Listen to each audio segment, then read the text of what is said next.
Pole familia ya Mama Ann, pole Mheshimiwa Mudavadi na rais wetu Mheshimiwa Uhuru Kenyatta.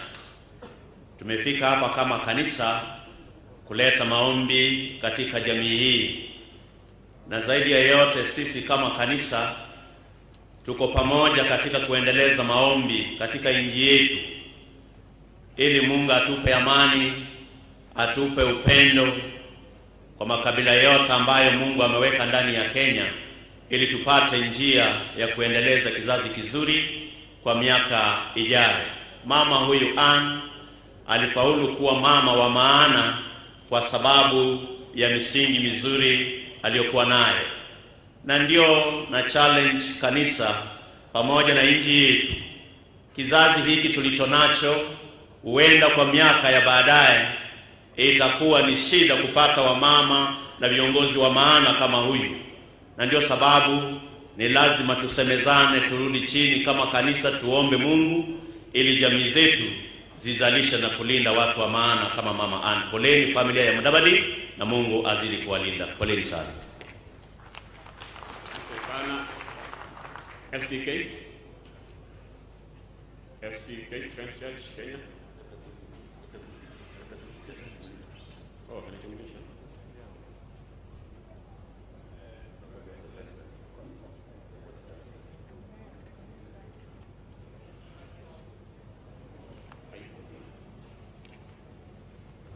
Your Excellency the President, Right Honorable Raila Odinga,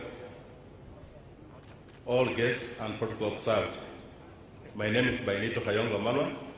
I'm the presiding clerk for Friends World Committee for Consultation Africa.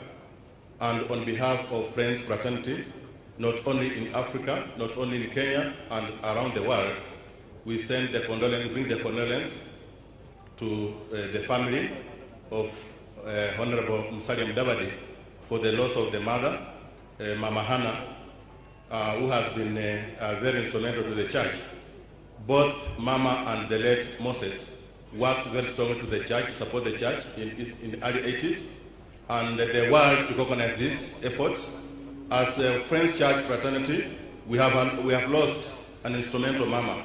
The way my friend from PAG says, and the friend from ADC says, if we are not careful as a church, we may not have mamas like Mama Hannah.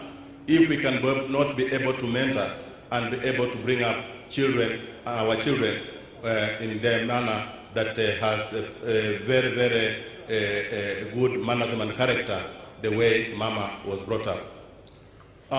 Just to challenge wajukuu wa Mama Hannah ya kwamba tupata angalau msichana mmoja ambaye atachukua kazi ya huyu mama ya kukaribisha wageni, jinsi Mama Hannah alifanya, kwa sababu mama amekuwa kielelezo na amekuwa kiini kikubwa hapa Mululu kwa kuweza kukaribisha wamama, na pia tunacha the church that has come around here and all over the world, because once we lose a member, the church loses everybody. To the church, we have a responsibility as a church to be able to unite the country, not only leave it for politicians, but as a church, we have to bring them back to the church and bring them together to unite. Both in Western and in the country, we need to do our role as a church in bringing the country into one and not divided the way we feel and the way we are saying and the way we are seeing in this country. I want to appreciate the politicians who are coming back to the church to listen to the pastor's voice and say, let us unite. It's our role to say that, take heed, note this, and be able to move close and also be able to join one another to be able to form a formidable and one nation, and the country will be one. Thank you so much, and may God bless you.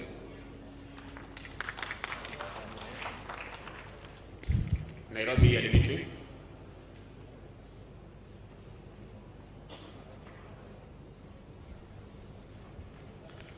Your Excellency, the President of the Republic of Kenya,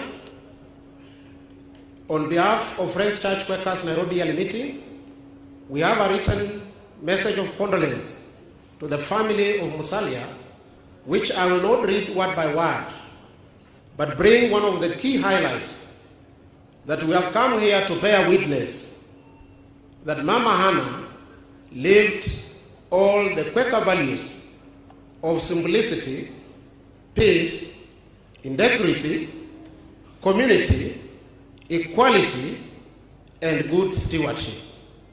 Ours is to continue praying for the family, as we all also say that may the Lord rest her peace, her life in peace.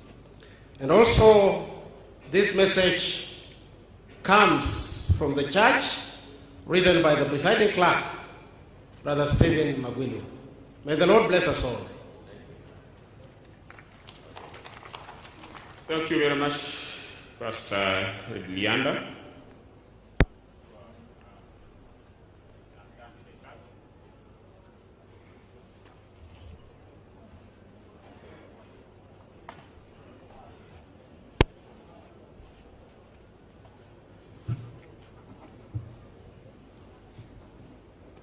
Okay, finally, from the church,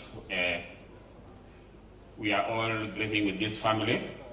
As you know how Honorable Musalia is, the way Pastor Walter had said that we've all come here to console with the family.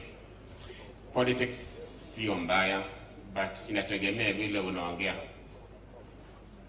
Unaweza kuamua kutusi watu na sisi tuko hapa. Unaona hapa utakuwa na tabia mbaya. Yani you just honor Mama Ann. Unaongea kwa uzuri, kwa unyenyekevu. Are you aware politicians? Are you aware kwamba nyinyi politician ni kama ile team? Unajua kuna wenye wanapenda Manchester United, kuna wenye wanapenda Arsenal, kuna wenye wanapenda team gani? Nyinyi wote vile mko hapa hivi, nyinyi wote ni watu wazuri sana. Sababu kila mtu anapenda mtu wake. Ukisimama namna hii mtu anasema ni Kalonzo ndiye anataka kuongea, anawacha kuweka chakula kwa moto kwanza. Anataka kumsikiza. Mtu akisema kwamba nyingine ndiye anataka kuongea, ana ile kila mtu anaye shabiki wake. So when you address them what is why we're proud of you. They must be proud of you. Never criticize the government ambayo tuko ndani kwa sababu yani you are offending people. Kuna watu sometimes nasema kwamba serikali haijafanya kitu, nini haijafanya kitu. You don't talk that. Kwa sababu unaposema kwamba serikali imefanya kitu na sisi tunaona imefanya, tunashangaa wewe unaishi Kenya gani? You understand that? So if you tell me government is not working, like December for instance December, we get security. We get security in Kenya. So we must stand firm na kusema kwamba kuna kitu ambayo inafanyika. You understand that? So wakati mnapokuja hapa kuongea, tuheshimu jamii hii, tuheshimu kanisa na tuheshimu Musalia kwa kila jambo. And then ujue ya kwamba unapoongea jambo lolote ni jambo la kufutia kila mmoja wetu. Na hilo jambo ambalo linafutia kila mmoja wetu ni jambo la kutujenga. Nataka nimuite tuko pamoja biga. This is Sabatia iko mzuri sana, watu wa Sabatia wazuri. Musalia amekuanza mbunge wa Sabatia ya mingi, akawa mpole vile nyinyi mko wapole. So tunamshukuru sana watu wa Sabatia kutualika mahali hapa. Na ile ambayo nataka tumalizie mambo ya Ann by saa 10 tuwe tumemaliza. Sababu mama kama huyu mama wa heshima, kanisa huwa tunamzika saa ile mzuri. Nataka tumpeleke saa 11. Now it is a pleasure to invite Mike Kitong na Senator Sagaja, and then watapatia mwelekeo wanapoenda kulead hiyo sehemu ya wanasiasa. Tona, asante sana. Naomba nichukue fursa hii kutoa rambirambi zangu binafsi kwa Mheshimiwa Musalia na familia kwa ujumla, Mheshimiwa Rais, nikitambua itifaki zote na kuziheshimu. Ningependa kama vile mchungaji amemalizia kusema, tuko na viongozi wengi ambao tungekuwa na huruma ya kuwapa kila mmoja nafasi ya kusema. Lakini kwa sababu ya muda, nitaomba wachache ambao mtapewa fursa ya kuzungumza kwa niaba ya wengine, tuwe watiifu kwa dakika chache ili tuweze kumpumzisha mama kwa wakati unaofaa. Mheshimiwa Rais, tulipoanza asubuhi, Mheshimiwa Musalia Mudavadi alitukaribisha hapa na akawaomba viongozi wote wa kisiasa siku ya leo wampe mama heshima na tuzungumze mema yake. Hivyo basi nitamwalika Mheshimiwa Senator Sakaja na kisha baadaye atamwalika Mheshimiwa Musalia Mudavadi, watafanya wote kwa pamoja.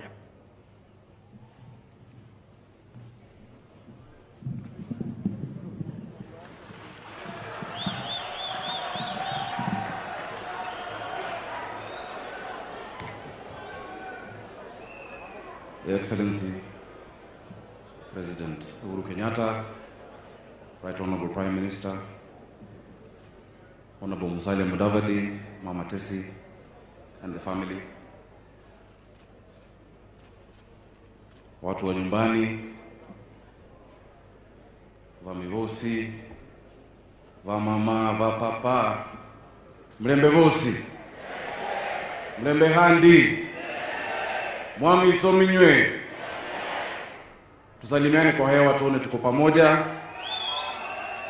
Asante sana. Vile nimetambulishwa, mimi ndio Super Senator Sakaja, Senator wa Nairobi County. And Excellency, unajua vile Nairobi kuko pia governor kwa sasa until further notice. Until further notice. Your Excellency Musalia Mudavadi, tumekuja kusema pole sana. Tumekuwa pamoja. When you called me, ukaniambia Michael who has gone, this is my grandmother. Nilikuwa nawe kwa hospitali na tukakuwa nyumbani kila siku pamoja. Niliona kwa mtandao mtu akiuliza kwani Sakaja anaishi kwa Mudavadi ama ni chakula ya matanga anaendea kila siku. But Your Excellency, if you see how Honorable Musalia Mudavadi is, and if you see how I am, we are similar. Sisi ni watu wa pole, watu wa siasa safi, na hiyo ni humility ya mama wetu from Bushangala.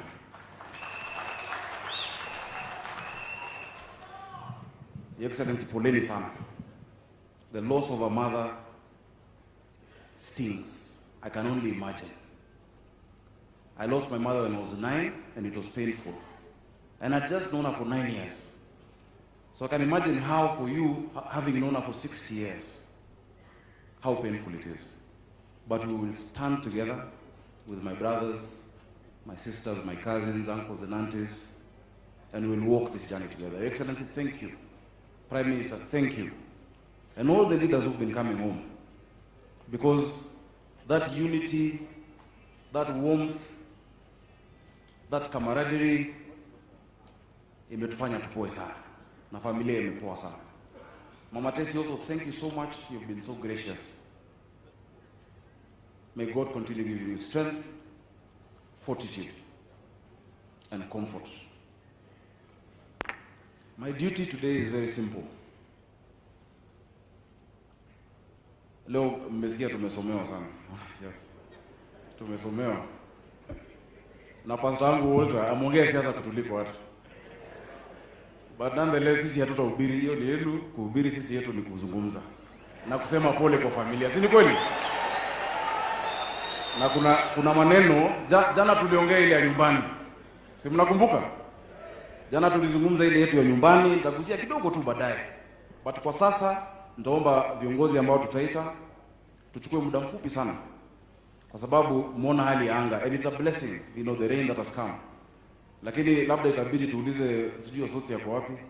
Aite Wanyore wasimamishe kidogo. Omboko Milemba, msimamishe kidogo tu. Ili baadaye ndio itakuja ile ya baraka. So I will start very quickly with respect to recognize the MCAs. Nitaita Speaker wa Vihiga County aje haraka tafadhali. Just to recognize the MCAs, you don't need to name all of them. Jana viongozi waliongea. Yesterday all the local leaders spoke and spoke very well, and we are grateful. So kindly recognize them and just say pole on behalf of the county assembly. And you can recognize your fellow speakers if you're there. Sorry. The Excellency, squeeze natembeanga na hii sanitizer yangu. Mnajua hii sheria ya COVID mimi ndo naelewa sana. So ninatii. Mlininyorosha kidogo sana.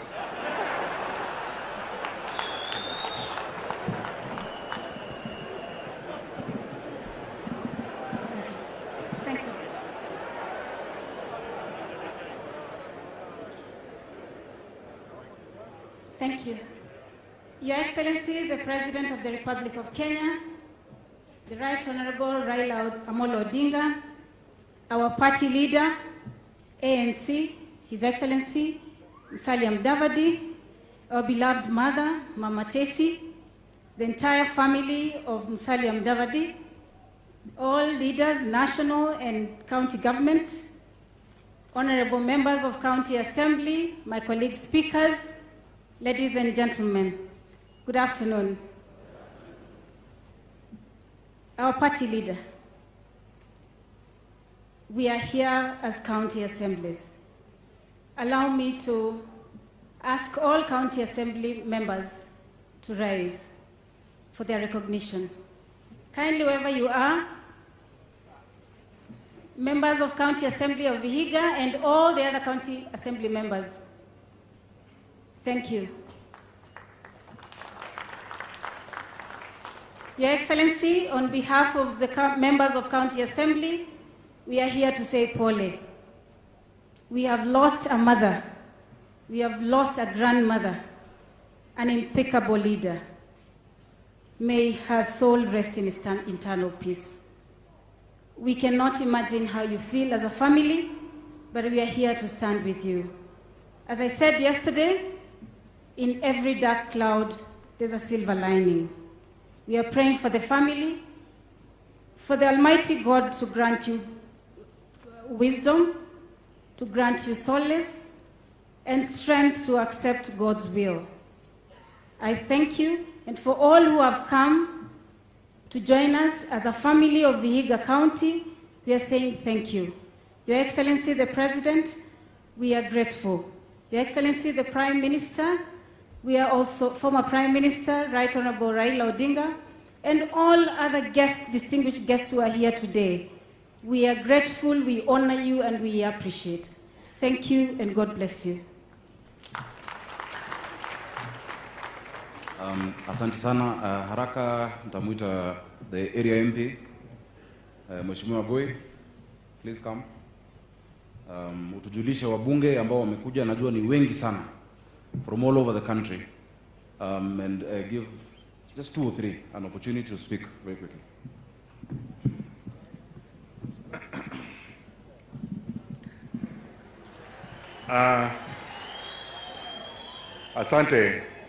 Asante sana. Our beloved President of the Republic of Kenya, Honorable Uhuru Kenyatta, Right Honorable Raila Odinga,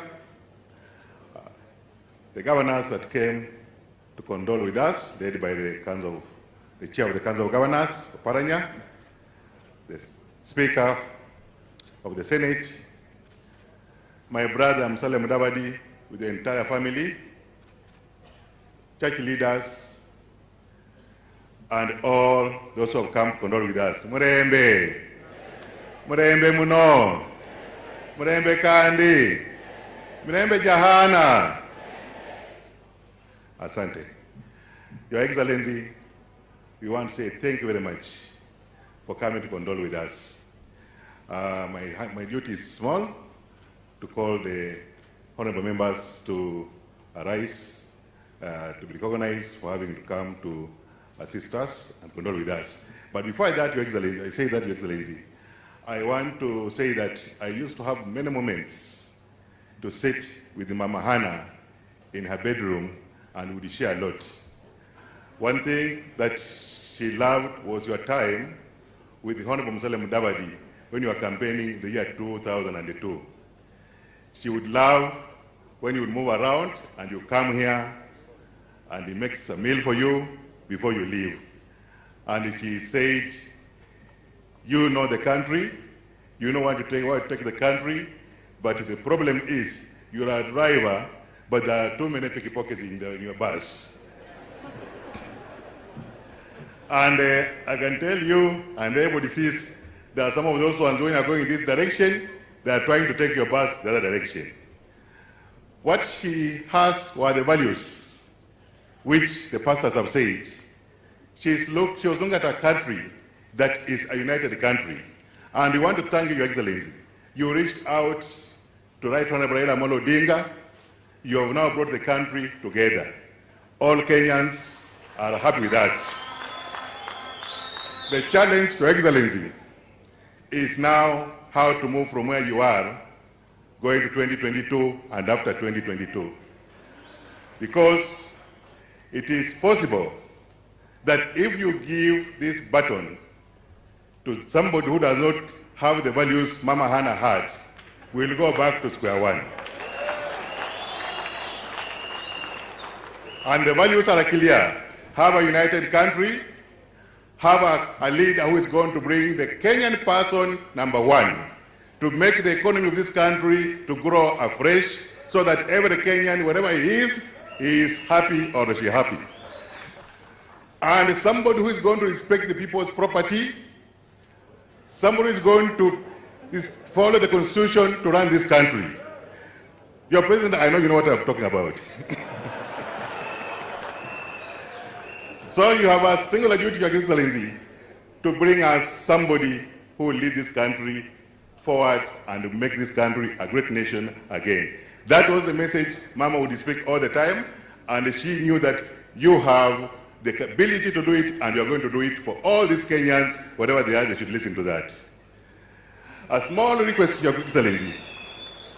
When you came here in 2014, for the 25th anniversary of the late Moses Mudavadi, you wanted to greet your people from Mokoli. They were lining up on the road from Mokoli to here, but you could not greet them because it was very dusty and they could not see you. And they asked me to request you to tarmac this road for them. Mago, Mululu, Wangulu, Eregi, Mokoli. And you said yes. And you sent me to the Minister for Infrastructure. The first minister who was there with you, Your Excellency, put the program in place. The tenders were done, but the contract was not awarded because, Your Excellency, when the list would leave and they go to Karen to be chaired under the Deputy President, when it comes back, that is normally removed, was always removed. So, my request, Your Excellency, Mama used to say he had a husband who was selfless. If he wanted to make this road, he would have made it. He had a son who has been a minister. He was selfless. He was selfless. He was helping everybody. If he wanted to make this road, he would have made it. But he's now, she was requesting that before she died, we do this road. And I remember the last time I was with her, she asked me, have you seen the president about the road? And I cheated your president that I've seen you and you said you're going to tarmac it. Now, I want Mama to forgive me. I was lying, and the president is here. I will give the request to him. Thank you, Your Excellency. Now, with those few remarks, I want to request that we are many. We have more than 30 members of parliament. We cannot all speak. When we were here to bury the late Moses Mudavadi under the leadership of the late former President Moi, it took us only 3 hours to have him raised. So by 1, we were done. Honorable Musalia Mudavadi had requested that we try as much as possible to finish this program on time so that Mama can join the husband on time. So I want to request that I will, with your permission, I want to call your name. You stand up, we acknowledge you are here. And then for the sake of time, we'll be given 4 slots. I will give a few members 1 minute each to come and say the condolences. So can all the members of parliament stand so that I can now, all of you stand up, I will read the names. Okay, we have Honorable Esther Pasaris, where are you? Thank you, there she is. Makofi Corner, we have Honorable Biti Sadagala, where are you? Thank you. Honorable Els Muhanda, where are you? Thank you. We have Honorable Tindi Mwale, where are you?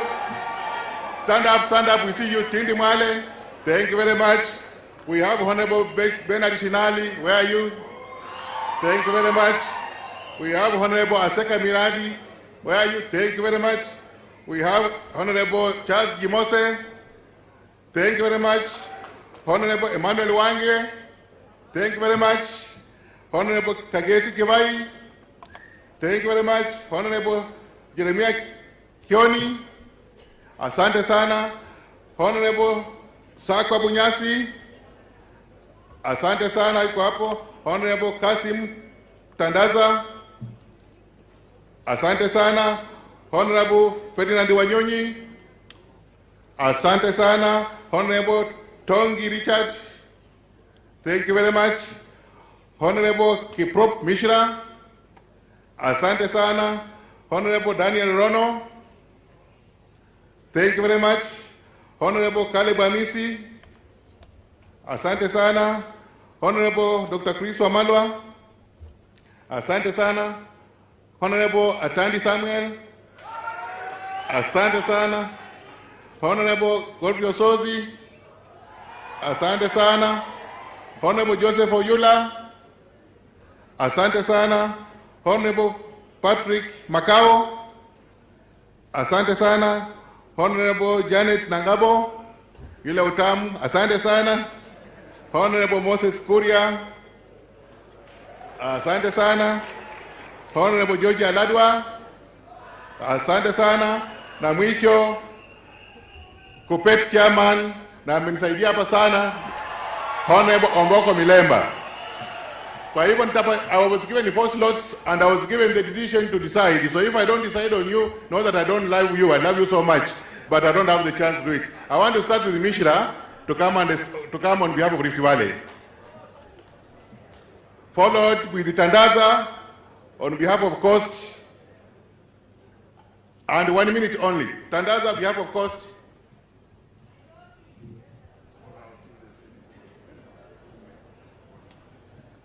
In the meantime, do we have any honorable member who is not on the list can stand up so that we can recognize you? Any honorable member who is not on the list? Thank you very much. Thank you very much. God bless you.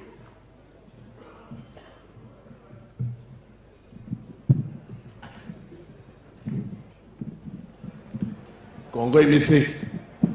God is good all the time. Amen.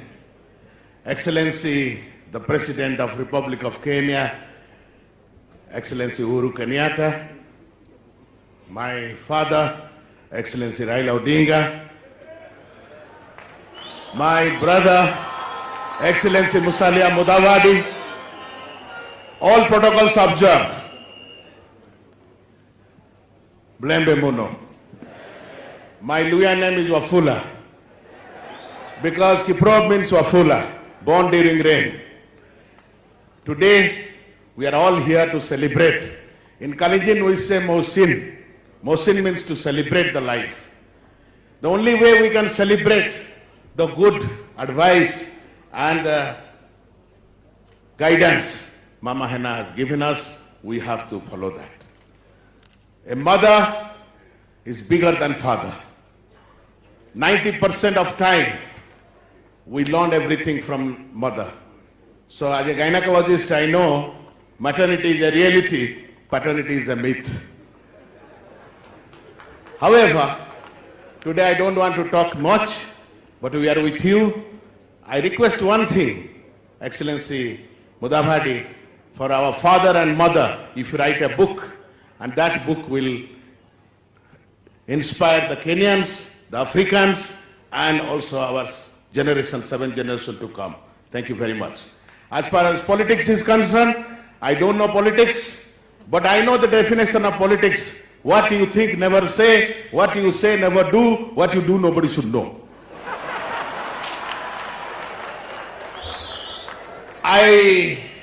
There are 2 things to select.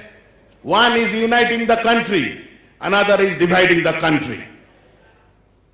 The handshake is uniting the country, and hustler is dividing the country. We all are hustlers. Nobody is poor in this country.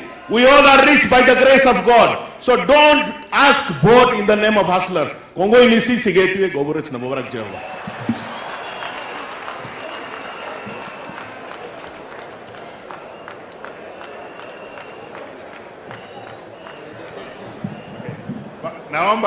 Naomba waheshimiwa turuke protocol kidogo, because we know all the leaders are here, so that we save on time.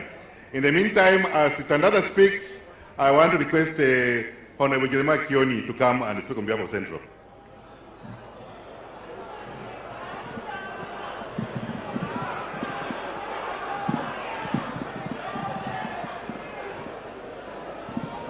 A'udhu billahi minashaitani rajim.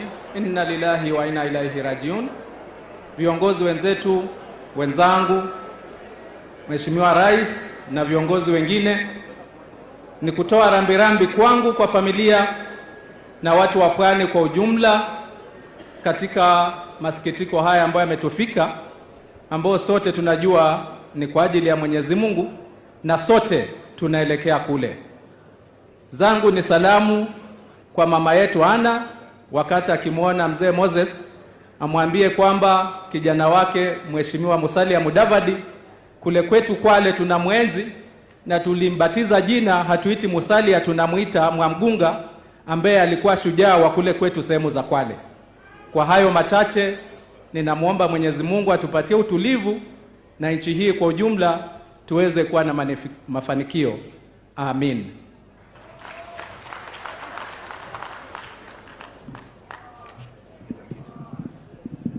Na Mheshimiwa Kioni akimaliza, naomba kutoka Western Chris Wamala kwa karibu kumaliza.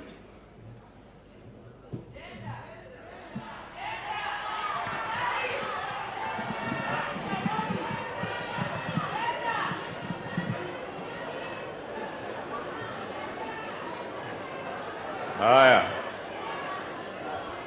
Your Excellency President Uhuru Kenyatta, former Prime Minister Raila Amolo Odinga, Mheshimiwa Musalia Mudavadi and family, all protocol observed. Mimi naitwa Jeremiah Kioni.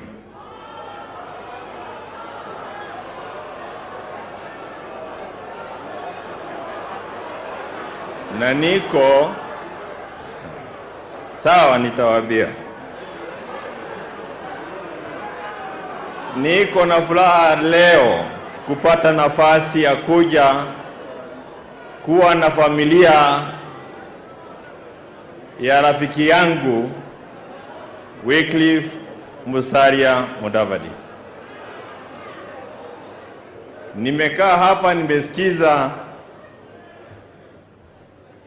yale ambayo yamesemwa na watoto, yale ambayo marafiki wamesema, na nimepata kumwelewa Mheshimiwa Musalia zaidi, na nitawaambia ni kwa nini. Sababu yake ni kwa sababu 2013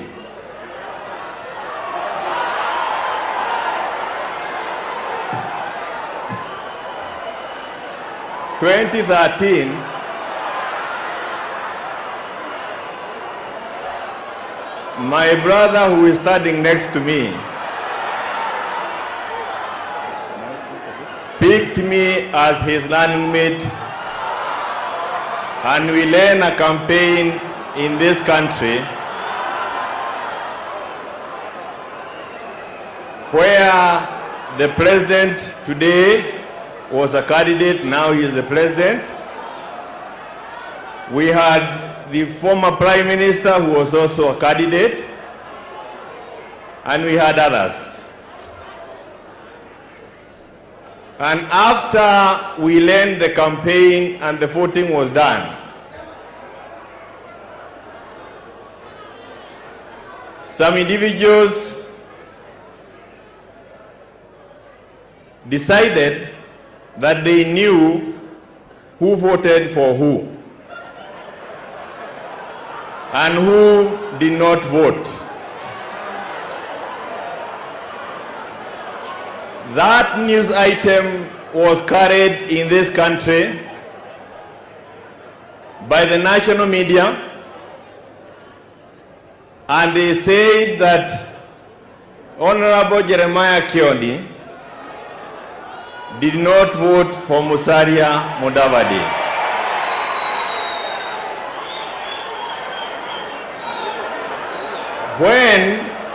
When that item was aired by Citizen, by KTN, and by Nation, my brother who is standing next to me called me and inquired. And I went to his house, and I must say that today I understand where the character of this gentleman next to me came from. Because as a politician, he should have thrown me out, insulted me, and used all the unkind words any other person can use. But himself and the wife were kind enough to ask, what is all this about? The long and short of the story is that it was a lie. We have been to court, just for the record, and the court have even awarded me damages for defamation that occurred against the media houses. I voted for Musalia Mudavadi. I did not vote for my good friend Uhuru Muigai Kenyatta. You need to be a person who has been brought up very well to be able to withstand the ridicule that was happening all over the world, and particularly in this country. Even our own people used it to try and bring him down. And I stand here before you today when we are bailing this wonderful lady and tell you that today in this hall we have wonderful national leaders, and they are here, led by the president. We have the prime minister here, we have my brother here, Mheshimiwa Musalia Mudavadi, we have Kalonzo here, and I want to tell you, the thinking that you must vote for only a person who belongs to your tribe has been debunked by what we have heard from this lady. I came all the way from Dalagwa to come and be with my brother, a person I respect. He picked me from among many other people. Sikuwa na jina Kenya hii, lakini aliniona na akanichukua. Mimi heshima yangu kwake hauwezi ukaielewa. Na hayo matusi ambayo tumeenda through ni ya kutujenga kama wanasiasa. Na tutaendelea kwa sababu Kenya ni kubwa kuliko matusi kidogo. Tuungane pamoja, tuweke Kenya pamoja. Ile salamu ambayo iko katikati ya Rais Uhuru Muigai Kenyatta na Prime Minister, we all embrace it. And this country will be the better if you think of your neighbor the way Mama Hana thought of the neighbors. Ati akiwa Nairobi anaambia watu nedeni nyumbani mukule chakula. Those are the characters of the people we want as leaders. And finally, happiness. Nimesikia kwamba their honeymoon alilalia matawi, what is it called? Ya mandizi. Banana leaves. So if that is, again, I don't want to get to kwa siasa ile kali, lakini honestly, that is a very humble beginning. All we need to do is bring our children well, tuombe Mwenyezi Mungu, we work hard, we will all look like dynasty. Mwenyezi Mungu awabariki. Thank you so much, and thank you. I respect you, my brother. Thank you. You stood with me, I came to start with you. May God give you the strength. Thank you so much.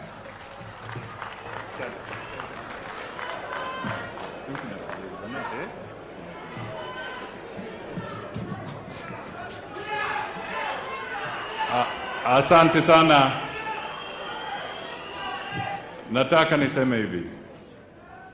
Tulikuja kwa mazishi ya Mama Hana.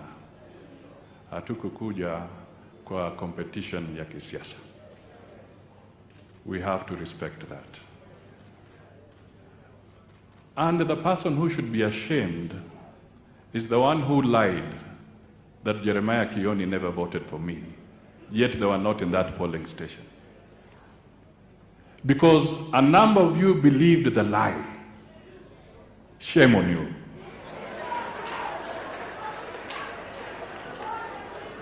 And that is what we should get rid of in Kenya, believing in lies.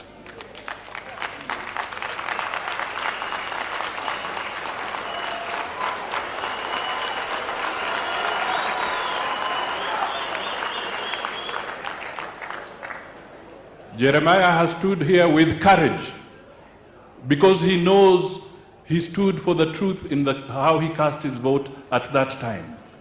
He even lost his seat. And we want to make it look like it's political competition here? No. Please let us respect even the head of state and the people who are here. Let us show a new beginning for Kenya. Thank you.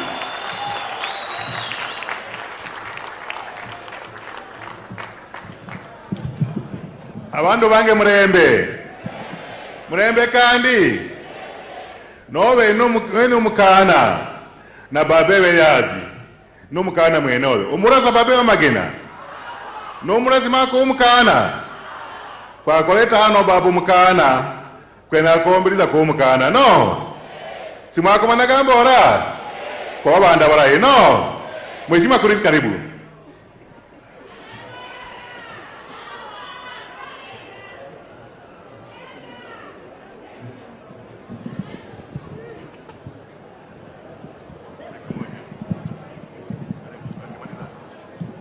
Na Chris akimaliza, naomba Madam Pasaris, Madam Elsie na Madam Adagala mkuja hapa mara moja muonekane na mmoja tema halo na tuendelee mbele na tufunge program ya MPs.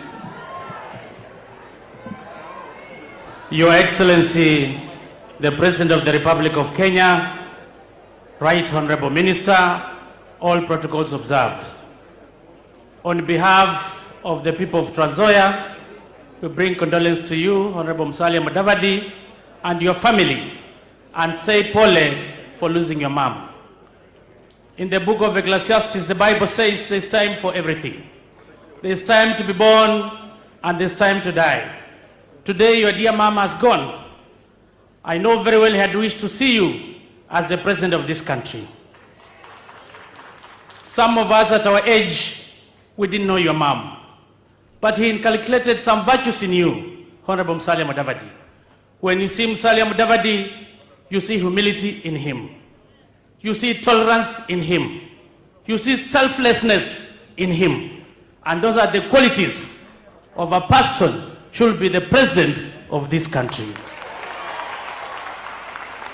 Why am I saying Musalia Mudavadi is selfless? In the year 2002, Your Excellency the President, he walked with you na mkaanguka kura pamoja. You know that very well. That shows he was selfless. In 2017, he was with us in NASA and he walked around with Baba na tukaanguka kura. So today I'm kindly requesting Your Excellency the President and Right Honorable to support Musalia Mudavadi for presidency in 2022. This is a man who has been very selfless. He has given up for the others to come. And today, as the mother goes, we want to say today, Moses, today, Wycliffe Musalia Mudavadi, Tosha for presidency 2022. As a Luhya nation, we've been a laughing stock. I know we have many bulls, but we come here today with one bull which has been tested and has proven the test of times. Your Excellency the President, I know you are God-fearing. You are a staunch Catholic like me. When we live here, we pray for Mudavadi using the rosary. So that come 2022, we want to see Musalia Mudavadi in State House. Thank you and God bless you.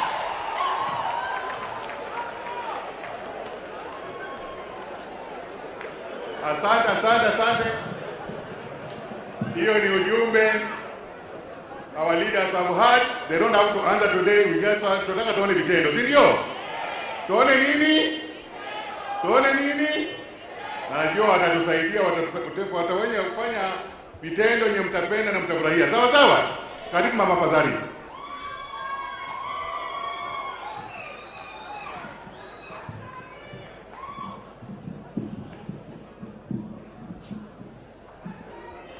Your Excellency, the President, Uhuru Kenyatta, Your Excellency, the Right Honorable Raila Amolo Odinga, my brother Musalia, my sisters Margaret, Jean, Abby, Imali, Mama Tessie, the family of the Mudawadi, my fellow members of Parliament, distinguished guests, ladies and gentlemen. Mrembe Bosi, Mrembe Handi, Mrembe Jean Martin, Mrembe Jean Mamahana. I stand here as a very proud daughter of Mama Hana, and I will miss her dearly. Mama Hana saw me on TV in 2017 as we were campaigning, as she was in hospital. And she told my sister Margaret, look for that lady, I want to see her. And Margaret called me and I visited her in hospital. And there became our beautiful relationship. We used to share ingondo, chicken, a lot in her house. And she was so humble and so loving.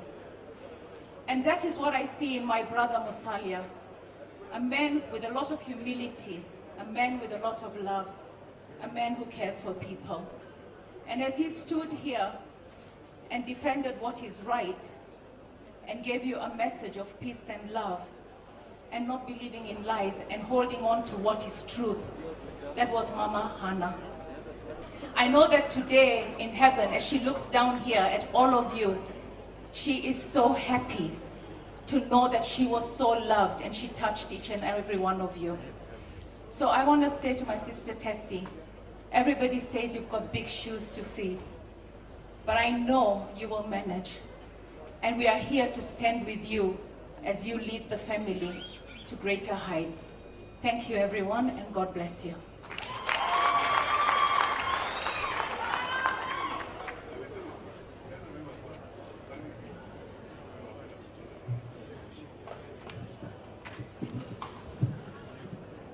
Your Excellency, our President, all excellencies here, nende bandu bosi mirembe, mirembe handi. Your Excellency, I come from Bushangala. Mimi ni msichana Bushangala, na ndio unaona wamefurahi kabisa watu wa Bushangala. Na sisi kama Washangala tunasema asante sana kwa nyinyi wote kutufunga kamba. You have come in large numbers since the demise of our Senje in Bushangala, and we say thank you. Mama Anna was a great lady. Mama's Anna's house was open. Hata sisi Bashangala tulikuwa tunakuja na buses mingi vile tumekuja leo, na mama mlango yake ilikuwa imefunguka. Mama alikuwa mama bomba. Na mimi nasema ya kwamba kutoka Bushangala we have great leaders. Anna ametuzalia dume, na dume ni Musalia Mudavadi. Na pia huko Bushangala pia dume ingine Sakaja amezaliwa. Kwa hivyo wanaume mnione kando, nimtafutie wa mama kutoka Bushangala. Because of time, I want to say to the Mudavadi family, as Bushangala tunaombea Jean, tunamuombea kina Ebi na wote, and we bless you. Mungu ambariki kabisa. Asanteni sana.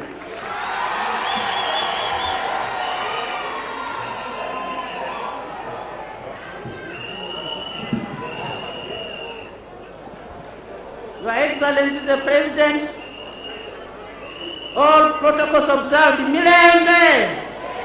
Mirembe! Mirembe jama maana. We are mourning Anna, mama wetu, a woman of valor, a Proverbs 31 woman.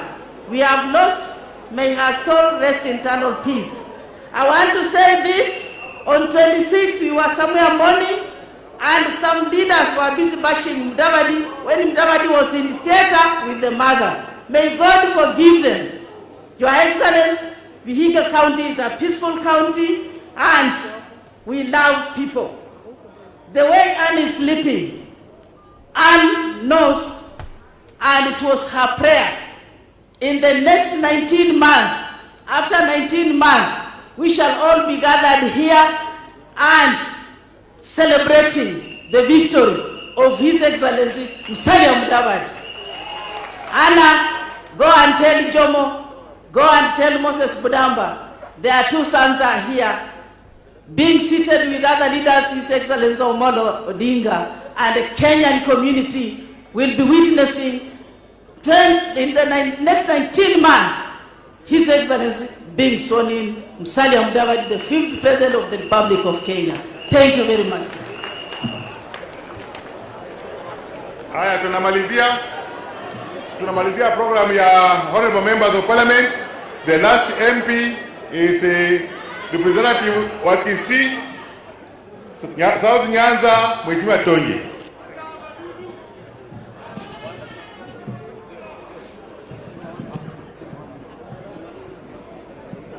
Murembe Bosi, Murembe Soswa.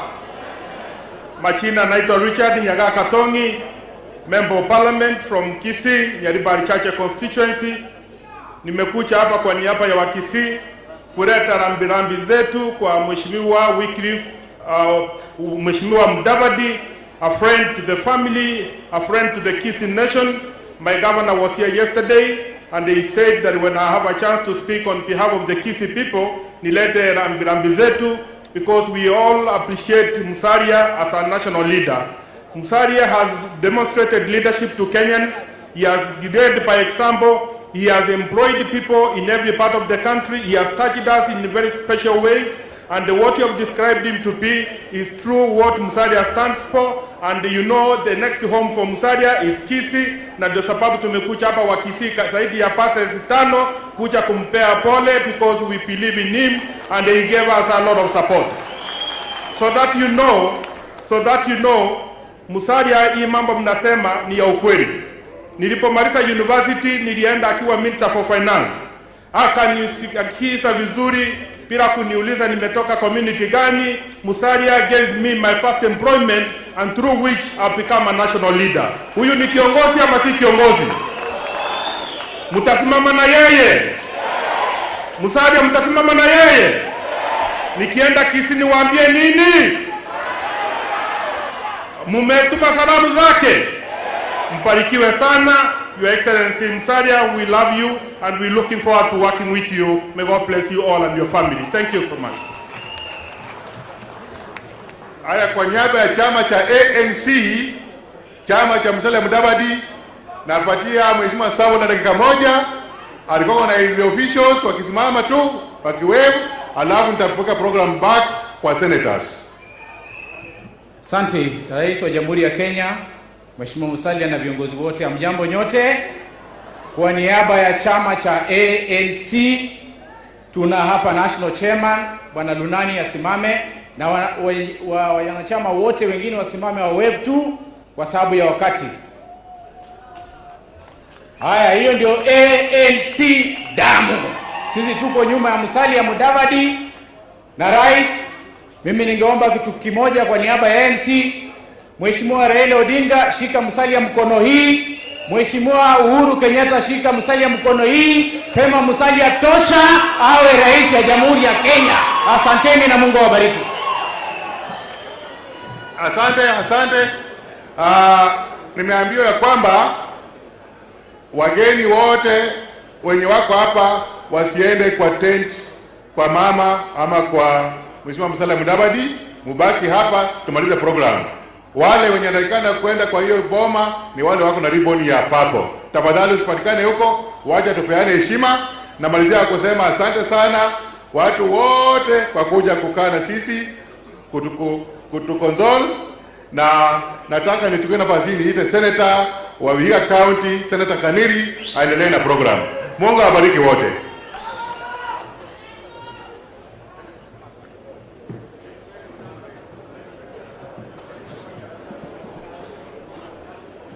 God is good. My people, God is good. And all the time. Thank you.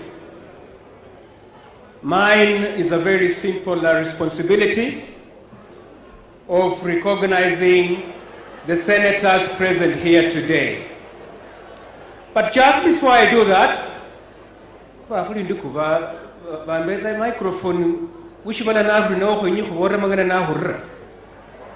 just before I do that,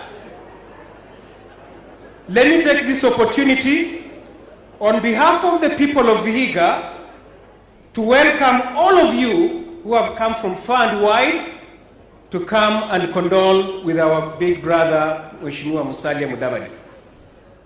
And also take this opportunity on behalf of the people of Vihiga to say pole to ndugu Mudavadi, mama yetu mpendwa Tesi na family mzima for losing mama. She was a great person, we've been told. I had the chance to eulogize her in Nairobi, and we will not repeat what we said in Nairobi. All I just want to say or repeat, and I said this in Nairobi, just as she was a blessing in life to us, in death, I am seeing even more blessings from Mama. She has brought the whole country together. Mama weru mshero mudamba ubenu luchendo lei. Shiriza msafulu mudamba. Shiriza na barangira yoimberi. Baboro kule mshibala numuyayi wa Musalia Mudavadi. Kwenye hutike na ye paka kuhakikishe mundu muluya yamiye kushibala sha Kenya ishi. Brother Mudavadi, welcome to the club of total orphans. I lost my mother not too long ago, and you stood with me all through during that difficult time. So I understand what you're going through, and it is our prayer that God will see you through. Yes, I am. Mama Tesi, I told you this in Nairobi, and I want to repeat before your children here. The foundation of politics was laid by Msabson Mudamba Mudavadi. When we were growing up, the delegation, kuiza kulia bindu hanu, nuhukasa hangu hanu. Kubwara Mama Tesi, shirenge shumushirare khibi shikali lakini nilisubira Mama Tesi anatuka mushiraresh. Kwenye wami wishi wala shinu, ikula tiketi kwenye hurati delegation bagaba na barudi Kisi, bagaba na barudi hena, baadhi delegation yanu baandu kulera bukasu anu kulera bwami na kulachenda halala na munye. Basi, we have a long list of senators who are here today, and I'm under very strict instructions that only 2 will speak. We are led by our speaker, who will get an opportunity later on, Speaker Kenneth Lusaka. Welcome. We have the Senator Majority Leader, Senator Pogisio, who will also have an opportunity to speak, and the Senator Minority Leader, Senator James Orengo, Senator Fosiaya, who will also have an opportunity to speak. We also have the Senator for Baringo, Senator Baringo, hapa Dr. Rico, Senator Gideon Moi, who is also the party leader for KANU, chairman, and I'm sure he'll also get an opportunity as a party leader. We have the Senator for Busia, our elder, Senator Amos Sizila Wako, Eugene Redon, Shindumu Muliro. We have the Senator for Nyeri, Mzee wa Kazi, and I'm sure Mheshimiwa Musalia will give him an opportunity, Senator Ephraim Maina. We have the Senator for Nairobi, you've seen him, Senator Sakaja. We have the Senator for Homa Bay, Senator Moses Kajwang. We have the Senator for Muranga, Senator Irungu Kangata. We have the Senator for Bungoma, my elder brother, who is also a party leader, and he'll get an opportunity, Senator Moses Masika Wetangula. I have my kid brother and my neighbor, the Senator for Kakamega, Senator Cleophas Wahungu Manala. We have the Senator nominated ANC, Senator Petronila Were. Nominated ODM, Senator Gertrude Musurube. Nominated ODM, Musurube. Nominated ODM, Senator Naomi Shionga. I think those are the senators present. So let me take this opportunity to welcome, now that she's here, maybe I'll give her a minute. She was not on my list, but I'll give her a minute.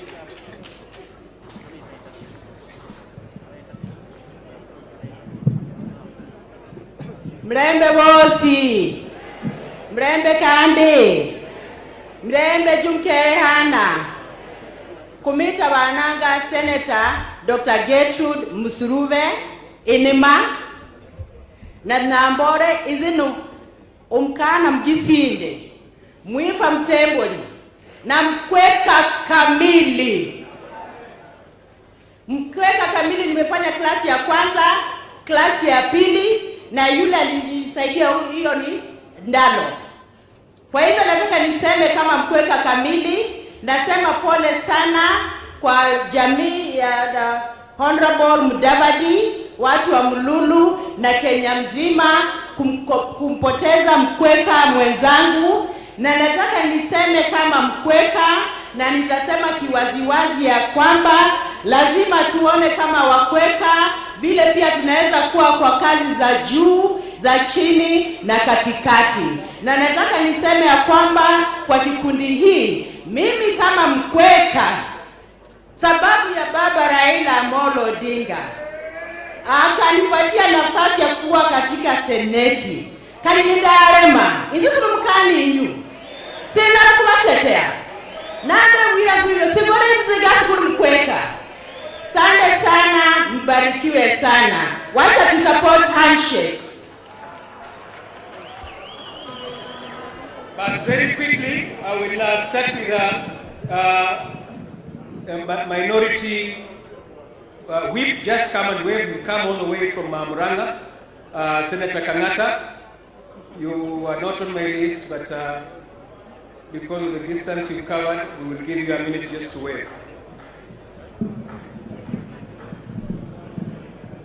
Your Excellency, the President of this Republic, the family of Musalia Mudavadi, the former Prime Minister and other distinguished guests, let me take this opportunity on behalf of fellow senators, on behalf of the good people of Mount Kenya, on behalf of good people of Muranga, extend the condolences. Na tuseme sisi watu wa Mount Kenya, tunaambia watu wa hapa Western, sisi tunampenda na tunataka unity katika hii Kenya yetu. I want to assure your family and also your supporters and also the people from this region, those of us who come from Mount Kenya, we only want peace, unity, and also we are going to ensure that Kenya progresses well. Thank you and God bless.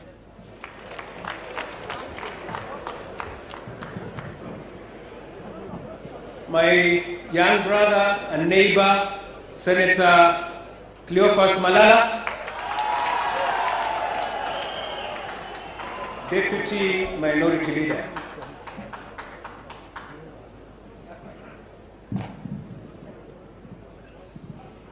Asante sana, Your Excellency President Uhuru Kenyatta, Right Honorable Raila Amolo Odinga, former Prime Minister, my party leader Musalia Mudavadi, na wakazi wote wa mkoa wa Magharibi Mlembe Bosi. Hebu nione salamu kwa wewe. Bwana Yesu asifiwe. Asante. Kwanza kabisa, mimi kwa niaba ya watu wa Kakamega County ningependa kusema pole sana kwa party leader wangu kwa kumpoteza mama. Najua kupoteza mama ni kitu cha uchungu sana. Na sio tu mama wa kawaida, ilhali ni mama wa taifa. Mama Ana alikuwa mama wa taifa.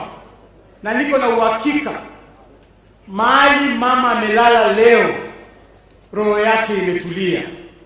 Imetulia kwa sababu Mama Ana alikuwa mtu ambaye anataka amani. And that is why alituzalia kiongozi ambaye anapenda amani kwa jina ya Musalia Mudavadi. Na Kenya hii, na ni lazima tuseme ukweli, Kenya hii imepata amani kwa sababu ya ile handshake ya President Uhuru Kenyatta na Raila Amolo Odinga. That is the truth. Ile wakati ingine tulikuwa tunapigana, tunapigwa tear gas, tunakaa kwa barabara, tunachoma matairi. Siku hizi kwa sababu ya handshake hakuna mambo kama hiyo Kenya hii. Kenya hii iko na amani.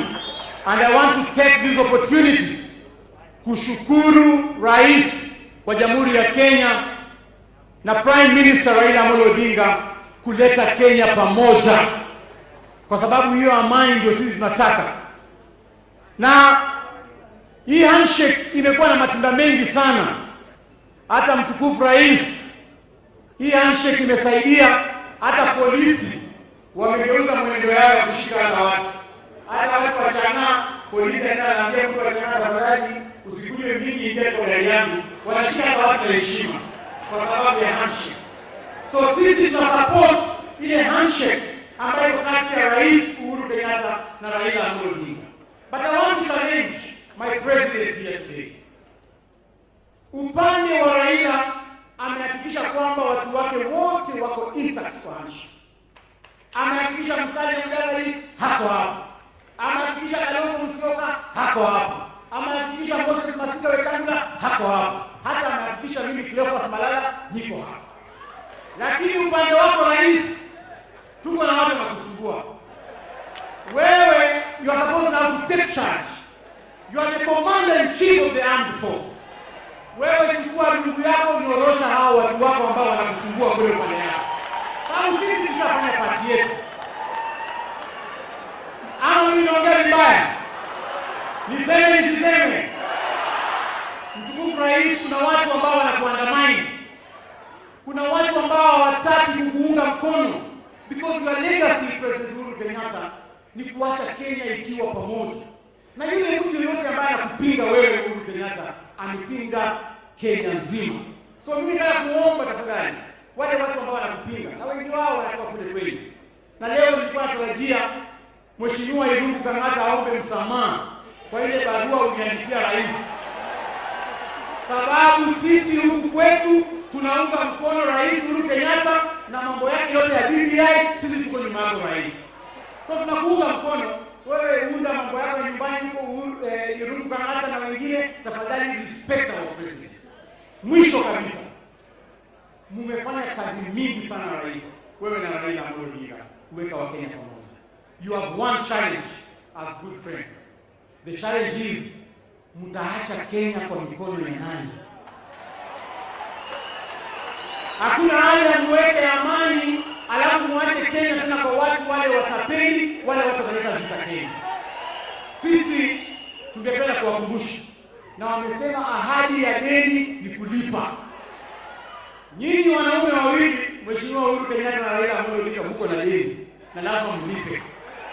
Deni ya Mheshimiwa Uhuru ni kwamba in 2002 Mheshimiwa Musalia Mudavadi alikuwa vice president wako na akakuachia kiti na ukakuwa mbele ya akakuwa nyuma. Dawa ya deni ni wewe pia umpatie nafasi akuwe rais wa Jamhuri. Mheshimiwa Raila Odinga, in 2007 you chose Musalia as your vice president. Alikusupport vizuri kwa unyenyekevu. In 2017 kwa NASA amekupatia support nzuri. Dawa ya deni ni kulipa. Mimi ningependa kuomba nyinyi viongozi wawili, the only legacy you can leave is to leave Kenya in a safe pair of hands, and that safe pair of hands is Musalia Mudavadi. Asante na sina mengi ya kusema. Thank you.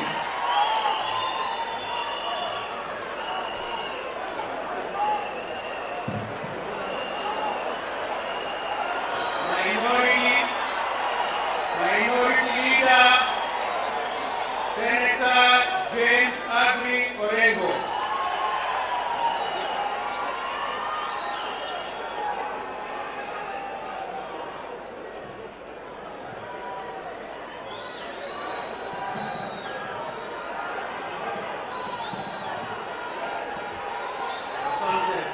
Your Excellency Musalia Mudavadi, now your family, Kisi, and the children, Your Excellency the President of the Republic of Kenya, Uhuru Kenyatta, Your Excellency Raila Odinga, the Speaker of the Senate, and fellow mourners, may I come here today to join every Kenyan who has come here today to mourn with the Mudavadi family. I come here as somebody who has come to Mululu many times. I come here because I used to come to Mululu when Kenya was not what it is today. I came to Mululu when I was in trouble, when the late Moses Mudavadi was a cabinet minister and minister for local government and secretary general for KANU. I was to be arrested, and the great Moses Mudavadi told me that although you are seen to be in the opposition, saa yote unaona kama wanakuja wanakutafuta, wewe kuja kaa karibu na mimi. Ukikaa mahali niko, na nilikuwa nakaa na yeye akija Kisumu, Kisumu Hotel, alikuwa anapenda sana Sunset ama New Kisumu Hotel. Anasema, Orengo, ukikaa hapa polisi hawezi kukushika, lakini ukiondoka tu wakikushika shauri yako. But I remember I was coming here as a very young man, and Wycliffe, that is when I met your mother. You are much younger than me. And sometimes when we speak as if we do not know what Kenya is.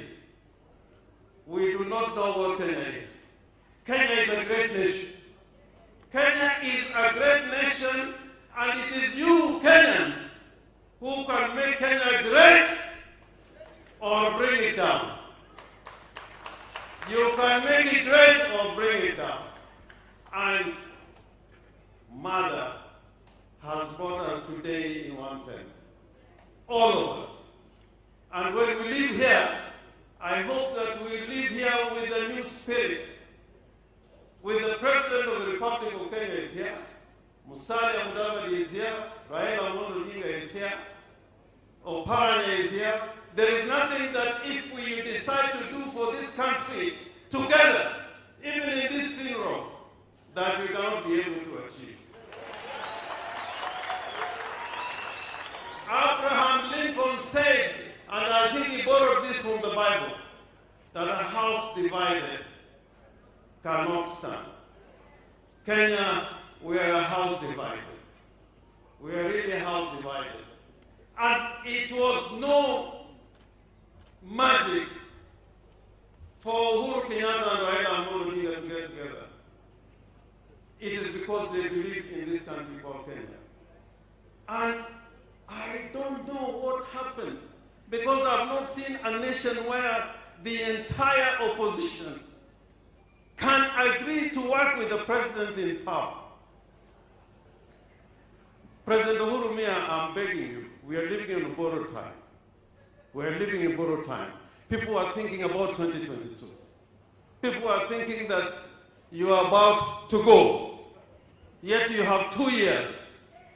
In these 2 years, we want to see what the government of President Uhuru Kenyatta is going to do to the Kenyan people. That is how we can define what is going to happen in 2022. 2022 is going to be made by what we do for this country called Kenya. I am begging you. I'm begging you. Even me, I've stood for the President of the Republic of Kenya. I was not lucky to become a President of the Republic of Kenya. That's why I'm urging you that together, and President Uhuru, now that you have a house divided like Malala is saying, you have 4 or 5 people in this room.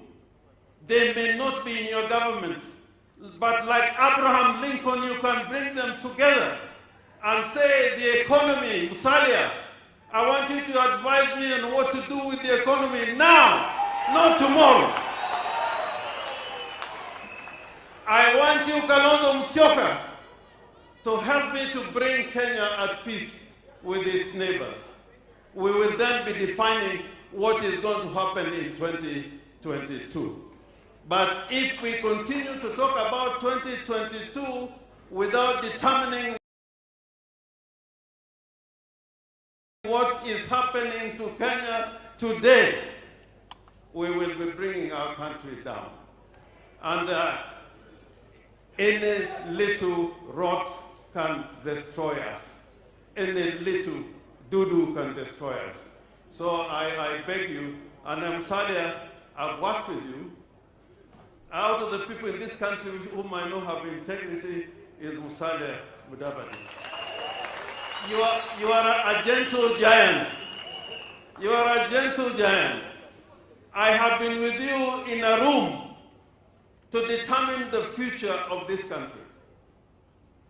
I've been with you and I know how you can negotiate. President Uhuru Kenyatta, I'm begging you, there's something in the Constitution which Musalia fought so hard for. Musalia fought so hard for the Teachers Service Commission. Musalia told us in Naivasha that we are not going to have a new constitution without the Teachers Service Commission. It was to defend teachers, to ask, to fight for their interests. The Teachers Service Commission is killing NAT. Instead of defending NAT, which created the Teachers Service Commission, it is not right. It should not happen. And therefore, I beg you, save the teachers from the Teachers Service Commission. Finally, sisi kama watu wa Kenya, tukubali leo katika mazishi ya mama wetu ya kwamba tutatembea pamoja and make Kenya great by having what is now on record, and it is the only debate, to make Kenya a country which is a middle-income country, to make sure we don't have people who are unemployed and also have BBI. Asante sana.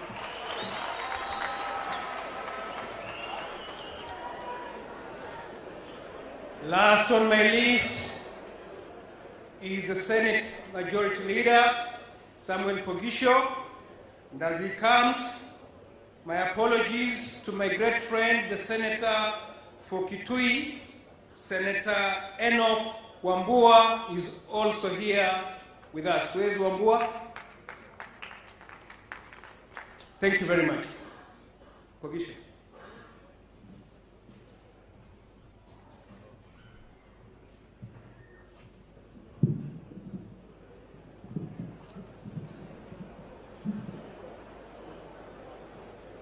Mheshimiwa Wycliffe Mudavadi na Mama Tesi, watoto wenu, familia yote ya Mudavadi,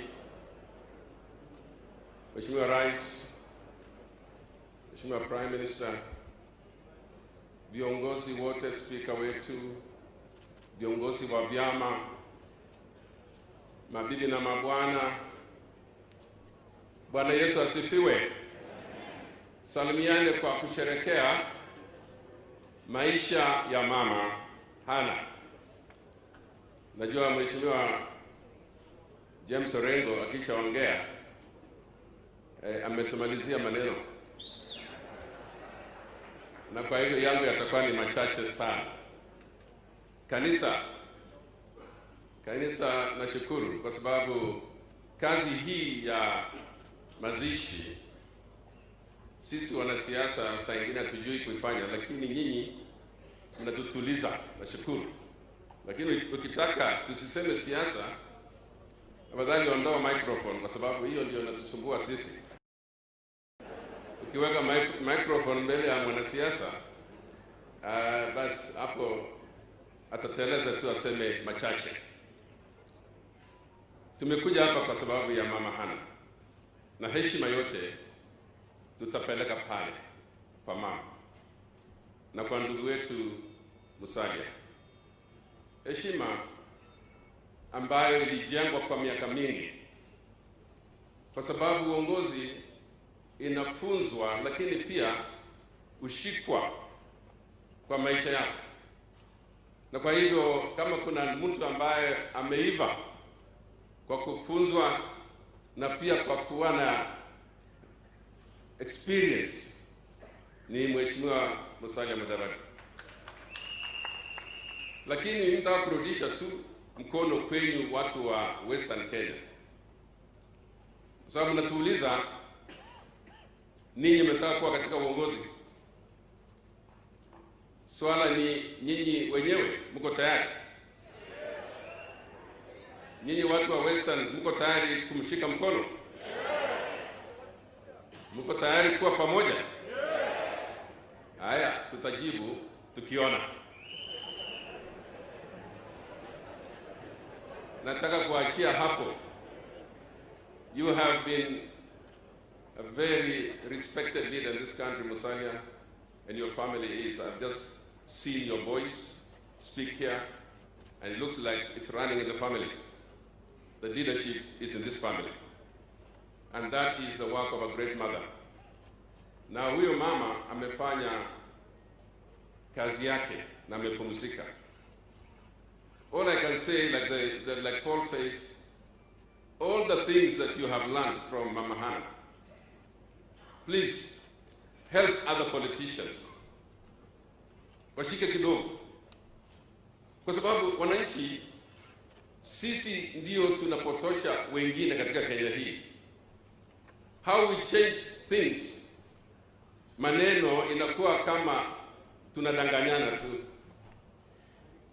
Mimi tajiri naweza kuwadanganya kila mtu ya kwamba mimi pia ni kama nyinyi, na mnakubali, alafu tunajiita hasla sisi zote hao, hata mimi. Alafu tunachukua mtu ambayo beginning zake na maisha yake walianzia chini, kama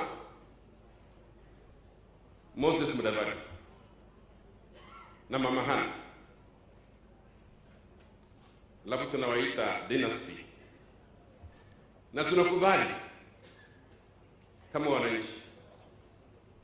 Mtu kama hao wazee wengine hawa kina Jomo Kenyatta ambao walianza maisha yao kwa wafungwa, wakitoka jela Lockdown, hakuna nyumba, hakuna nini, tunabadilisha hiyo kuwa dynasty, na tunakubali tu kama wananchi. Unachukua watu wote, let us agree, sisi wananchi wa Kenya, tafadhali tusipotoshe, na tuwapatie Kenya hii mikono ambayo tunaweza kuamini tuachie hawa watu ambao wako hapa sasa. Tumeona timu hapa, viongozi wako hapa, timu ya BBI, timu ya handshake ndio inaona mbele, nataka Kenya iende mbele. Kwa hivyo tuwe pamoja katika haya mambo ambayo nawaambieni. Na mimi natoka kabila ndogo na nawaambia nyinyi ambao nyinyi wa kabila kubwa hapa, tupeleke Kenya hii polepole. Lakini we know whom we cannot leave the country to, kwa sababu pia tunajua ya kwamba kuna wakora. Kuna wakora na matapeli, na wengine wanaitwa ambao tunaona tu Condolence. Kwa hivyo we've come here to mourn, but we have come here also to pray to God, ya kwamba sisi tunataka Mungu atupatie viongozi who are not corrupt, who are not going to steal us and sell us, who are not going to sell this country the next day. Tunatoshea kupewa viongozi wazuri na Mungu. Na kanisa mtuombee please, kanisa mtuombee, lakini pia kanisa tafadhali, as you speak to us, speak to the church as well. Tusiuze pia kanisa, naona hiyo.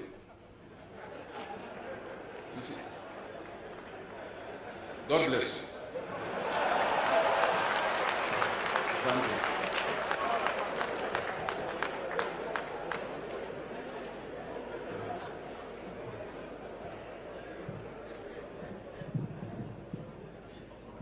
Asante sana leader of majority. Pia kanisa isiuzwe. Tuko na viongozi ambao pia ningependa kutambua. Tuko na Mheshimiwa Maina Kamanda ambaye alikuwa hajatambulika, mpigeni makofi, from Nairobi. Tuko na Mheshimiwa Peter Kenneth ambaye ako hapa pia. Na tuko na Iron Lady Martha Karua ambaye pia ako hapa. Najua utapatiwa nafasi baadaye na Mheshimiwa Musalia. I want to concur with what my colleagues have said, because this country is at a moment. Mheshimiwa Musalia jana niliambia watu wa hapa, watu wa nyumbani, ya kwamba kwa muda mrefu wamekuwa wakinisomea Your Excellency Uhuru Kenyatta, because Your Excellency, I have been working with you. Na ulinichukua nikiwa kijana mchanga. You trusted me even to be chairman wa TNA na miaka 27. Wakaniuliza, sasa wewe imekuwaje hausaidii hata kosa wako, your uncle? Ulinitoa kwa President Kibaki, nikafanya na wewe. And I told them one thing, because this is a conversation we had, ya kwamba pia kwa Biblia mnajua Yusufu aliuzwa na ndugu zake. Na wakati kulikuwa na njaa na ukame, si alikuwa ameuzwa Misri? Wakaenda Misri na yeye ndo akaokoa. Your Excellency, I told Honorable Musalia Mudavadi that because of how far you have taken me, in fact I don't understand, mtu wa miaka 50 unachukua kijana wa 20 something kuongoza chama. Me I'm only 35, I can't even do that. Until 2022 contract yangu iko na Uhuru Kenyatta, lakini transfer window inaanza kuingia, na nakuomba kwa hiyo transfer window, ile vitu umenifunza ndogo ndogo ya kuunda chama, kushinda kura, kupanga wabunge, hizo mbinu, kufunga bao, nikae na Musalia Mudavadi tufanye hivyo. And Musalia, I promise you, and not because you're lawyer, not because you're family, this country is at a moment that we need hope. The narrative of doom must be replaced by the narrative of hope. The narrative of division must be replaced by a narrative of unity.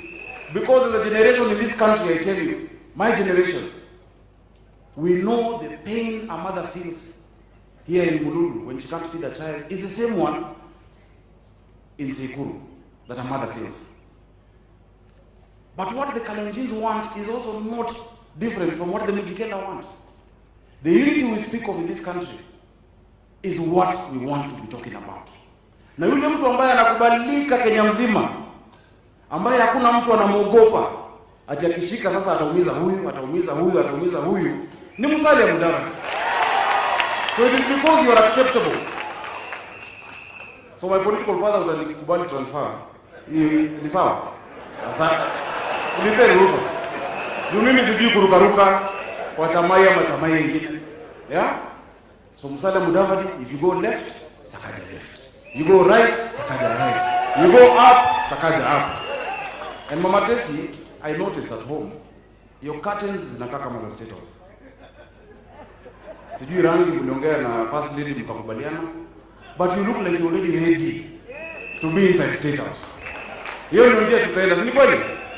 Ya mwisho ni kwa ndugu zangu. Unajua tukienda kuomba bibi, because our narrative and our language even as from Western must not be that of threats to each other and to other people. Because Musalia Mudavadi alone cannot make it. We need friends. We need to talk, kutongoza na kutafuta marafiki pande hii, pande ile nyingine. Lakini itakuwaje tukienda kuomba bibi na tumeenda kunegotiate, yule ambaye tunapata hiyo pande nyingine anatuangalia ni ndugu yetu. We can't go to negotiate and some of us are already on another side. Let us come together so that we move as one team. Kalonzo wako na watu wake, Raila wako na watu wake, and we form a country that is a country of a difference. So tunaunga mkono maneno hayo. And Your Excellency, thank you so much for that leadership. Baba, asante. Baba yangu, asante sana. We are seeing hope. Watu wa Mlembe tuko tayari? Tuko tayari? Tunaweza? Bas, ni namna hiyo. Allow me at this point to invite Governor of Vihiga County,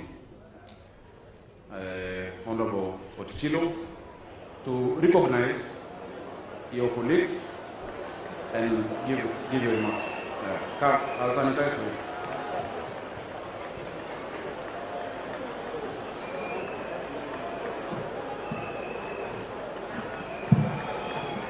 Familia ya Honorable Moses Mudamba Mudavadi ikiongozwa na Honorable Wycliffe Musalia, His Excellency the President of the Republic of Kenya, Uhuru Kenyatta, the Right Honorable Raila Amolo Odinga, former Prime Minister, His Excellency Kalonzo Musyoka, the former Vice President, the Senator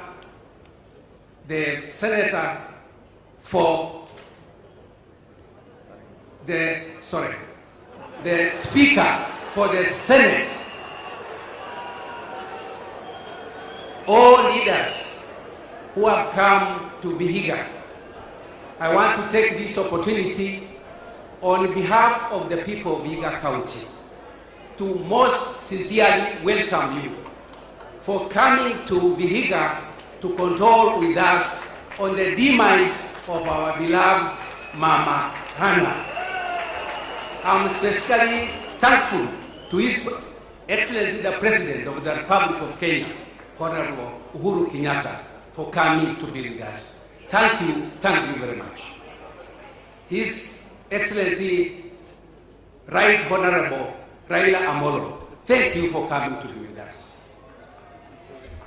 I wish also on behalf of the people of Vihiga County and the entire leadership of Vihiga County to send our heartfelt condolences to the family of Honorable Wycliffe Musalia Mudavadi. I want to say this. Since the demise of Mama Hannah, we have seen a difference in Vihiga and also in the country. In Vihiga, for the first time, when Mama Hannah passed on, the following day, all of us, leaders from the entire region, we came here and we met. And from that time to date, we have been meeting and working together as one family. Also, in Nairobi, we saw the entire leadership of the country condoling with Honorable Musalia Mudavadi. And today, here, we can see the entire Kenya is here. So we want to say thank you very much. Mama Hannah has brought us together, and I want to echo what the rest of the leaders have said. Mama Hannah has brought unity to us. Let us seize this opportunity. Next, I want to say the following. Honorable Musalia Mudavadi, you are our son, and I am your governor here. I walk with you. Because you have decided to work with His Excellency the President of the Republic of Kenya, Uhuru Kenyatta, pamoja na Baba and the rest of the leadership, to ensure that the handshake succeeds. I want to assure you that I'll be with you, and I'll work with you to ensure that we move forward and support our president to achieve his goal before 2022. So the President of the Republic of Kenya, I want to assure you, the people of Vihiga, we are with you, and we have embraced handshake. And we have demonstrated this during the time we were collecting signatures. We worked together with the ANC, and within 2 days, we had collected all the signatures. Lastly, in remembrance of our beloved Mama Anna Mudavadi, the government of Vihiga County, we have decided we must remember this great lady for long. So we've decided we are going to rename Sabatia Sub-County Hospital to become Mama Hannah Mudavadi Sub-County Hospital, so that we can remember this great lady forever. Now allow me to request the governors who are here so that I can give them 1 minute or so to give their condolences. And I will start with the Mama Charity Ngilu from Kitui.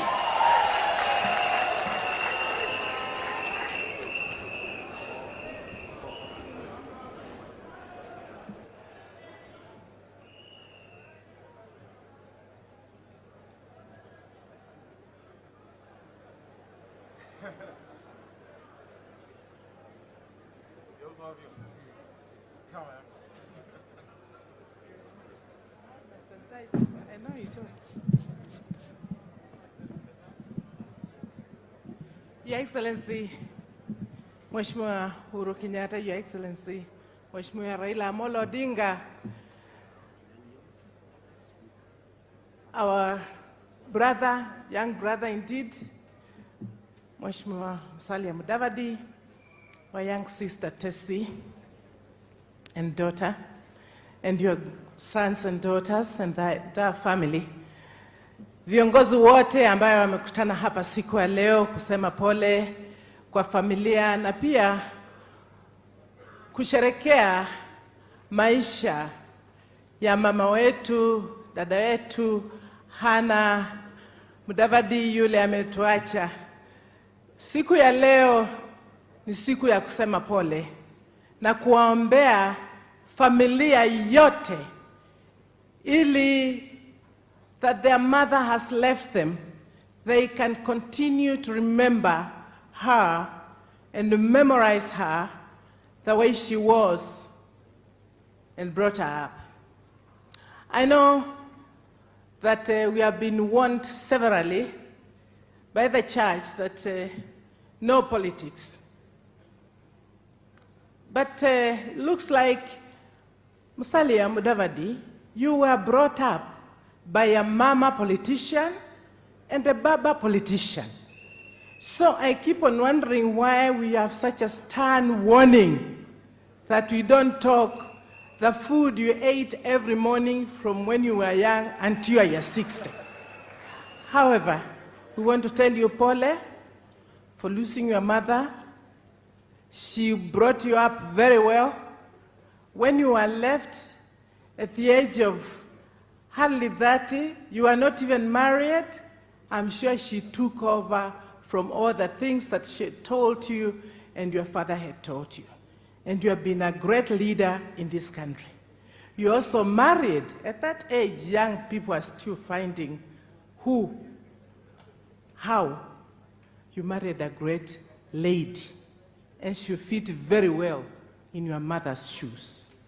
She's going to continue doing what your mother has been doing. And we want to tell you, Pole, and we want to share with you, we have worked with you, I've worked with you.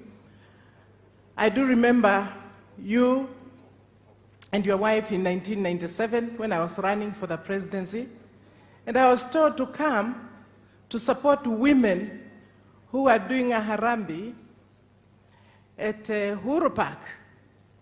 And I said, how do I come?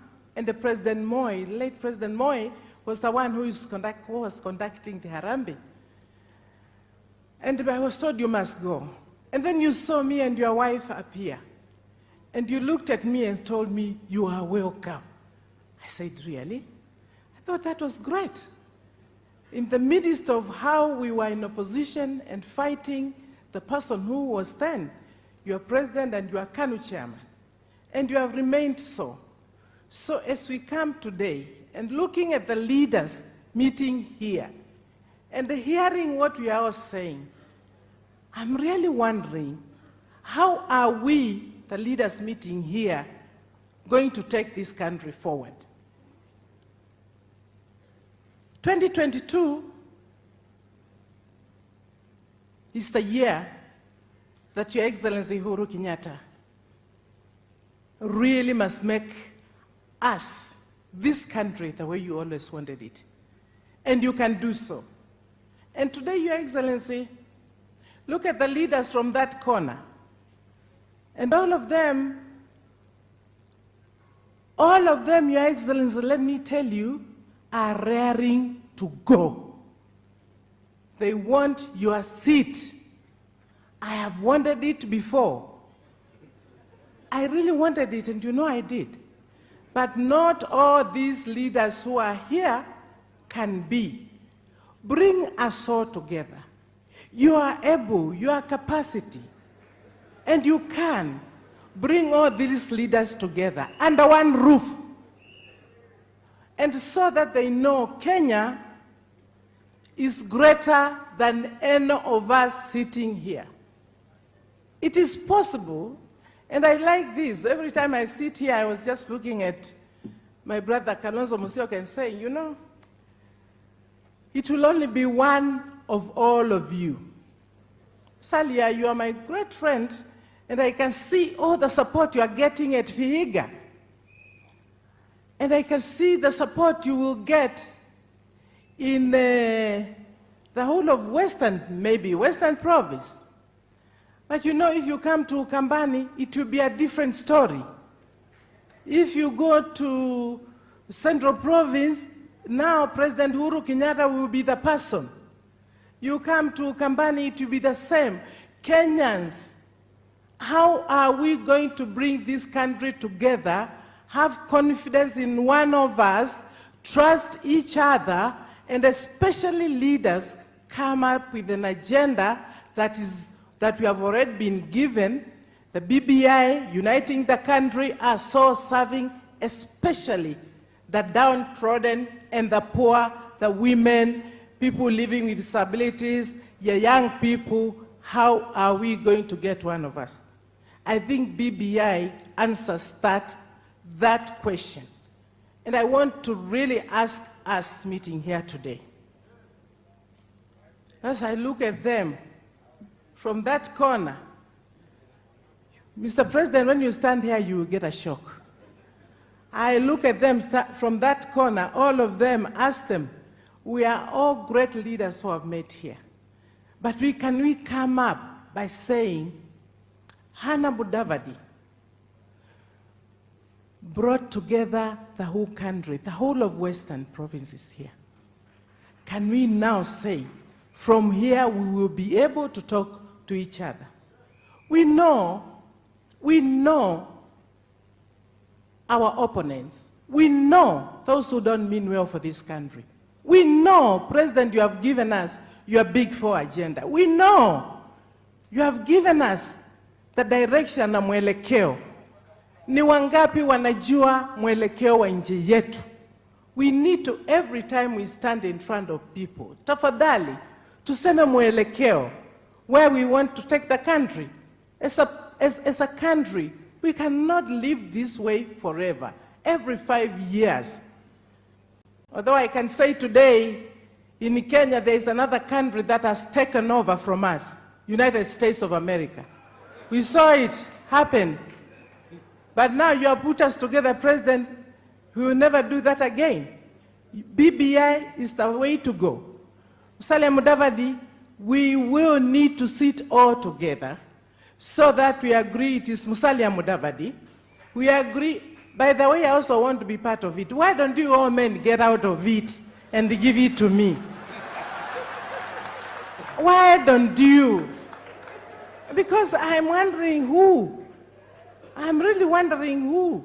All of you. I could, Mr. President, even I heard you say you would be happy one day to see a woman president. Why don't you say it is Charity Ngilu? You know, if you say that, and I'll put all of you in my cabinet, I will have the greatest cabinet. Mr. President, please leave us a country. And let me also say finally, Mr. President, tafadhali, Mr. President, Musalia Mudavadi, Raila Amolo Odinga, Council of Governors Chairman, the speakers, musiachie hii nchi yetu. Matapeli tunamjua. Please, no way. If you want to see blood, tujaribu hiyo njia. Lakini I want to say it will not happen. Musalia, I'll walk with you. Tessie, you are a wonderful person. You have always been there for us. And we'll be there for you, we will pray for you, and you are great children that we have seen here, and you were brought up by a great woman because you were also married very young. God bless you, the family, and the God rest her soul, Hannah, in eternal peace. In the name of the Father, the Son, and the Holy Spirit. Amen. Okay, now I call upon the governor for Kisumu and the Busia to come over just for 1 minute before I call the chairman of the Council of Governors. Just 1 minute.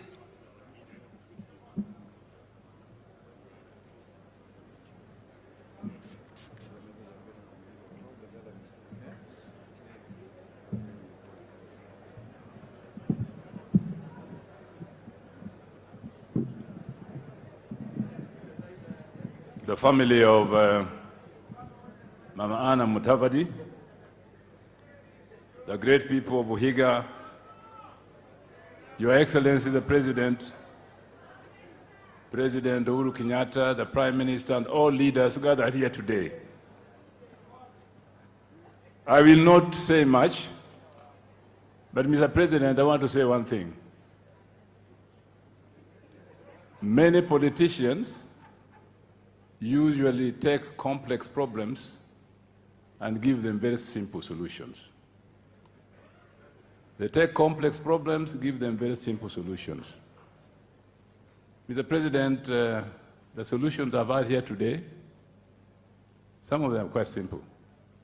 The problems you have in this country are very complex. When the two of you did the BBI document, a very short document, but it realized that to solve the problems of Kenya, you have to analyze them very carefully and not give it simple answers. As we discuss the BBI and go towards the referendum before 2022, let us know that we have a very complex problem in this country, which cannot be solved simply by telling us who is going to be the president. That is a very simple answer. I do believe, Mr. President, that what we need in this country is political stability for a long period of time. To give the country, let me repeat that, we need political stability for a very long period of time to give this country space to develop. If you look at countries in the third world which have developed very fast over the last 30 or 40 years, they have been stable, not under political oppression, but under democratic governance. Think of Malaysia, think of Singapore, think of India, think of Mauritius, think of Botswana, where you have political stability and democracy. In the third world, you have development. But stability must be there for a long period of time. 5-year periods followed by presidential elections and instability is the curse of this nation.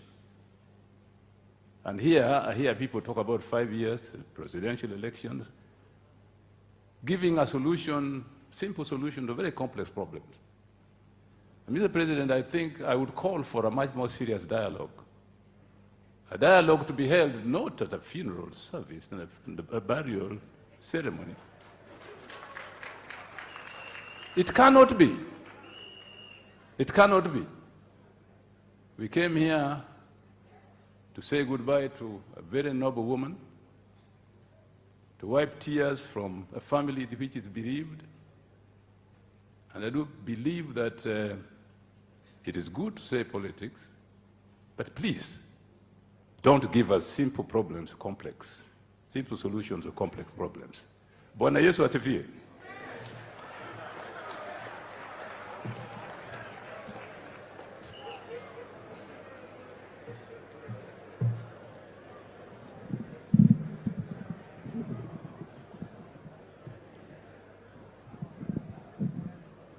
Okay.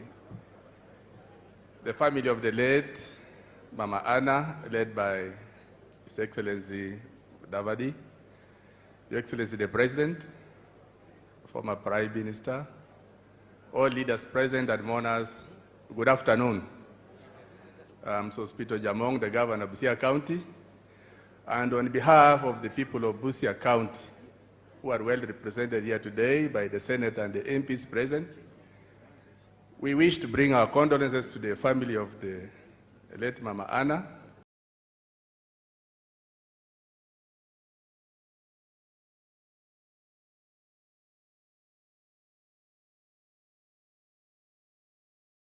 And say that we are together with you during this time of mourning.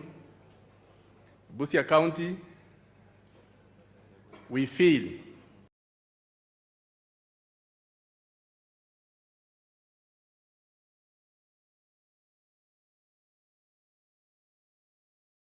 the kind of leadership that the Musalia family provided in Western Kenya. In fact, it made Busia County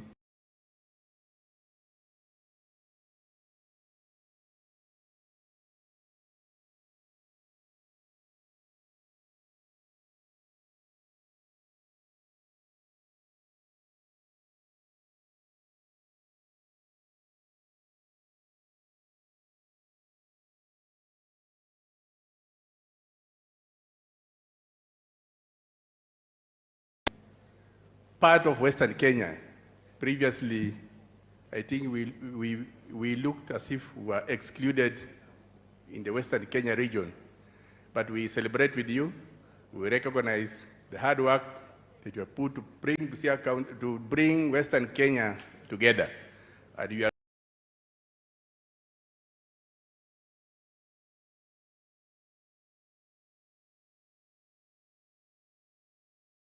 always welcome to Busia. So receive our condolences. We are together during this time of mourning. Asante sana. Now it's my privilege to call upon the chair of the Council of Governors to come and give his condolences.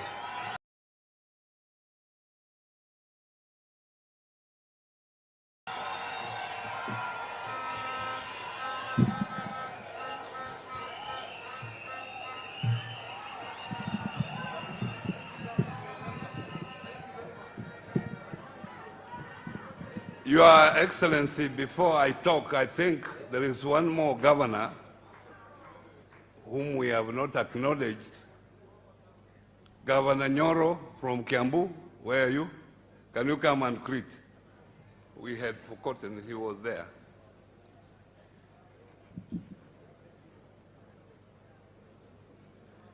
Ametoka mbali, tafadhali aje asalamie tu. Na tuna gavana mwingine pangine amekuja kama amechelewa, ameketi mahali.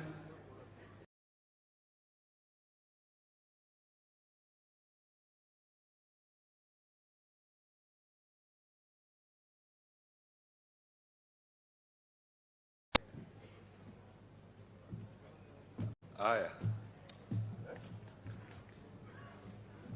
Asante sana, Your Excellency, the President of the Republic of Kenya, the Right Honorable Amolo Odinga, the family of our friend Musalia Mudavadi, and the people of Vihiga. I'm here today to join the family of Musalia Mudavadi to celebrate the life of his dear mother, Hannah. Na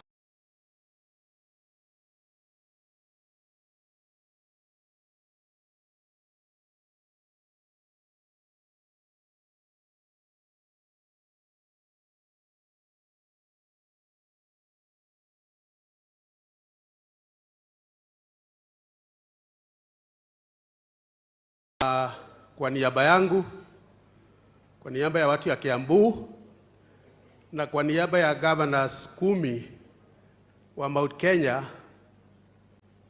tungetaka kutuma risala zetu za rambirambi kwa familia ya Musalia. Mimi mwenyewe nimemjua Musalia tangu siku zetu za university when he was at ADD.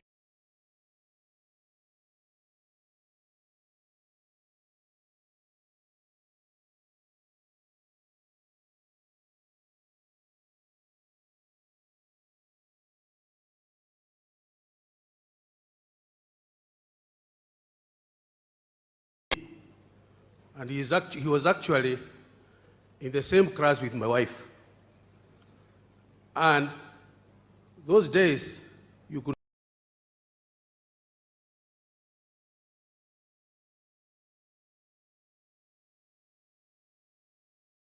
not even know that Musalia was son of Mudavadi. That is the kind of reader that we are talking about. People who have come from certain places but with a lot of humility. Kwa hivyo, sisi tuko na wewe, tumekushika, sisi watu wa Mount Kenya, tunakupenda. Na ningetaka tu kusema jambo moja, nimalize. Unajua tumeongea maneno mingi sana, na mnasikia maneno mingi sana ya huko Mount Kenya na Kiambu. Na kwanza Kiambu, mimi ndio nakuwa huko. Mimi ndio nakuwa kila mahali Kiambu. Kiambu sisi tuko nyuma ya rais wetu.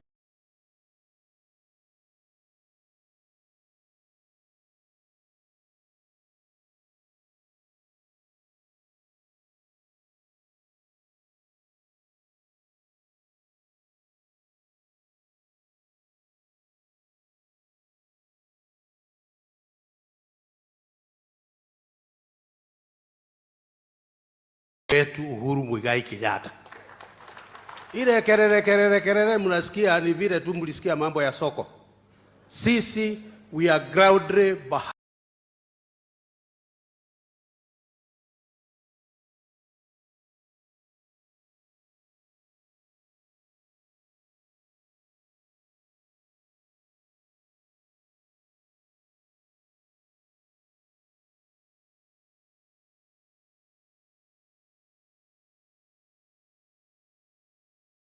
hide you, Your Excellency, na tumeongea na wewe, hata juzi tuliongea na kina mama wa soko na wakakwambia wanakugojea. Hiyo maneno ingine hakuna. Ukituambia twende east, tutaenda east. Ukituambia turuke, tutakuuliza tukae juu dakika ngapi. Asanteni sana na Mungu awabariki.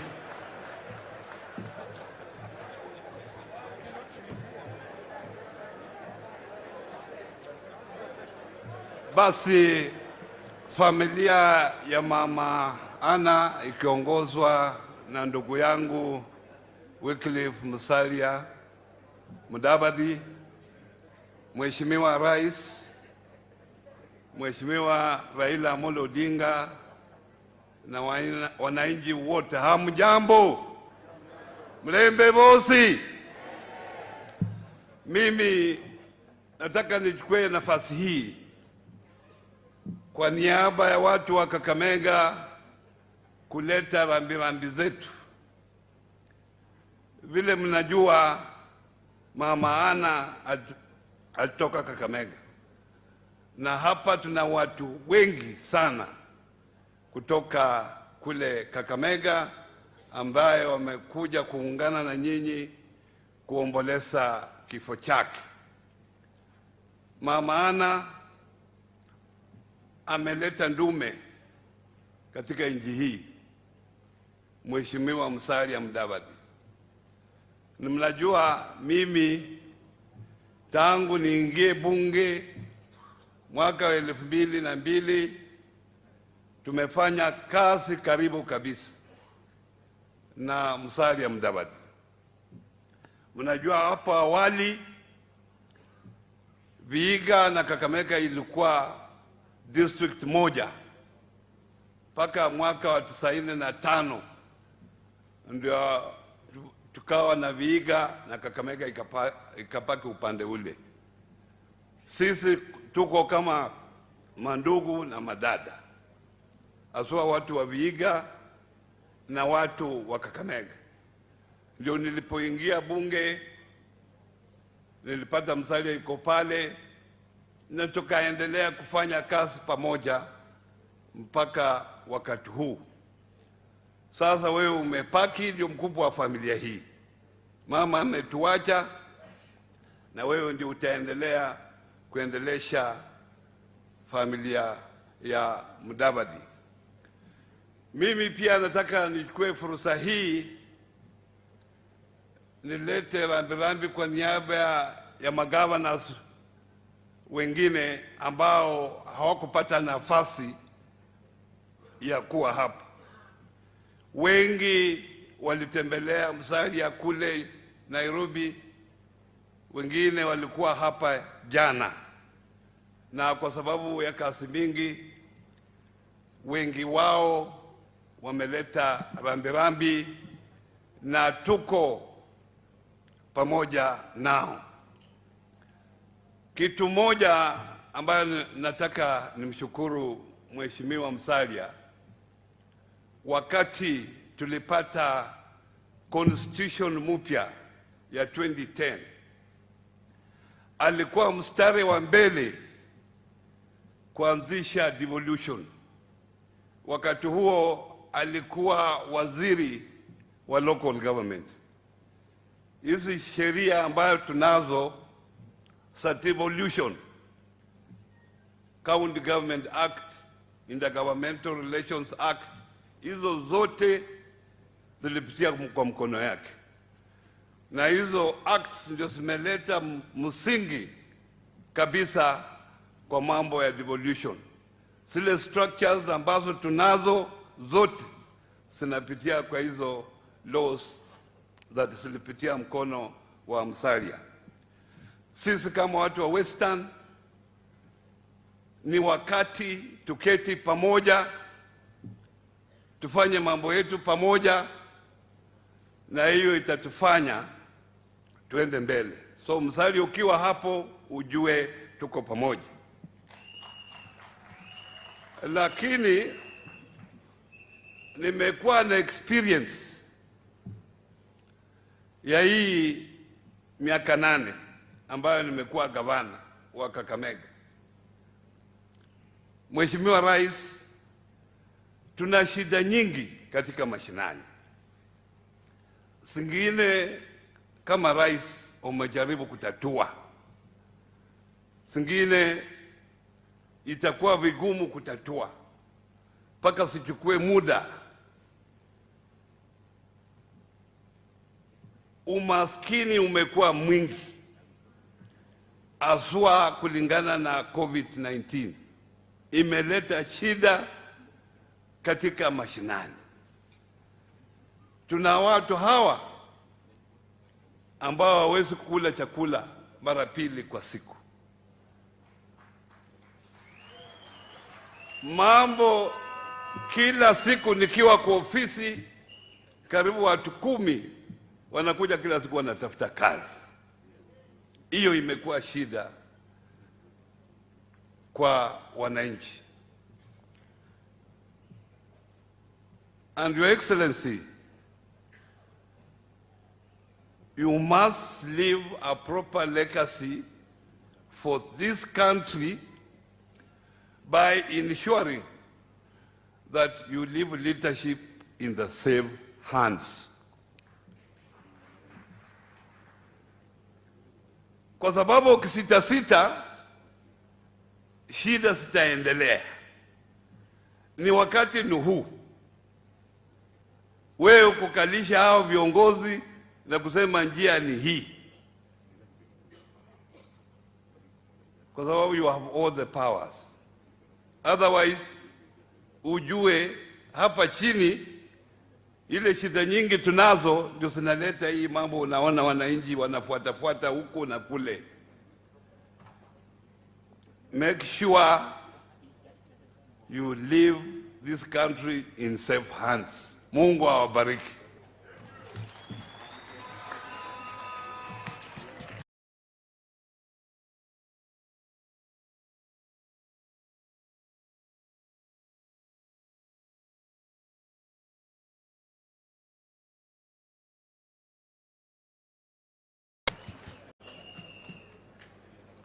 Thank you very much, Governor Oparanya. Your Excellency, just a few leaders who hadn't been recognized earlier. Mheshimiwa Mabonga from Bumula, nimeambiwa yuko hapa. Mheshimiwa Kaunya from Teso. Na pia ndio huyo Deputy Governors ambao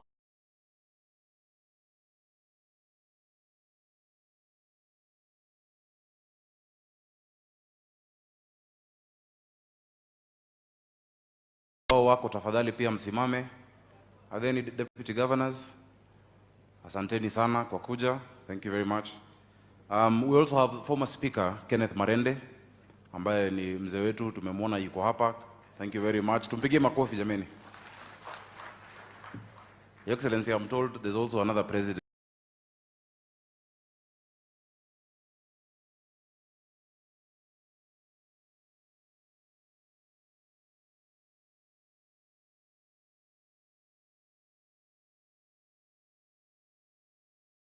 Here of the Law Society.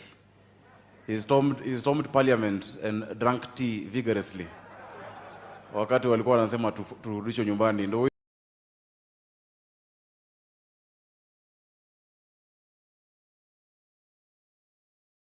huyo Nelson Harvey. And you know, he is dressed like Che Guevara. But after the stormed Parliament, wamesema sasa ni Chai Guevara. That is that is a new name. Thank you very much, President LSK and your deputy. Thank you very much. They've also been with us at home and throughout this time. I've also seen my brother Dennis Waweru. I don't know if you are recognized. There is Dennis Waweru. Pia anataka kuwa governor wa Nairobi. We wish you all the best. Your Excellency, at this point, allow me to invite Honorable Eugene Malowa just to introduce other cabinet secretaries and to make his remarks. Karibu sana, my big brother Eugene Wamalwa.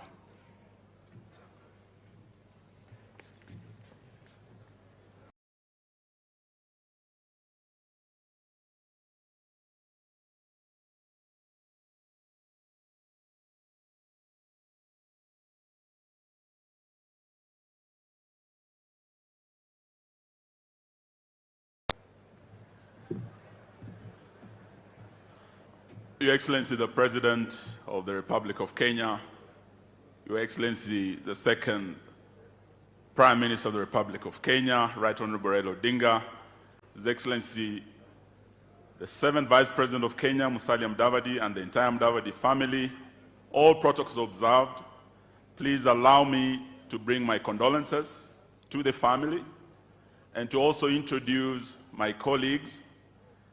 I'm here with CS Samina.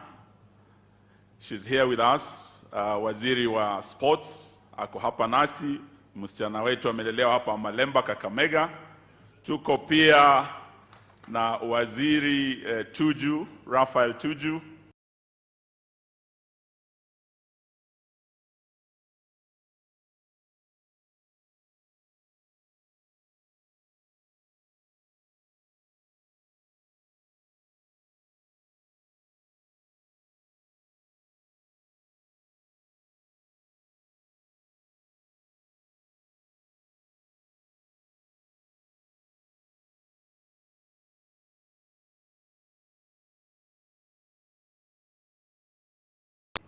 Ako hapa nasi, asante sana kuja kuomboleza nasi. Tuko pia na PSS Mukobe, ako hapa, ako pale nyuma, Your Excellency, anatoka hapa Vihiga County. Tuko na PS General Kihalangwa, ako nasi hapa pia. Thank you very much, General, for coming. Tuko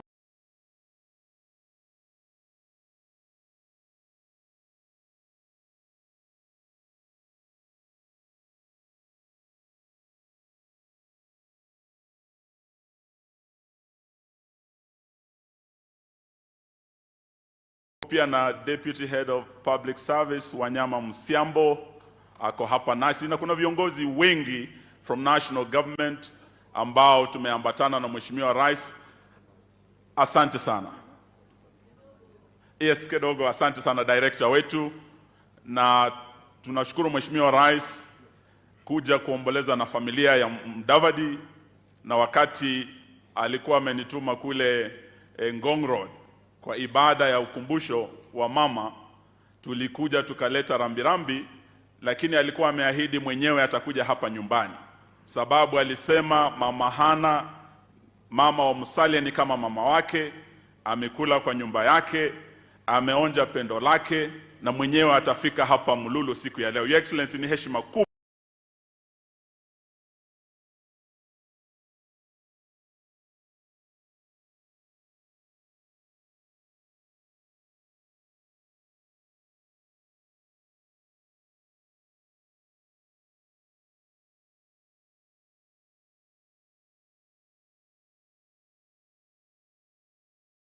sana to be here personally, kuwa na ndugu yako Musalia Mudavadi.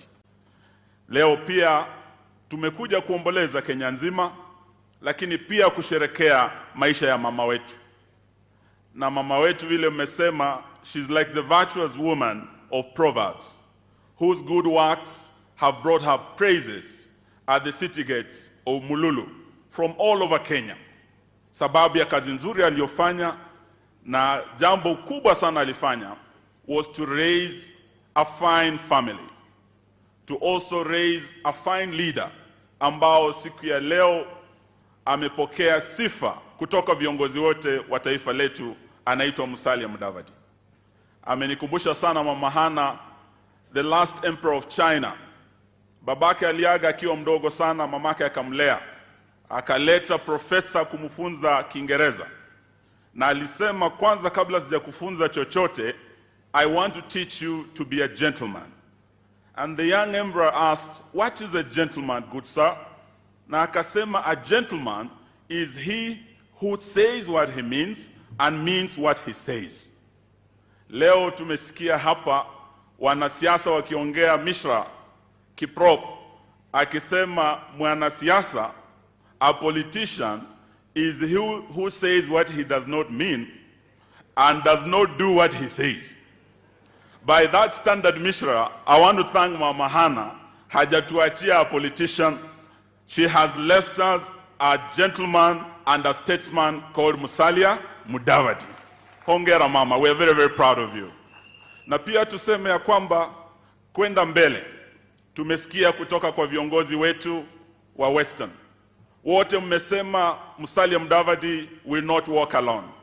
Please let us say what we mean and mean what we say. Vile gentlemen wa siasa tumeelezwa behave. Vile tunaangalia historia ya Musalia, tumeelezwa hapa, when Musalia gives you his word, as he did in 2002, kwa ndugu yake Rais Uhuru Kenyatta, alimwambia you not walk alone, na walitembea na yeye 2002. Na wakati campaign ilikuwa ngumu sana, Musalia told me this story, I don't know if you remember.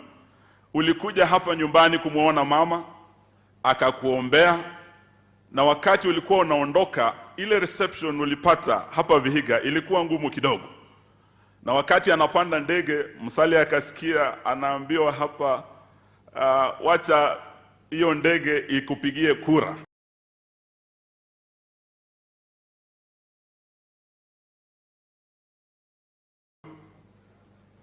Indege igubire, amanyoni kagubire jikura.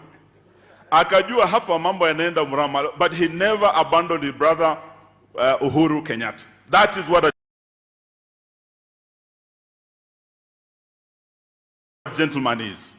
2017, 2007, aliposimama na Raila Odinga, the same. So tukisema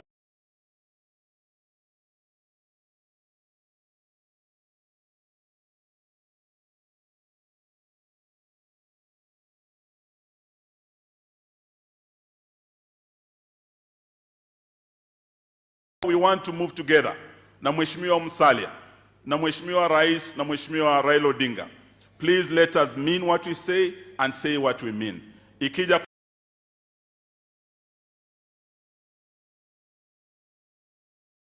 kwa mambo ya maendeleo, wakati tunafanya juhudi za kufufua viwanda vyetu vya sukari, kufufua uchumi wetu wa Western, tutembee pamoja, tupiganie vijana wetu wapate kazi. Na tuweze pia kusema hata ile safari ya BBI ya kuimarisha ugatuzi, because Musalia played a major role kuleta mambo ya ugatuzi. Mheshimiwa Rais na Raila Odinga wamesema tuimarishe ugatuzi. We want to say, even that BBI journey, let us walk together. We should never walk alone. Murio mnawela avalindeko.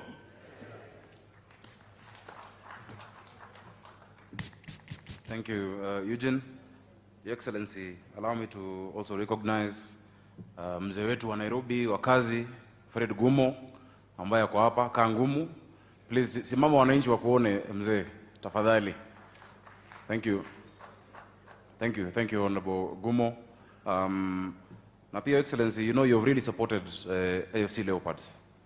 Honorable Musalia has been patron, I have also been patron, but umetusaidia sana, and that is one of the things we all agree with here in Western. I want to recognize the president of AFC Leopards, ambaye nimesikia kwa hapa, Dan Shikanda. Tumpige makofi. Mnafanya kazi mzuri, but now we are number 4 on the table, we should go a bit higher. Mungangane. Your Excellency, allow me at this stage to also invite our elder brother and my boss, the Speaker of the Senate, Honorable Ken Lusaka. Welcome, sir.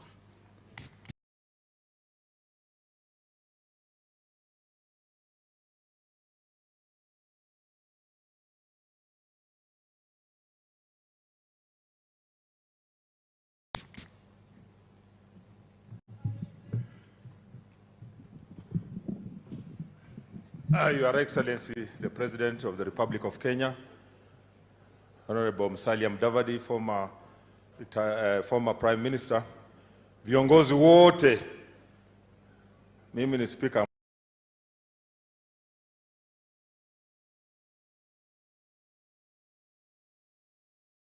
ambaye haspiki sana. Nataka tu one verse of a song to mourn my mother. Kwa yote aliyotenda sitaacha kumsifu neema yake, sitaacha kumsifu, sitaacha kumsifu Mwokozi, Mwokozi, sitaacha kumsifu aliye mkombozi. Kwa Wakweka mnajua hiyo ni wimbo wanajua mama alikuwa amependa sana. Kwa niaba yangu na kwa niaba ya masenators wote nimeleta rambirambi zangu kwa Mheshimiwa Musalia Mudavadi. Tulijuana vizuri na 2013 wakati tulikuwa mrengo moja, mimi nikisimama kama gavana kule Bungoma, lakini tukafanya kazi na ndio nilikuja kumjua mama. And we thank God for the years she has been with us, 92 years, and 32 years that she has been a widow taking care of you. We know that mahali ameenda, Mungu atamuweka mahali pema peponi. Mimi pia nikiongea ma speaker, but also I come from this region. This is what I want to advise, that you can only be escorted if you are going somewhere. You cannot be escorted if you are sitting in the house. So let us show that we are going somewhere so that we are escorted. Pia tujenge daraja ya urafiki na Kenya mzima. Mama Hana has brought the entire country here. Let us use this opportunity to be together. My brothers and sisters who are leaders from this area, to look back is not cowardice. We need to sacrifice. Twins and triplets are born the same day, but one must come out first. So let us appreciate that one must come out first. And you know what I mean. God bless you. Mama, rest in peace.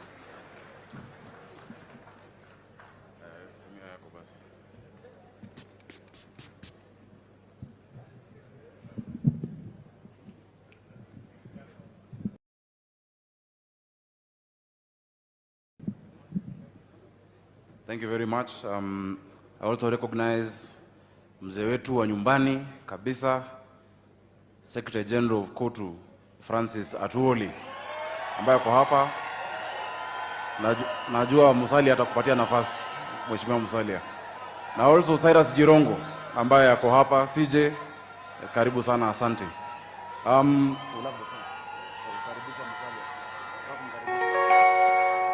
So, kwa sasa, tumefika pale ya party leaders. Na tuko na party leaders wengi hapa. And Honorable Musalia Mudavadi, we will invite you to invite them, as well as recognize the other family members who are to make a certain tribute. There's only one party leader we've not seen. Alizindua chama jana.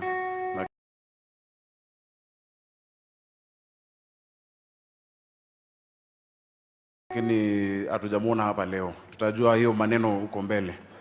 So, si mnajua nasema nini. So Your Excellency Musalia, we shall invite you with a song, because we know things are heavy. Na nakaribisha kwaya yetu, and you guys you've done an amazing job by there. Asanteni sana. From Nairobi, you guys have been beautiful. Please welcome for us, Honorable Musalia. Vero Nangorendi, Vero Nangorendi, Vero Nangorendi, Vero Nangorendi, Vero Nangorendi, Vero Nangorendi, Vero Nangorendi,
Asante sana kwaya. Nitawaomba muvumilie kidogo kwa sababu kulikuwa na jamii ambao hawakumalizia pahali fulani. Nitawatarajia watakuja alafu wamalizie kwa niaba ya familia. Lakini kabla sijafika hapo, ningependa kutambua kwamba kuna Honorable Joyce Kamene ametoka MP Machakos County. Naambia amefika, asante mama. Alafu naambia pia kuna mheshimiwa wa Vinya Ndeti CAS Transport. Asante. Kabla sijakuja kwa wanasiasa, kwa familia tulikuwa tumebakisha tu watu wawili watatu hivi ama wanne. Ningependa kwa hisani yenu waje wachukue dakika moja moja ya kutoa message kidogo, alafu nirudi kwa wanasiasa. Ningependa kuuliza ndugu yangu Geoffrey Kigode aje karibu. Ningependa kumuuliza Catherine dada yangu kama yuko karibu aje. Alafu nimuite dadangu Jean na Margaret. Mzee wetu Justus yuko pale, nadhani tutampatia microphone aseme akiwa pahali alipo.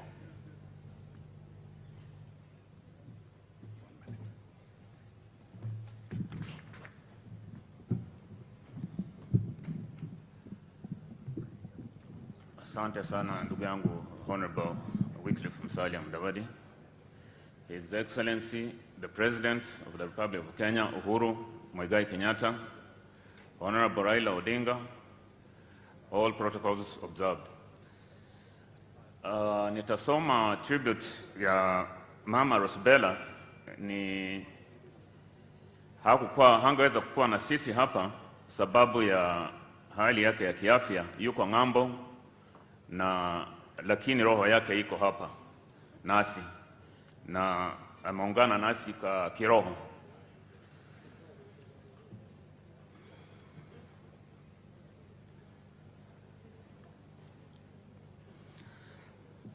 I want to give you all my presence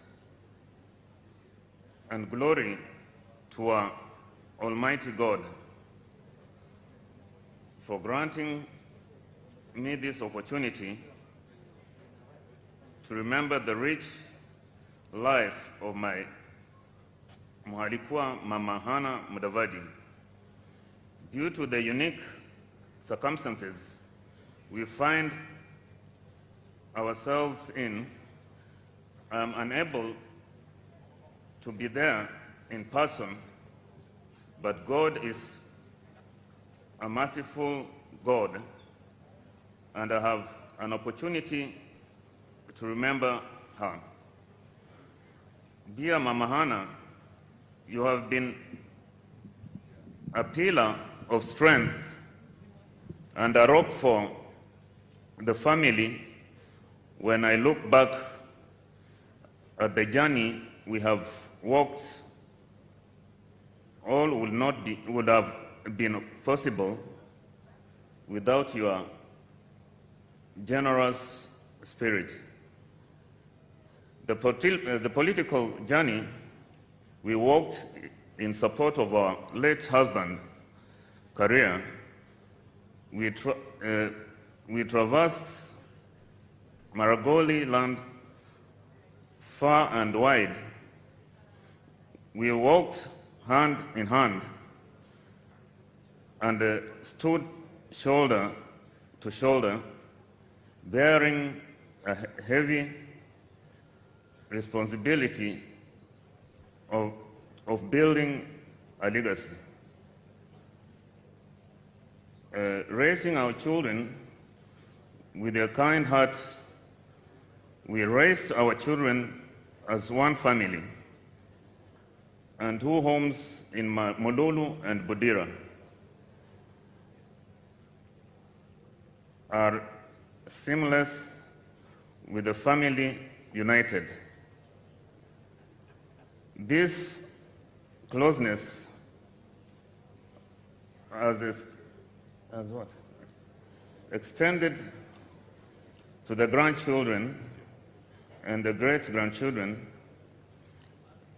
It is my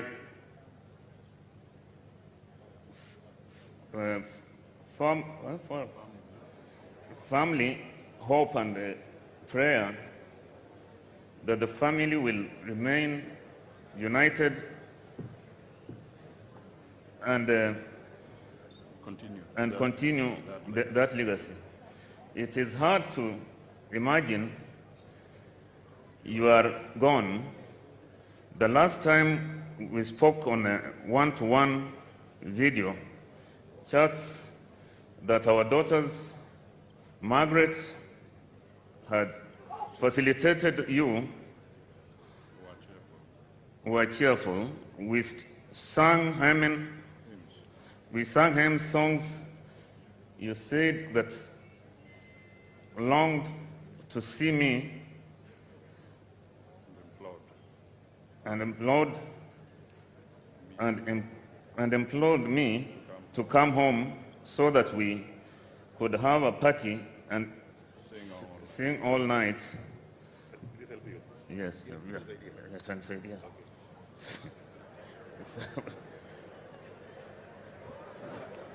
Oh yes, it's okay. What do I do? Little did I know it would be the last time we spoke. I thank you for your kindness and generosity. I will miss you dearly. Go well, Mama. Mama Rosubela Mudavadi. Thank you. Thank you. I've just realized my younger brother has got to go to the Sabatia Eye Hospital. Catherine, come in.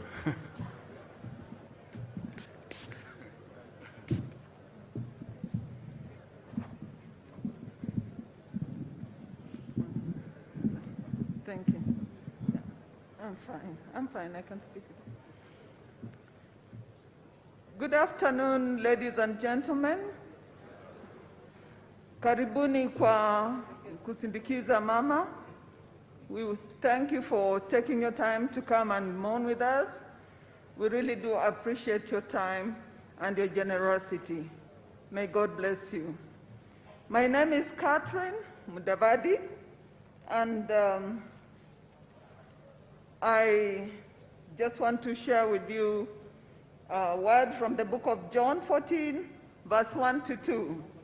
And it says, "In my Father's house are many mansions. If it were not so, I would have told you. I go and prepare a place for you. I will come again and receive you unto myself, that where I am, there you may also be." So Mama accepted this invitation because she knew the love of God and love of family. There's not any angle in any area of our lives that can bring comfort to replace the loss of a mother. Many of you have spoken about losing your mothers or losing your parents at tender ages, and it is a void that can never be filled. Some people will say it heals with time, but you all know how difficult it is to lose a parent. We have lost a mother who was a peacemaker. And the word of God says, "Blessed are the peacemakers, for they will be called the children of God." We thank God for the full life and the work and the responsibilities that Mama lived for and taught us to live by example. Thank you very much, and may God bless you.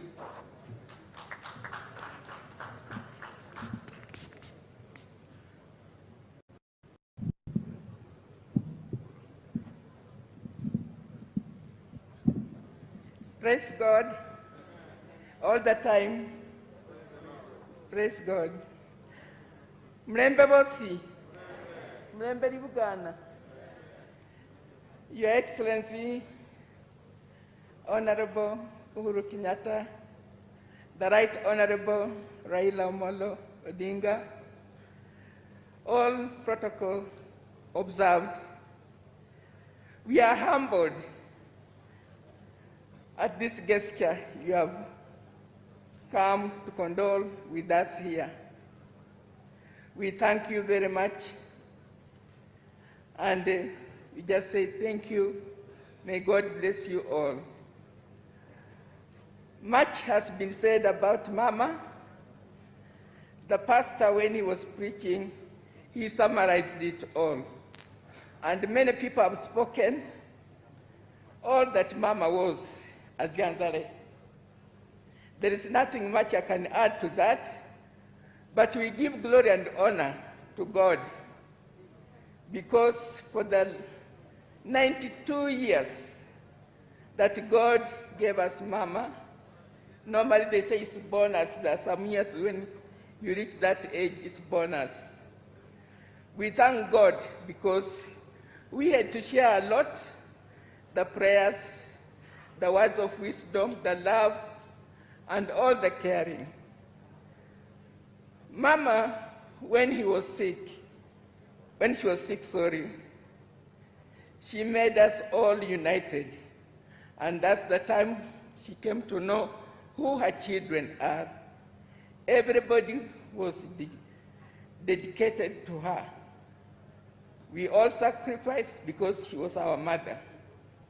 Special thanks goes to my brother, Honorable Musalia Mudavadi, and my sister-in-law, Kisi. There is no single time, whenever Mama was sick or when she needed something, I would call, and they were there for her, any time of the day, even if it is at night. We thank you. And all my siblings, each had a role. Margaret here, she is sacrificed, and she used to sleep with her in the same room because Mama was actually on supporting machines at night. Daytime she was okay, but at night one had to be very careful to look after her. So with the caregivers, Margaret did a wonderful job. Even where Mama is, she's happy about all her children. And also, I'd like to send special thanks to the Nairobi Hospital, all the doctors that were under the care of, headed by Dr. Silverstein. They did a good job. They worked so tirelessly. And I remember Dr. Silverstein used to say, Mama Hannah is a miraculous lady, because 3 times she underwent surgery and she came out. This time, I could look at the face of Dr. Silverstein. He didn't have much words to say, but he just said, it is 50-50. And when he said 50-50, definitely you know that things are not right. But all the same, we thank God because they worked tirelessly with all the staff members, all the doctors, even the ones who did the surgery, Dr. Kennedy, Murehan Odede, and Dr. Khan. So we appreciate and we say thank you very much. To the community and the church, I would also like to say thank you so much, because when Mama came from Bushangala, you welcomed her as one of your own. Mama, during any event,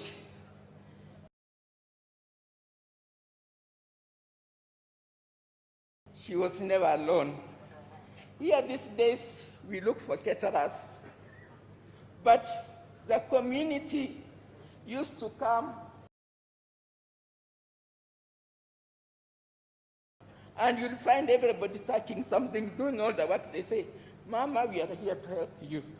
So the community, you have lost your friend, but God loved her most. She gave us her, and this is just a day for celebration. We let's celebrate her life. Where she is, she's happy, and she knows that you all loved her. Thank you very much.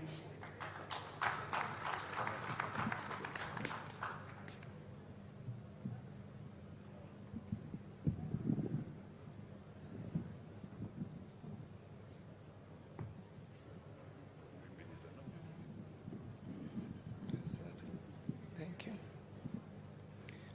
I thank the Lord for all of you for having to come and celebrate Mom's life this day.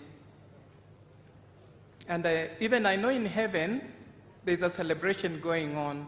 Why do I say this? Because the word of the Lord says that to live is Christ.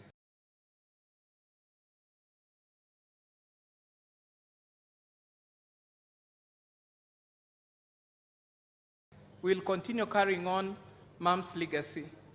And to die is gain. God has gained for Mom being in heaven. God bless you all.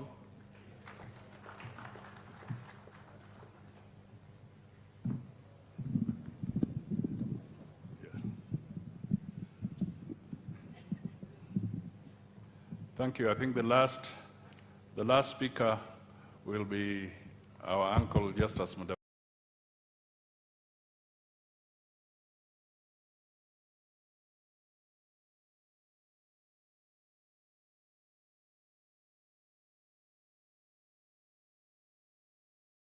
Mudavadi. He'll speak from where he is, and I will indulge my auntie Trufena and my uncle Solomon to bear with us because we have had Elsie Mheshimiwa from Bushangala speak, and I think she represented the Bushangala very well, so it's part of the family. Thank you.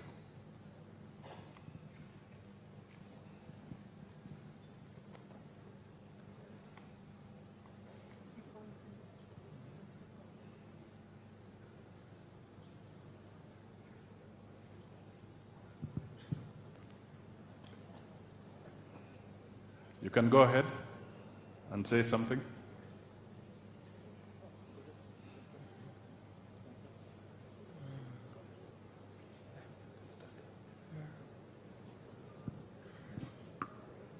Yeah, it's okay. It's okay.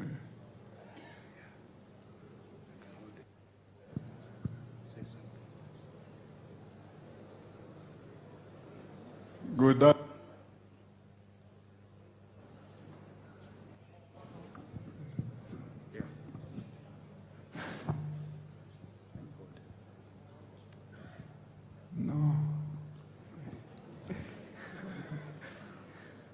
Good afternoon, everyone. Good afternoon. Now, I came here to escort my sister-in-law. Hannah was my sister-in-law, but in actual sense, she was like my own mother. When she came to Maragoli from Bushangala, she found 4 boys The girls had been married away from home, but the 4 boys became her responsibility. I was one of them.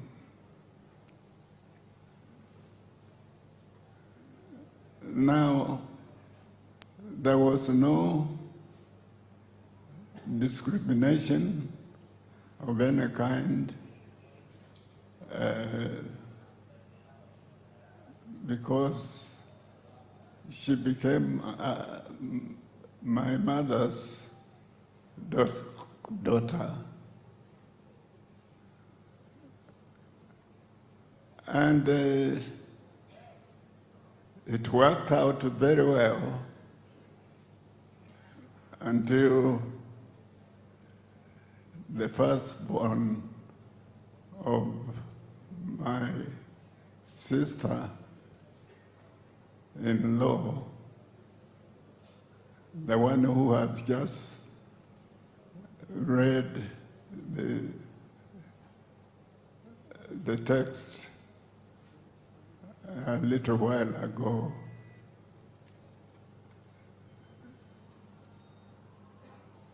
We lived very comfortably. The goings on were a little difficult, but the 4 boys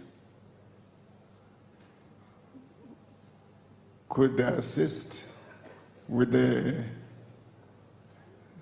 tasks such as bringing in firewood and even bringing in water. But we lived very comfortably. Okay, we are almost done. It is very disheartening to lose Hannah because she meant a great deal to us. Thank you. Thank you so much. Thank you. All right, let me also recognize that we have our Regional Commissioner, Esther Maina, in the tent, the Regional Police Commander, Peris Kimani. This is why Vihiga and this region is very peaceful. The Regional Commissioner and the Police Commander are ladies. I also wish to recognize Dr. Noah Wekesa. Now, I have an interesting, Your Excellency, I have a very interesting task here. And I know we are running short of time. I'll seek your indulgence to be very selective. And I know the people who will come can do it in a minute and not more. But I'll recognize some. I have recognized Dr. Noah Wekesa. Thank you, Daktari, for being with us. I'd like to recognize Cyrus Jirongo.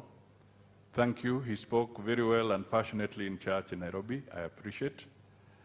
I would like to recognize Amos Wako, who is like a son in this home. He's here. I would like to recognize Mr. Issa Timami, the governor of Lamu in the last term. Thank you, Ndugu Issa Timami, for being here. I would also like to recognize one of our senior counsel, Dr. Fred Ojiambo. I saw him somewhere. Thanks. Okay, this poll is in front of me. Thank you, Fred. I would like to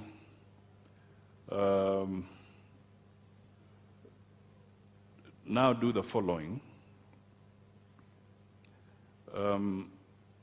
Amos, you spoke in Nairobi. Your minute is here now. If you can come and say something very briefly, and then I'll ask Engineer Maina to also come forward. Engineer Maina has also a special relationship with the family.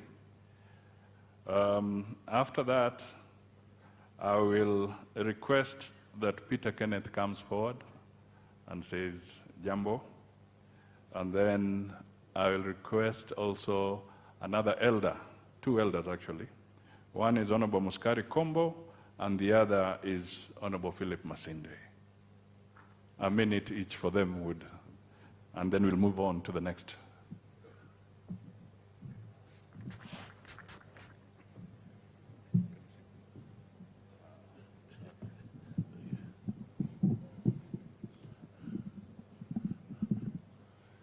The President of the Republic of Kenya, Your Excellency Uhuru Muigai Kenyatta, the Right Honorable Prime Minister, the Mudavadi family, headed by Honorable Wycliffe Musalia Mudavadi, permit me to say all protocols observed. I spoke in Nairobi a bit at length, and I don't want to repeat myself with what I said in Nairobi. But I just want to take an angle which was brought about by the pastors. The pastor in Nairobi, who was also the pastor here, told us in Nairobi, politics, no. And I will not go into politics. But he challenged leaders who are here gathered and said, will you bring political unity? And others also challenged us. And I want to believe that the answer has already begun, that we shall bring about a political unity in this country. We shall bring about a political unity even in this region. Mama Anna, as was stated before, was a Christian, a devout Christian. She was a mother, a loving mother. Her love was unconditional. Her love was unfailing. Her love was eternal, to the extent to which each of the children, each of the grandchildren, and each of the great-grandchildren felt that they were directly loved by her. What I want to stress today is what came out, that she was a good hostess. Many delegations used to come here during her husband's time. And although she was not really a trained cateress, she became one and was able to cater for all the needs. But the idea that I did not mention in Nairobi is what was stated by the co-wife, Rosbella, that they both, during elections, really campaigned very hard for Substan Mudavadi. So she shared the political ideals of her husband. If he had not shared those political ideals, I doubt very much that she would put energy and effort in hosting these big delegations. And therefore, the aspect I forgot in Nairobi, that she had a very good political sense. It is said that behind every woman, every successful man is a woman. We can truly say that the success of Musalia's father was really contributed greatly because of her. Having said that, the father of Musalia and her were all united in bringing about unity in this region, unity in Kenya. Having said that, I go now to say, because of that, the greatest tribute we can give to her is to further those ideals of unity. And by your coming here, you have already begun addressing those ideals.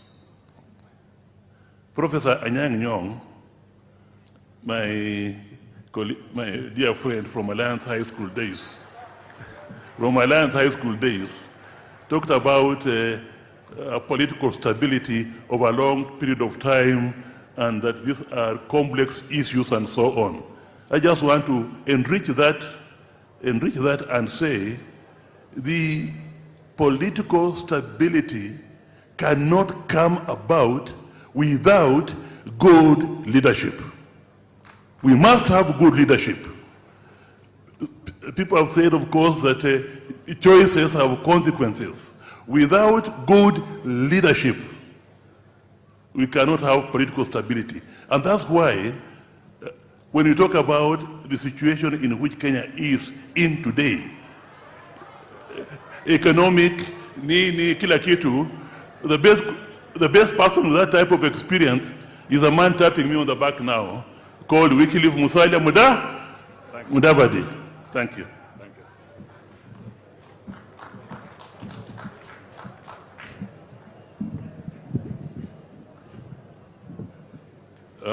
Thank you. Senator Ephraim Maina, 1 minute. I'm sure if we stick to 1 minute, it will be good.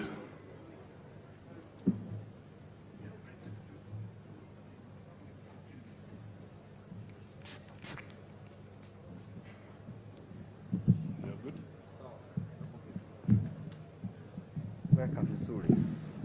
Weka hiyo dawa vizuri.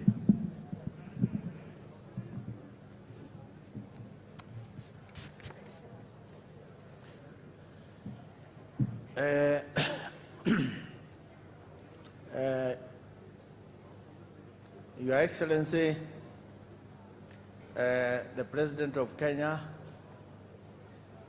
and Your Excellency, Right Honorable Prime Minister, ndugu yangu Honorable Musalia Mudavadi na familia yote na kila mtu, mlembe muzi, mlembe muno, asanteni sana.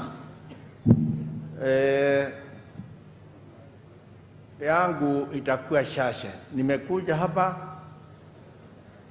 kuaga kwa heri kwa mamangu, na hiyo nikiongea ni kitu inatoka kwa roho. Nimekuja hapa kulete condolences za familia yangu, watoto wangu na Daraja family, marafiki wangu na watu wa Nyeri wanajua uhusiano wangu na hii familia, na nikuja hapa kama mtoto wa mama huyu. Bwana Musalia, tumekuwa hapa na mzee miaka ya zamani, tukaendelea kuwa hapa na mama, na mimi ningetaka niseme hivi, kwa hii jamii there is a lot of humility, and this mother lying here today was a mother to anybody who came into this household. To me, she took me as a son, and we lived as such. Jean and the rest of the sisters, Justus na familia, nitaomba kitu moja tu: jiwekeni kwa Mwenyezi Mungu, muombe Mwenyezi Mungu na mkae pamoja. Mama kuondoka si kitu rahisi. When she was there, her image was something to the family. Musalia, I am quite confident you are equal to the task. Na mimi ningetaka niulize marafiki wa hii familia, wacha tukae pamoja, wacha tuachikilie, tuzije leo tuondoke. Sasa nitaongea kitu moja tu, mimi sitaki kuongea siasa. sababu nimekuja kuongea maneno ya familia na nimekuja kuongea kuzidikisha mamangu. Lakini tukiwa hapa tushukuru Mwenyezi Mungu kwa hii nchi yetu.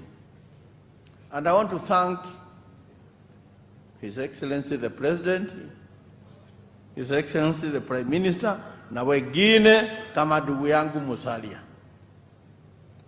Maneno ya kuwa pamoja inaweza kuonekana rahisi. Tuko hapa leo, tuko na amani. Wengine tunajua na tumeona ile imepitia kwa hii Kenya. Na acha mimi niseme, watu wanatafuta maneno mingi. Wakati tulikuwa nasidikisa mzee Moi alisimama hapa na akasema that he has come to say farewell to his friend who gave everything he had to his people.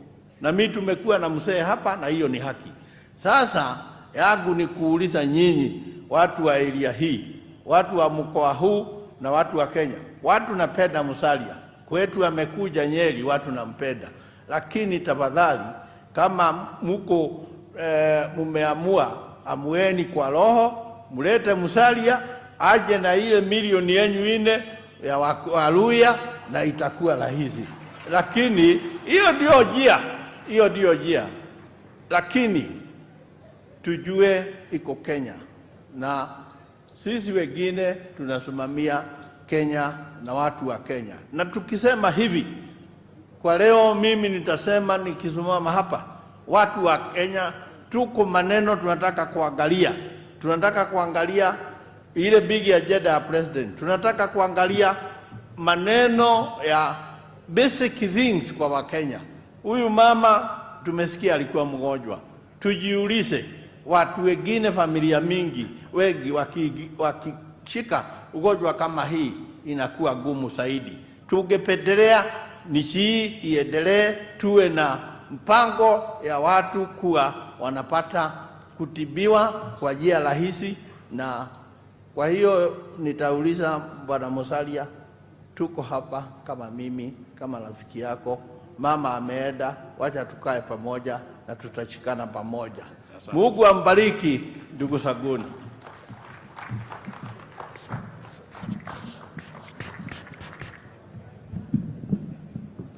Asante sana. I also want to recognize that Philip Kisi, the town clerk at one time, the first one from this region, is somewhere. Thanks. Thank you, Philip Kisi, for coming. Tunaenda haraka kabisa. I hope the elders are close. Kulikuwa na elders, Honorable Philip Masinde and Honorable Muskari Kombo. If they can move closer, they will have their minute. But in the meantime, there is the spokesman of the workers in this country. As the elders come forward, can Francis Atwoli, Secretary of Kotu, come in and say something? Can have a minute.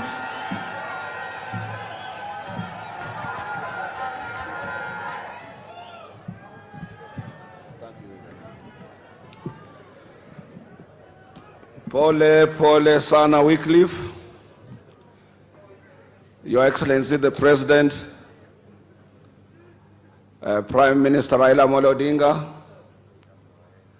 na wote ambao wamekuja kushirikiana na hii family ya Mudavadi kwa kumsindikiza Mama Ana. Mimi nitakuwa kwa ufupi sana. Hata nilikuwa natumana nikauliza Bwana Haniri aambie Wycliffe ya kwamba hatufai tuongee kwa ajili sisi ndio wenye matanga. Akate, tumewasikiza na tufike hapo. Mimi sio ya kwamba niko hapa kama kiongozi wa wafanyikazi, kama mzee wa pande hii, lakini Mama Ana alilinda sisi zote.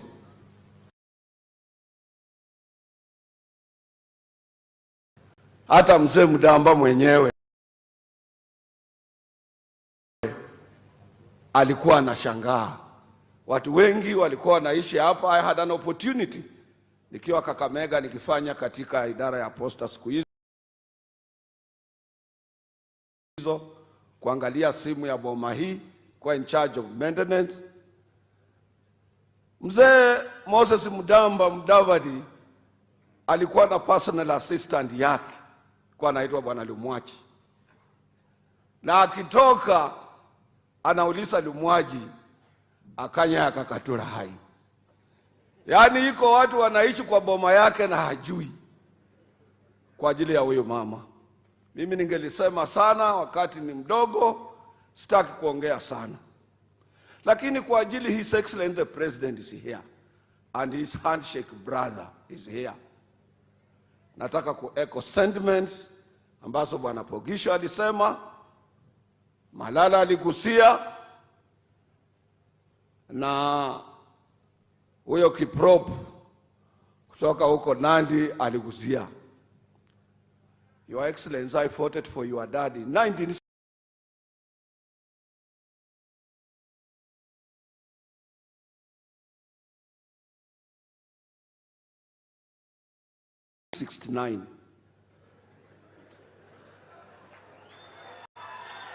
Nilipigia baba yako kura. That was my first year of voting. And I always tell these people, we happen to come from the family of voters.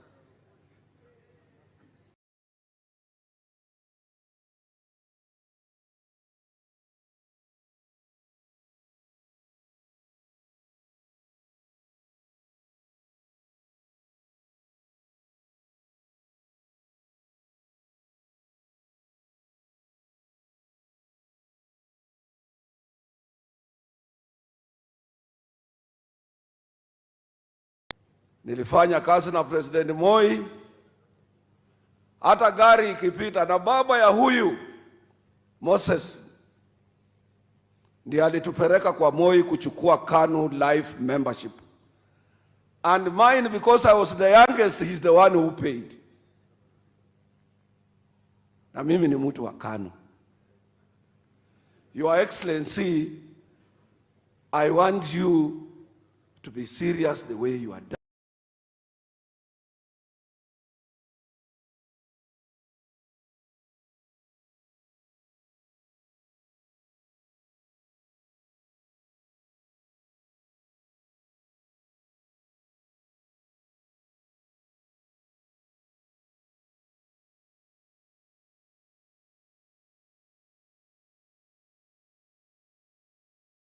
Dad used to be.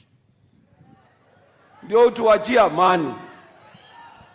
Mzee alikuwa anauliza, anasema, andu kana andu oshi alenda kudhakia serikali yako ale. Mulenda tumuhure na mahiga kana natia.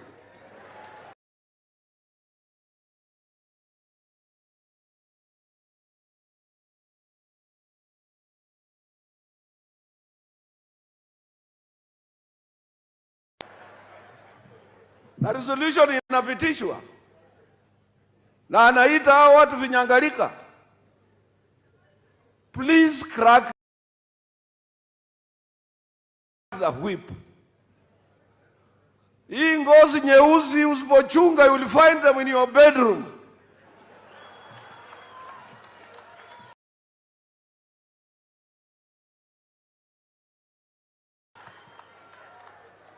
And the losers, it will be you. For the whole good work you have done, itaharibika. As I was coming, niliangalia katika Daily Nation.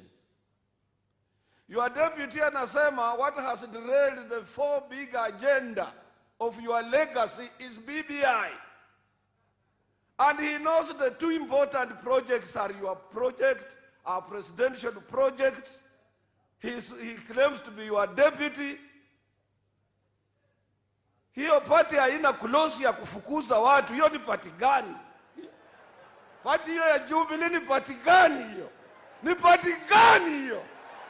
Hiyo ni party gani hiyo?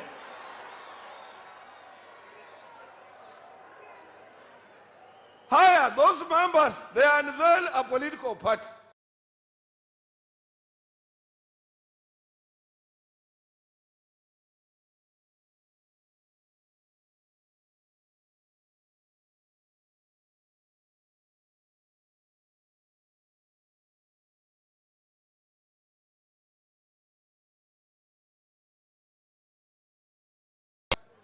Now Moses Kuria is here.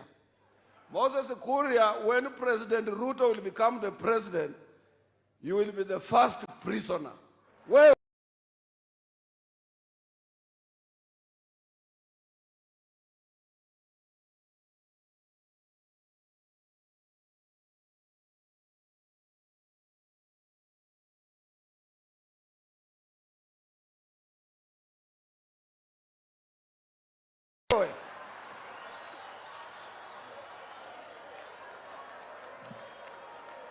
that since Your Excellency, we don't want to die for you, we don't want to support because of the political stability of this country. We are supporting you. Na hutoki nje kutusaidia kulisha watu viboko. Even people who are dying with you like Peter Kenneth.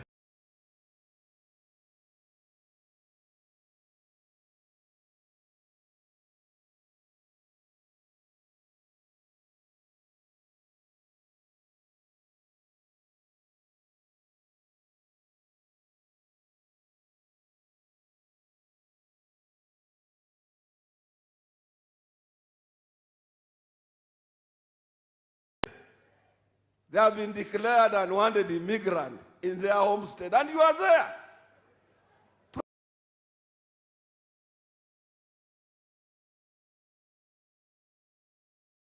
Protect your lieutenants. Get out. Toka nje. Toka nje. Thank you very much.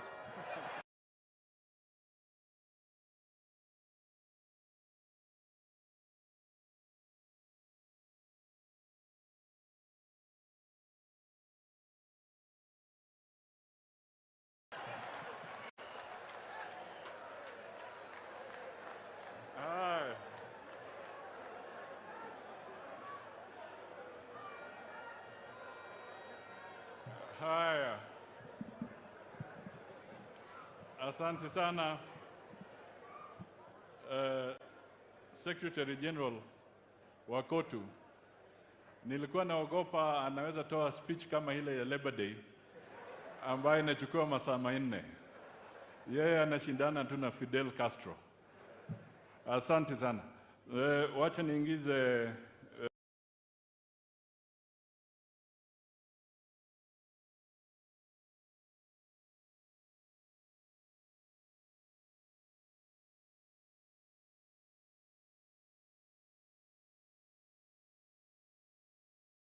Mheshimiwa Kombo, Muskari atapata dakika 1.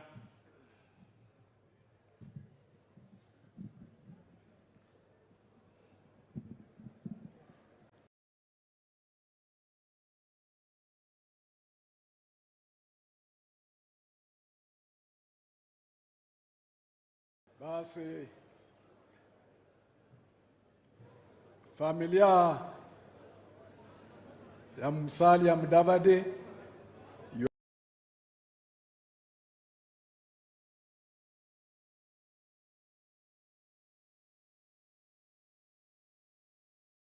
Excellency the President, Prime Minister, na waombolezi wote, hamjambo. Mlembe, mlembe swa, mlembe te, mlembe mia, muli moyo.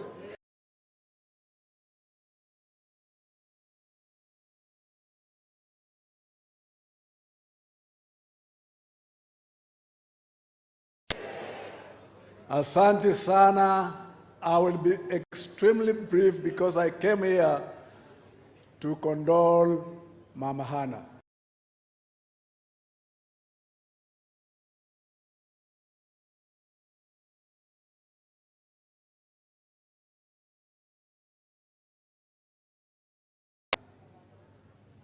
The Mudavadis, I knew them even long before I went into politics.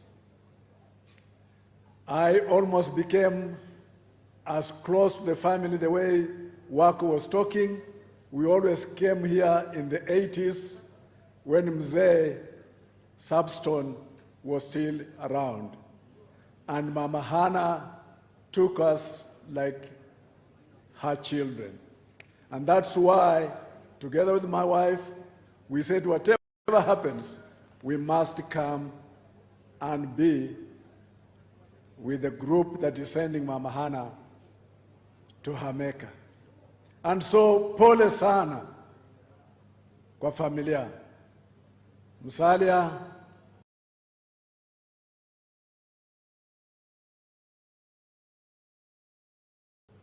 Jean, and all the siblings, please understand that what God gives, God sometimes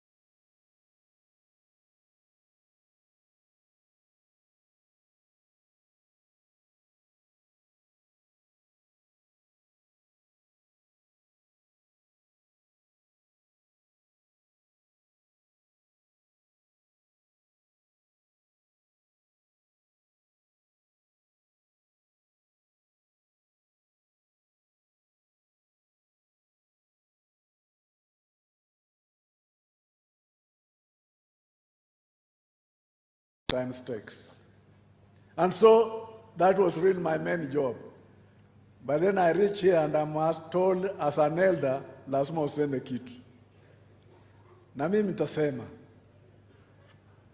you know, all politics, it was said, is local. So siasa mingi imesemwa hapa, ya juu na kila pahali. Lakini kwa sababu mimi ni mzee wa area hii, mzee wa Mlembe, I will talk a little local politics ya Mlembe. Kwa muda mrefu,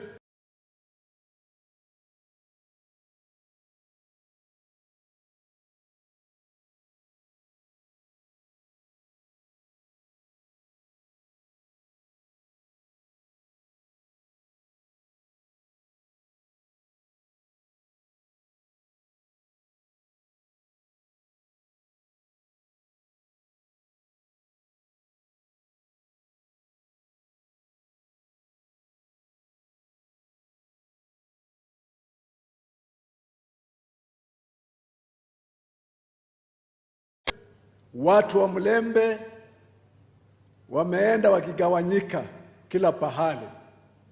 And so as Mlembe nation, we became ile nyungu ya pombe ambaye kila mtu anakuja anaweka mlija, anakunywa, alafu anaenda zake. And they even reached a stage where we were laughed at. And we were told to go to Mlembe nation, you don't need a Mlembe leader. You just go direct to the Mlembe people. Today, esengo msahulu. Nenya mbabolele. Tumesema wakati mwingi tukuje pamoja. Lakini, umubukusu na aluma alikuije pamoja, walikenya umubukusu. Umuragoli na aluma kuije pamoja, walikenya umuragoli. Umunyole na aluma kuije pamoja, kenya umunyole. Lakini sinenya ni mano, ngomwana mubukusu, omwana wa Mlembe, huwa bola mbonemire kusiri, nikaona mbele. Na nikaona kijana kutoka kwa jamii ya Mlembe, ambaye viongozi zote wanataka kufuata ni Musalia Mudavadi.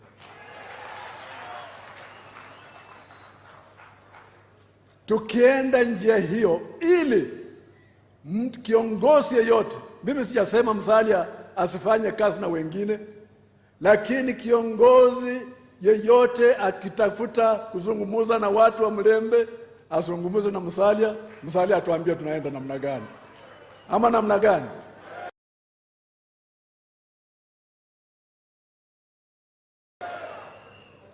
You saw, and when we talk like this, sometimes we are told you are being tribal. We are not.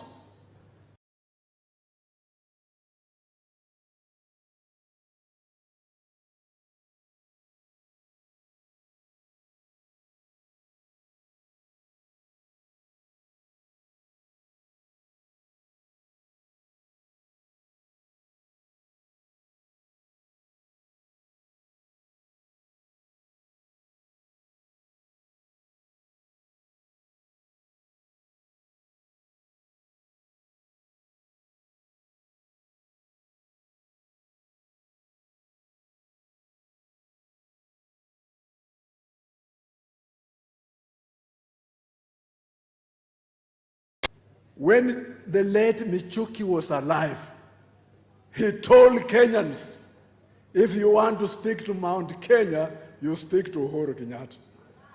Ama namna gani? That was not tribal.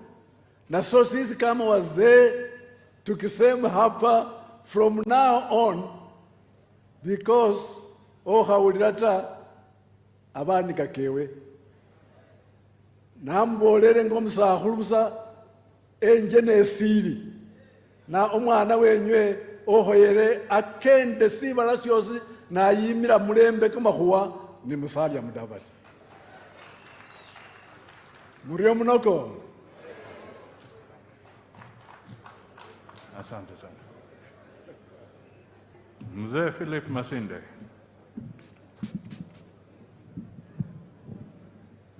After that, I'll be looking for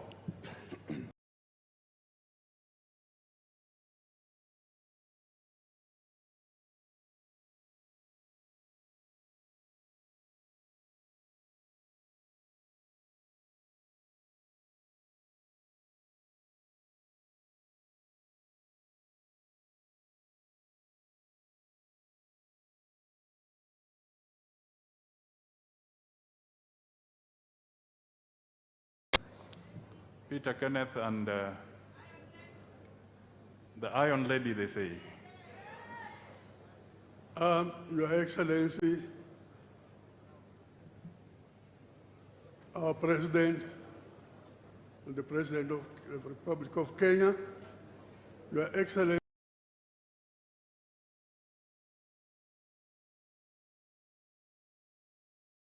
the former Prime Minister, waheshimiwa wote na waombolezaji.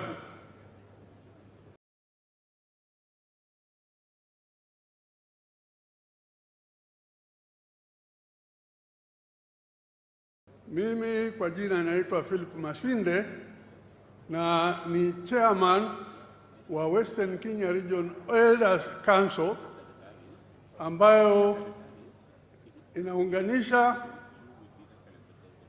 Waluya, wa Sabot, wa Terik, wa Teso na wengineo wadogo, taibu ndogo ndogo ambako siko hapa kwa Western Province. Na nimetumwa kuleta rambirambi zangu mwenyewe na sa familia yangu na sa wakazi wa Western Province, wazee, kuleta rambirambi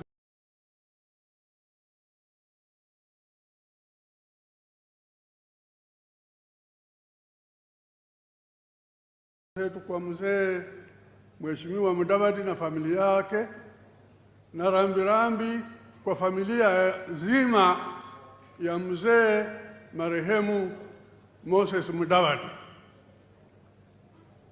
Hata saa hii nimekuja na delegation yuko hapo mbele.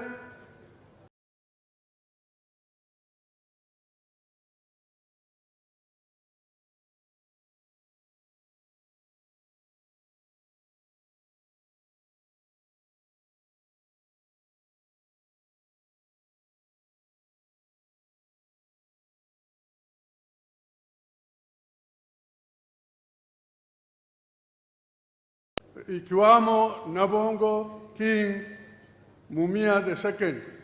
Sijui kama wengi hawanasikia tu hawajamuona, itakuwa juu ya Master of Ceremony kama anataka kuita yeye asalamie.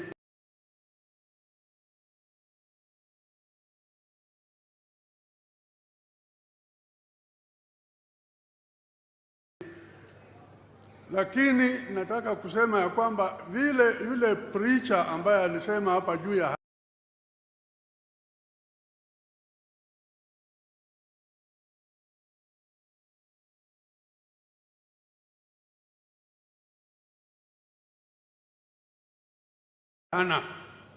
ilikuwa ya kweli sana, na nataka kuconfirm with experience.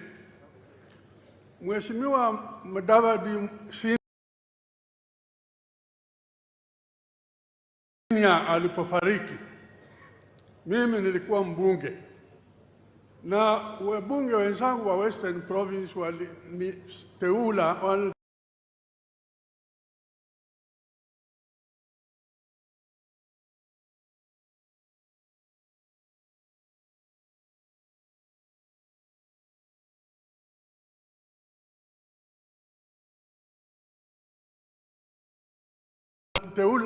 walinichagua kwa company the family ya Mheshimiwa Mudavadi na mwili yake kwa ndege kuleta hapa Western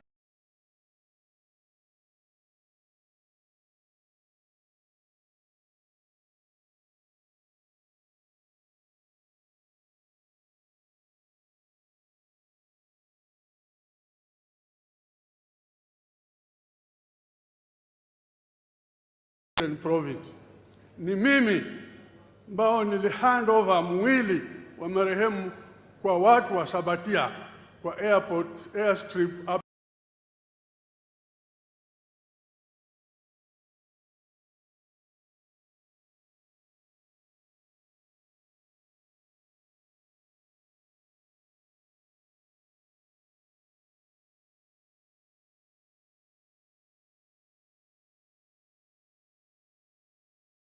Kakamega pamoja kuja na barabara kuleta mwili hapa Mululu. Na nikajua hana vizuri sana, kwa hivyo nasema ile yote mpreacher alisema ni kweli. Na ni kweli kunaweza ona.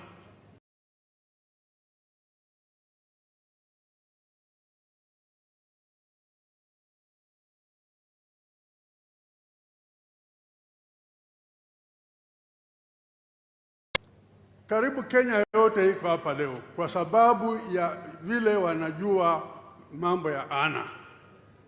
Na nafikiri mmetusaidia kuunite. Tuko hapa united kama Kenya mzima. Mkitoka hapa kurudi kule mlitoka, mtuachie unity.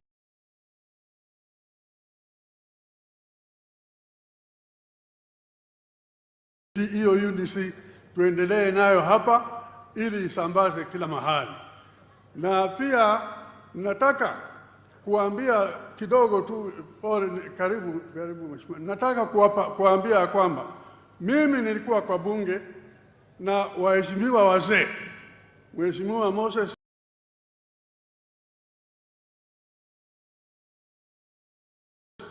Mheshimiwa Masinde Muliro, Mheshimiwa kijana wa Malowa, Mheshimiwa mzee Oginga, baadaye nikawa na Mheshimiwa Raila hapa. Hawa watu kutoka upande huu wa Kenya, Western Kenya, saa ingine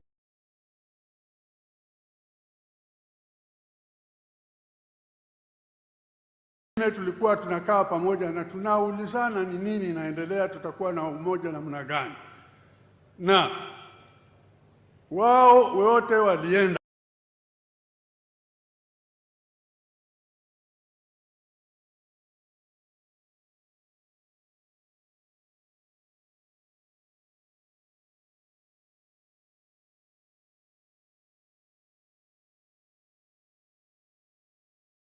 Nafikiri karibu wote wameenda, ni mimi tu ningali nimebaki kwa hiyo group ambayo inakuwa inaulizana.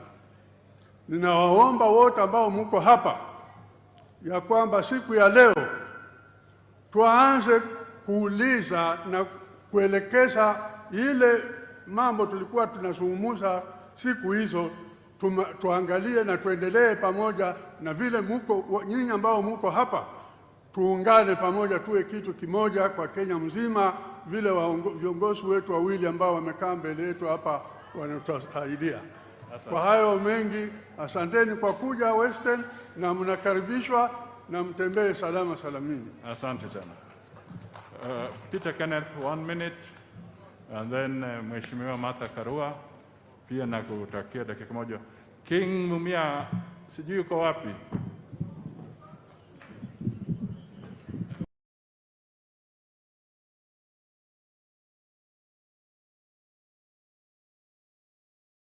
Wacha punge mkono tafadhali. Huyo ni king wetu, Na mimi natafuta kura Matungu.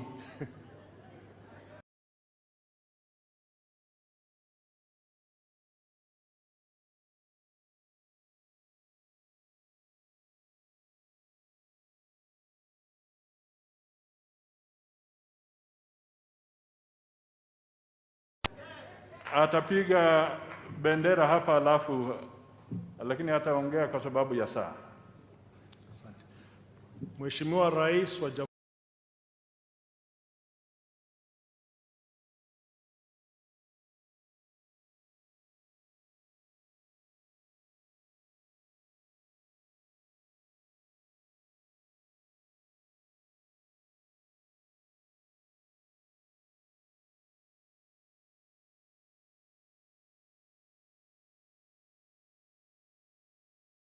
Jamhuri ya Kenya, Mheshimiwa Uhuru Kenyatta, the Right Honorable Raila Odinga, viongozi wote, waombolezaji wenzangu,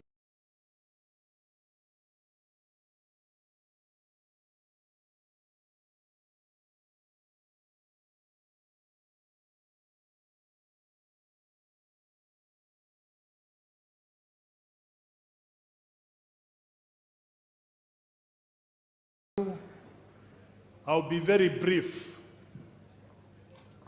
Kwanza nimekuja kumpa ndugu yangu pole kwa familia yake, the larger Moses Mudavadi family, kwa kumpoteza mama. As I told my brother on Monday, losing a mother is very painful. I lost one 18 months ago. He walked with me. He came home in Nairobi, na baadaye akaja on a whole day like this in Gatanga. And I still remember what the president told me at 5 o'clock at a time like this. He said, Peter, go and rest the old lady.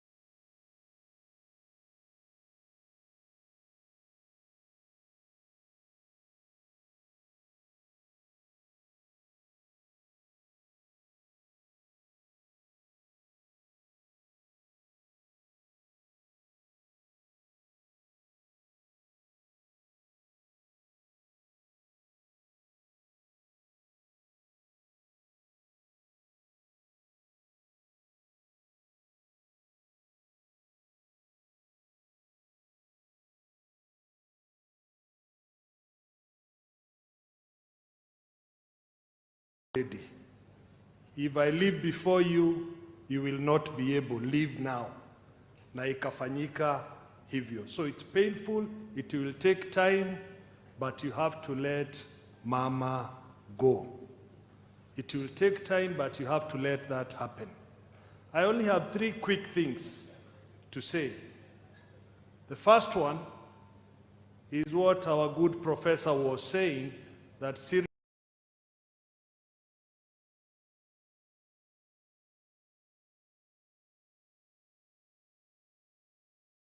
issues require a lot of time. What he did not tell us, if the danger is looming, how much time you need to take.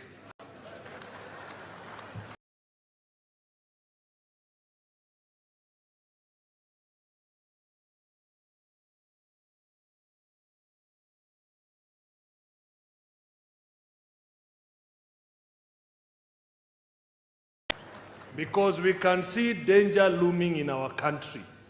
There is no time. And that is what many speakers are saying. People need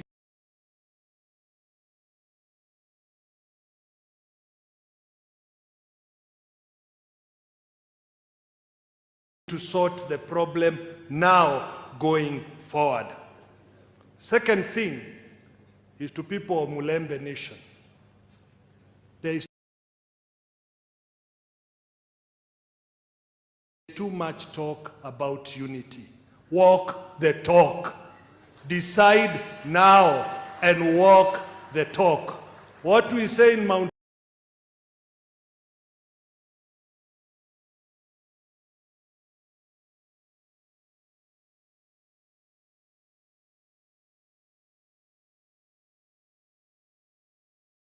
Kenya is that we want to be on the negotiating table.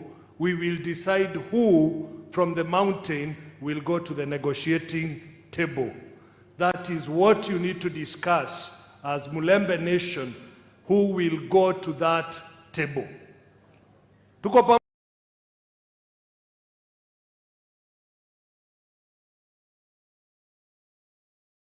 pamoja? Ya mwisho, let us be careful about prophets of doom.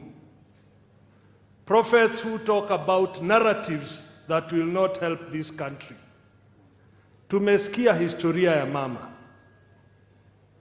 She struggled to bring her children. Na mtoto akitokea hapo kama Mheshimiwa Musalia, he's been in national politics for 31 years.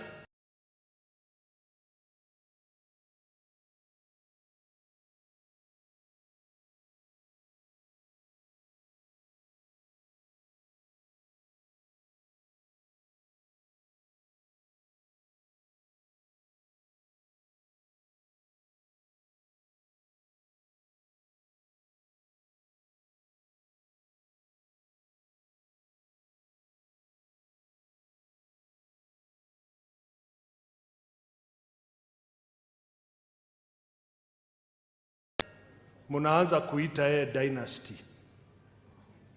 Even those who are calling people dynasty have children. Will their children be dynasty? We must be very careful. We have many single parents here. Sivyo? What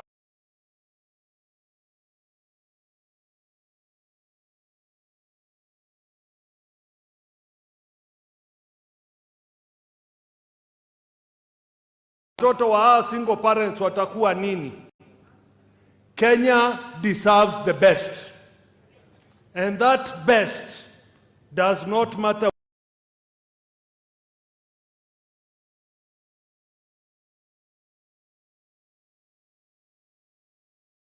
which family they come from, does not matter which region they come from. But Kenya deserves the best. Asanteni sana. Thank you.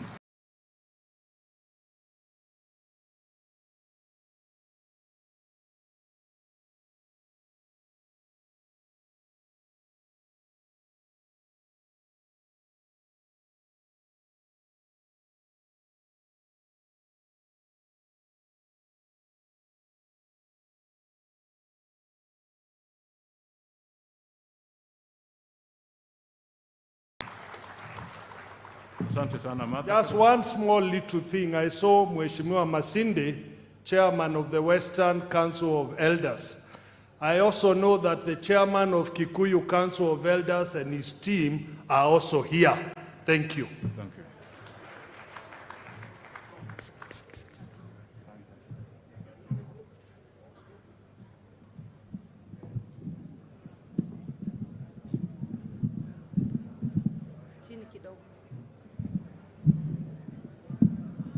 Your Excellency the President, Right Honorable Prime Minister, na asanti, viongozi wote na familia ya Mama Hana ikiongozwa na rafiki yangu na ndugu yangu Musalia Mudavadi na Mama Tesi Mudavadi.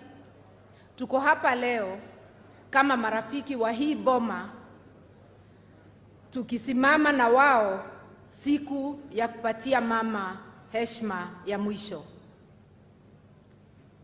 Sikujua mama, lakini naona kama nilimjua, sababu yale mmesema juu yake nimeiona kwa ndugu yangu Musalia. Kwa hivyo tunaweza sema mama alifanya kazi yake kama mama vizuri. Ametuachia kiongozi wa maana, and even your siblings, because I've seen some of them in functions. Your mom did her bit. Leo tuko hapa, lazima tujiulize kama sisi tumefanya ile tunahitajiwa tufanye. Leo tumeungana hapa kama Kenya yote kusimama na hii familia. kwa ile kazi nzuri mama amefanya na familia inaendelea kufanya. Lazima tujiulize sana kama viongozi, kazi yetu tumefanya. Na kwa ile matamshi nimesikia hapa, najiuliza, je, tumeanza tena? Intolerance. We are brewing intolerance. Ukisikia mtu hataki kusikia upinzani wa chochote, hiyo si nzuri. Hata soka haiwezi chezwa kama timu sio mbili. Kwa hivyo kwa kila proposal, let us have patience of entertaining dissent. Ukipropose BBI, expect there will be people who dissent like Martha Karua. Na sio sababu, sio madharau. Sikiza ni nini inafanya mtu aseme.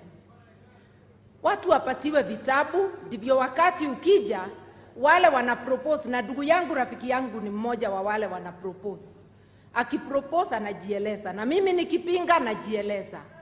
Na sio nikipinga unabandikwa jina wewe mfuasi wa mwingine. Mimi ni mfuasi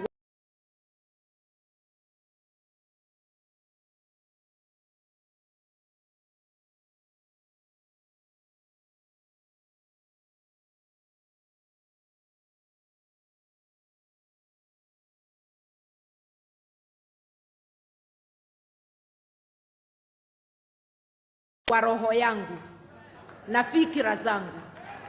Na tuko hapa zote tukitafuta mema ya hii nchi. Mimi naomba kitu moja. Tuangalie hali ya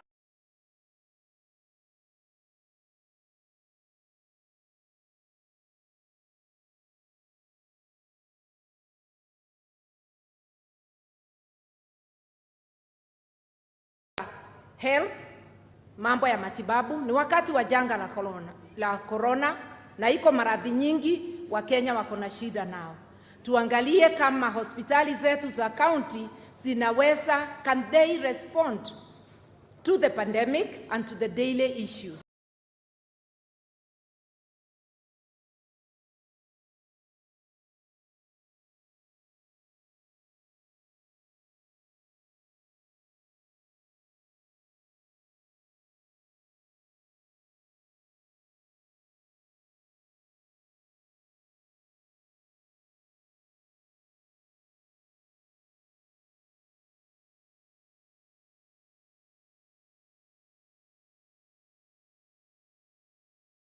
Tuangalie hali ya education.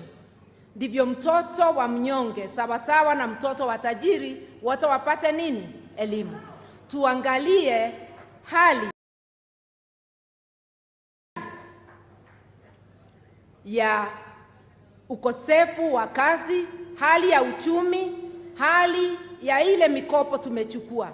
Tuangalie hali kama wale wako kwa vyeo wanafuatilia kanuni za kikatiba za kujua ya kwamba wasiguse mali ya umma. Tuangalie kiwango gani tumetekeleza katiba. Finally, I want to say this. Tunaweza leta malumbano kwa kila kitu. At the end of the day, we will have to sit down and solve the problems of this nation, including ensuring that we have free and fair elections. We have a job to do. We have come today united by the death of our mother. I want to say as leaders, and now that the president is seated here and the leaders are all here, we are running out of time. It's time we sat together and tolerated difference in opinion so that we can solve the problems of this nation. May the Lord rest our mother in peace, hold the family together, and give them strength to carry on. Asanteni sana. Okay.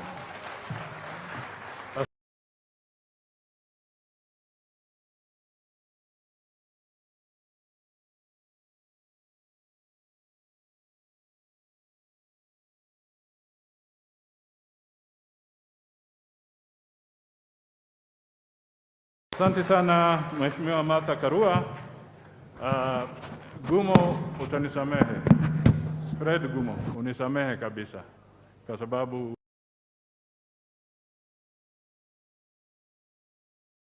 saa imeenda.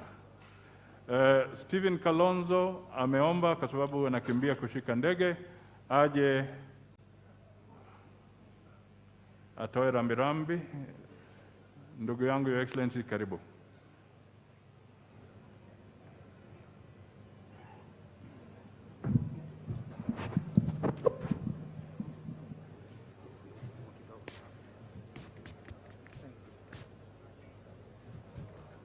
Thank you.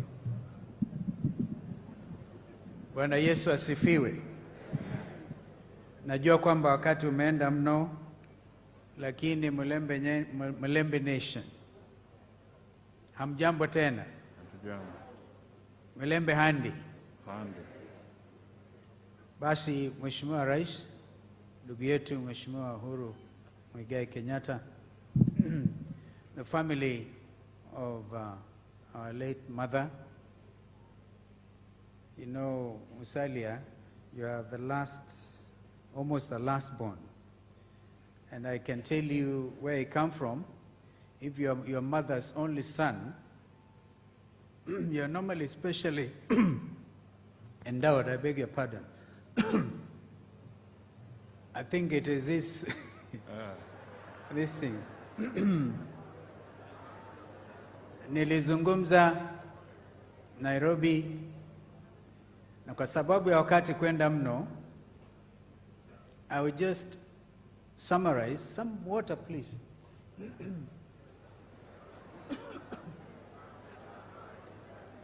some water here. Thank you.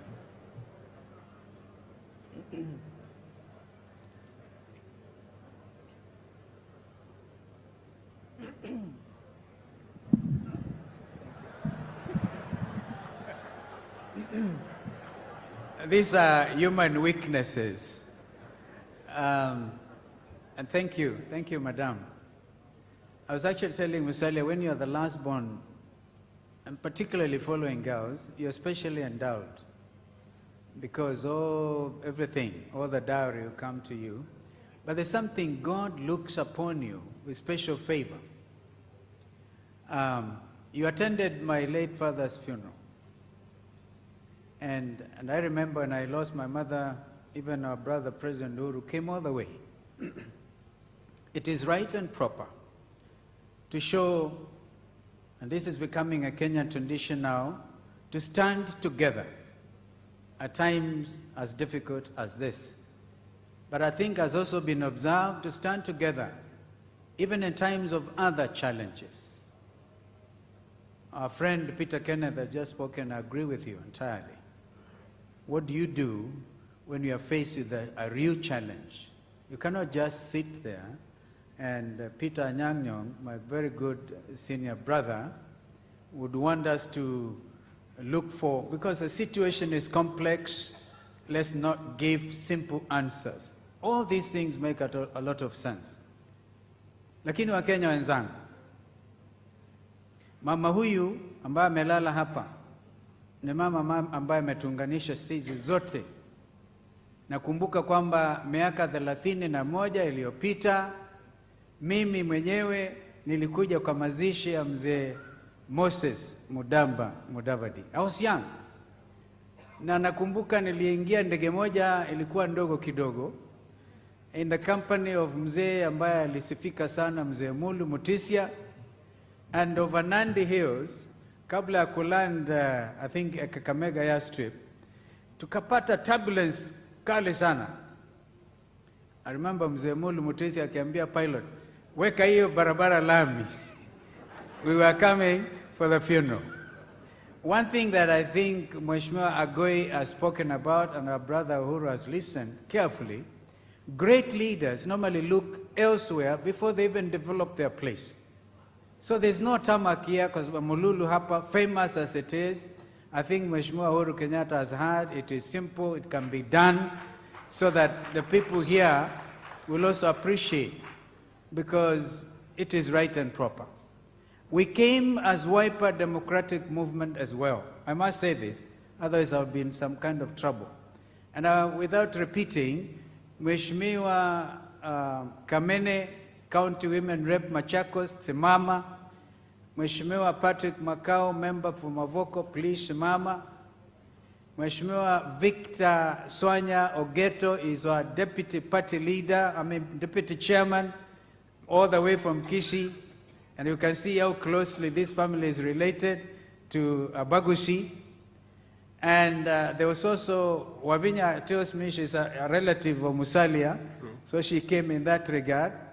And I think there was also another member, because I think Senator Wambua from Kitui, Senator of Kitui, because Senator Junior is also bereaved, would have been here. What am I saying? We are all together to show solidarity. Well, I said in Nairobi, and then I conclude, that I'll walk the journey with my brother Musalia Mudavadi.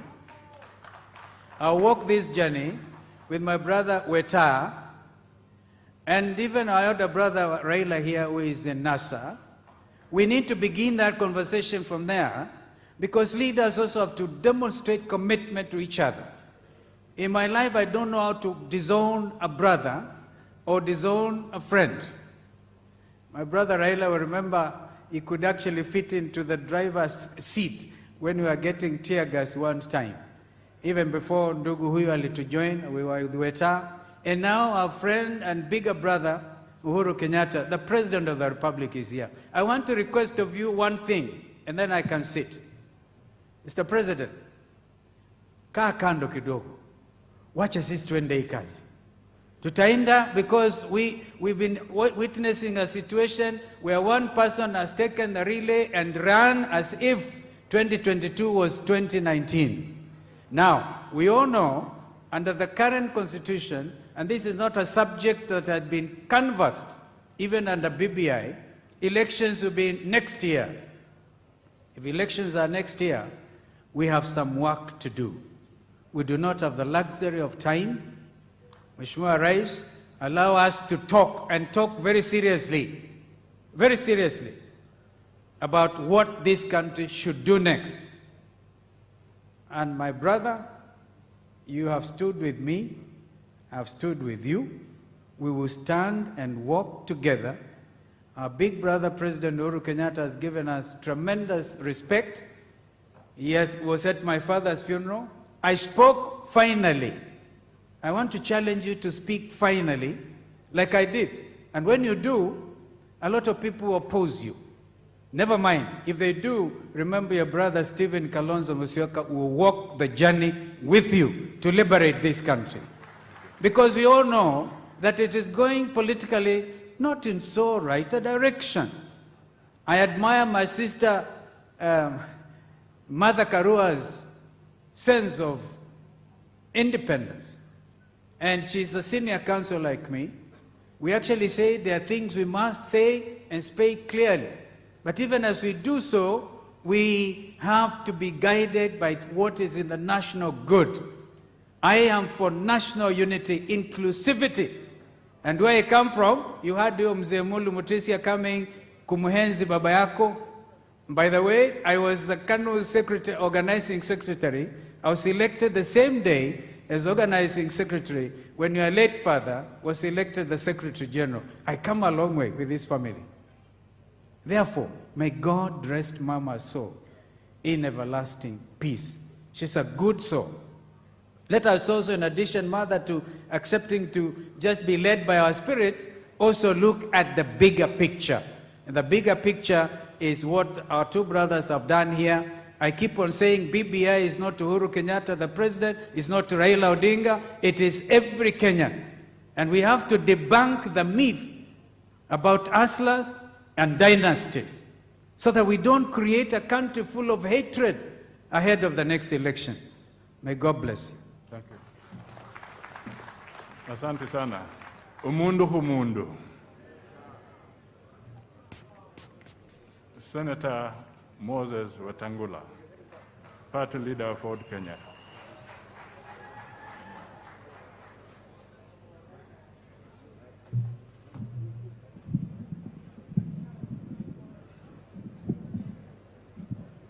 Asante sana. Mheshimiwa Rais wa nchi, Mheshimiwa Raila Odinga, my brother and good friend Musalia Mudavadi and your entire Mudavadi family, Speaker of Senate, all governors present, senators, members of parliament, waheshimiwa wananchi. Tumekuja hapa leo kutoa heshima zetu za mwisho za kipekee kwa mama yetu mzazi, mama ambaye kila mtu amesungumuza ufasaha wake, ujasiri wake, ukarimu wake. Na mimi pia natoa ushuhuda wangu kwa sababu tumekuja kwa mama mara mingi na ndugu yangu Musalia. Kila wakati anatuombea, anatulisha. Na leo tukiwa hapa, mambo mengi imesemwa. To you, my brother Musalia, I just want to encourage you, even as mom was 92, you'll fill the gap. Because as the matriarch of the family, she definitely was the pillar and the strength that gave you the confidence that you walk with. We as the people of Western region, mumesikia vijana wamesema hapa maneno mingi sana. Mheshimiwa Rais, I'll only point out one or two things that haven't been said.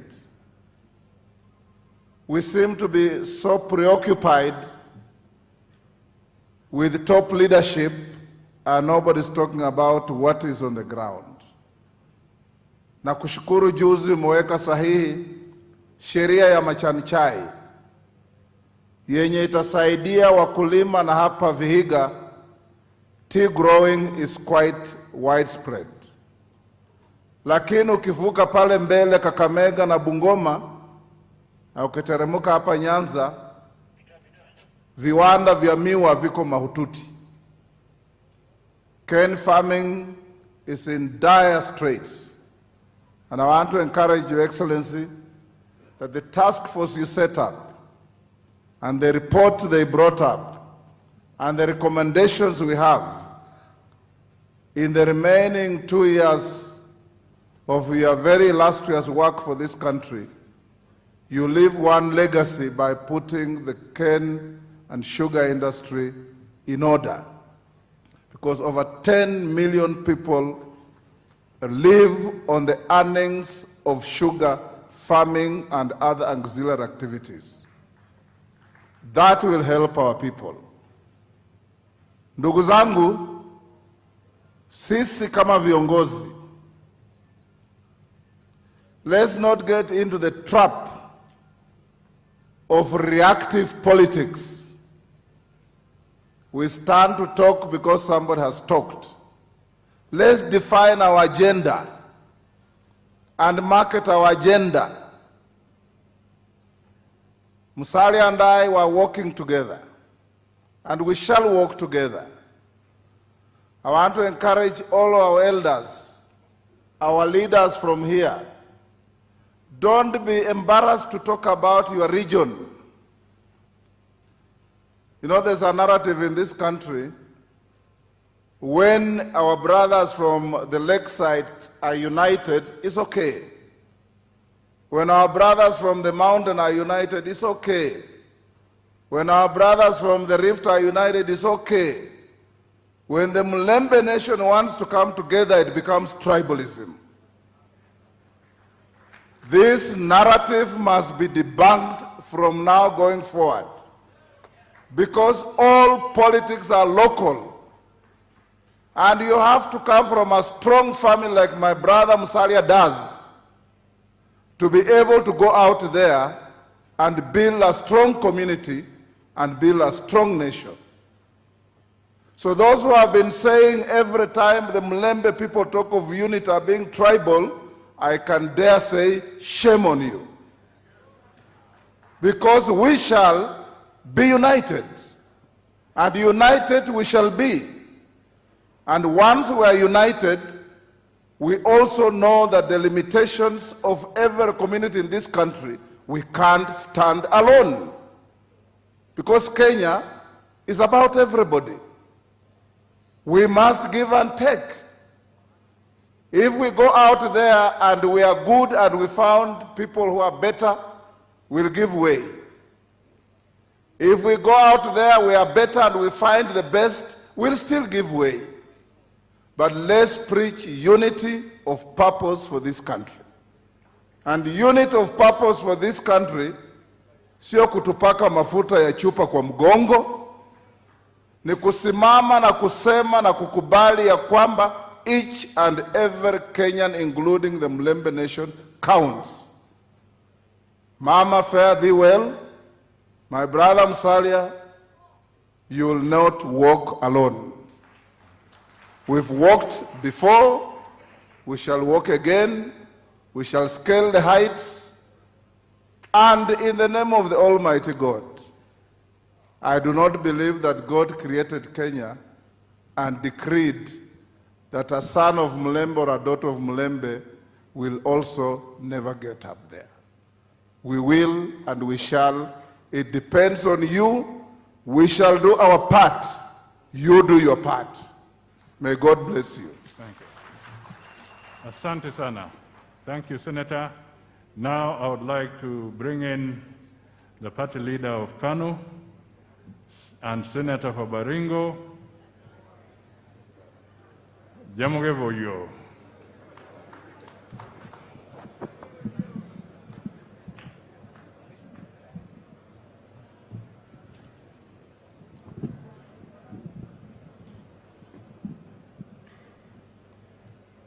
Your Excellency Uhuru Muigai Kenyatta, Right Honorable Raila Odinga, the family of Moses Mudavadi, led by Wycliffe Mudavadi, all leaders present here today. Mine is to bring my condolences to the family of Mudavadi, to bring the condolences of my people in Baringo County, and to bring the condolences ya watu wetu ya chama cha KANU. Poleni sana.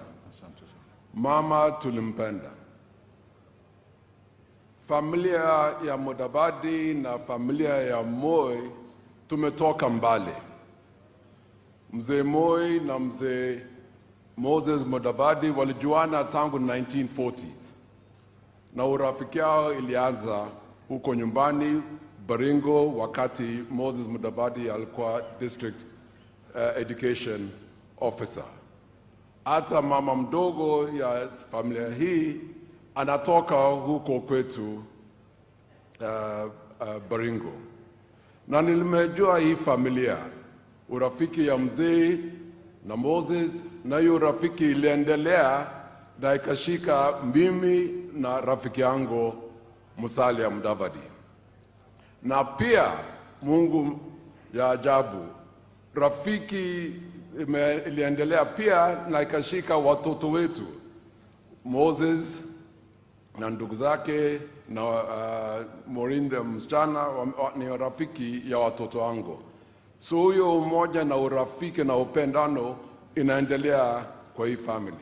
So wakati ndugu yangu alipoteza mama wetu, tulisikia uchungu sisi zote. Wakati tulikuwa nakuja hapa, huyu mama ambaye anapumzika hapa hakukuwa na ubaguzi. She treated us the same way she treated her own children. Lakini nilijua mama alimpenda Musalia sana sana. Pole ndugu yangu, pole pole. Nikimaliza yangu ningependa niseme hivi. Umoja, and many people have talked about this, umoja ya jamii ya Waluya ni ushindi wenyu. Nilisema 2014 wakati tulikuja hapa kwa mkumbusho ya mzee Moses, without unity ya jamii ya Waluya utapata ushindi. So tafadhali fanyeni kazi juu chini, uhakikishe kama jamii ya Waluya wameshikana, wamekaa kitu kimoja, and take your rightful place in the political banquet table. Ninaomba. Mwenyezi Mungu awabariki, kwa sababu ulitueleza ungependa kupumzisha mama mapema, so sitasema mengi. Mwenyezi Mungu awabariki hii family, na Mungu akae mbele na nyinyi. Asanteni sana. Asante sana Senator Gideon Moi. Ningependa familia yetu ambayo inatoka Baringo, wakilishi ambao wako hapa wasimame kidogo. Pahali wako wapunge mkono. They are here? Okay, wametembea kidogo. Haya, sasa nataka nimwalike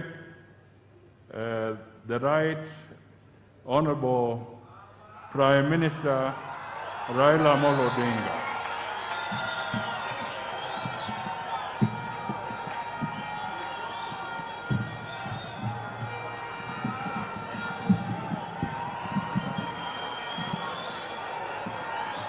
Haya, ndugu yangu Musalia Mudavadi, familia ya Moses Mudamba Mudavadi, ndugu yangu Rais Uhuru Kenyatta na viongozi wote na wananchi wote, mrembe handi.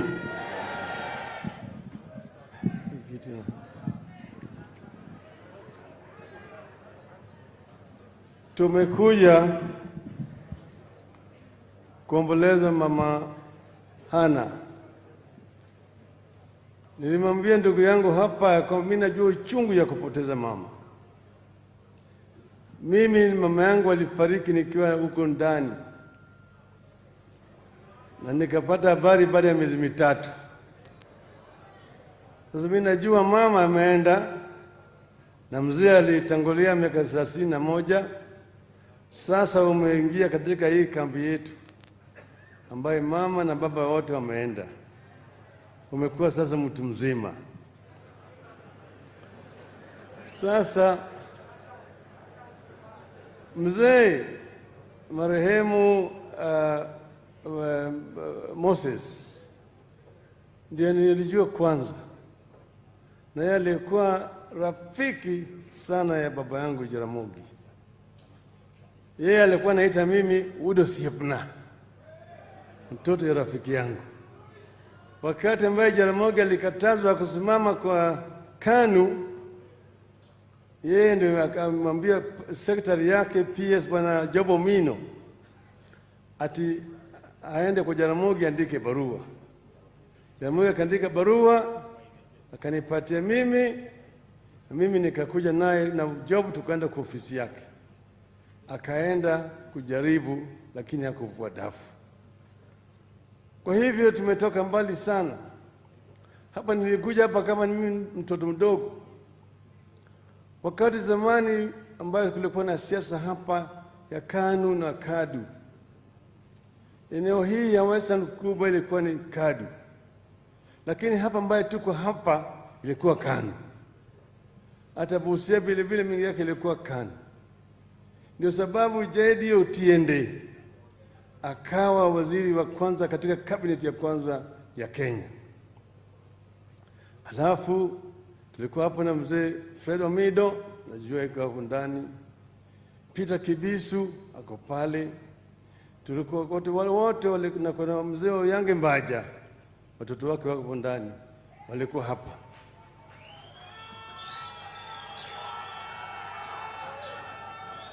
Na kumekuwa kila mara kwa mara umoja ya watu wa kutoka eneo hii, ikiwa kama wanapigana kwa mambo ya haki na kweli.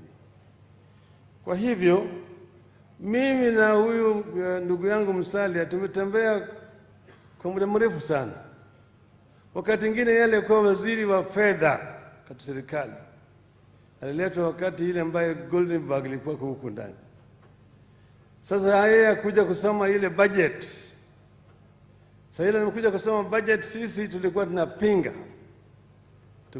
Sasa yeye anajaribu kusoma, tunasema no reforms, no budget. No reforms, no budget. Akajaribu sana mwana wa Hana.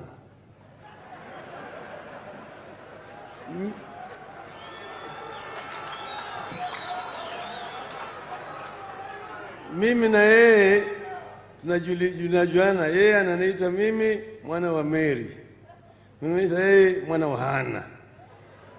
Alijaribu sana wakati huo, kulikuwa chaos katika bunge, lakini yeye alijaribu, hakusurrender, hata hakutingizika.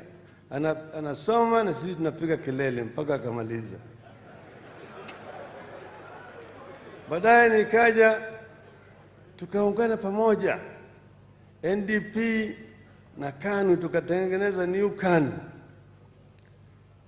Wao wakachaguliwa kule kama naibu vice president, Musalia, ndugu yangu Uhuru huyo, Kalonzo, nao wakatana Ngala, na mimi nikawa katibu mkuu katika chama. Baadaye wakati mmoja akasema ati yeye anaona kama Uhuru ndiye anatosha, kaambia mzee, nataka tuende kule Kasarani tuwe na delegate conference tuwateue. Akasema hapana, yeye tayari ameshateua. Tukawa na Musalia, tukaanza Rainbow pamoja. Natembea na Musalia, tunaenda bali mingi tukitembea juu ya mambo ya Rainbow. Mpaka tukaja hapa kuzika bwana Dagala. Tulipotoka hapa, sasa hiyo simu ambayo Musalia nasema ikapigwa hapa. Akaja kuja kaniambia, mimi bwana, jamaa wameingia huko ndani kwa bomu yetu. Sasa mimi nataka kumwambia yeye, sasa mimi narudi upande ile nyingine. Akatuacha sisi, wakati mimi nilikuwa nataka kusema Musalia atosha.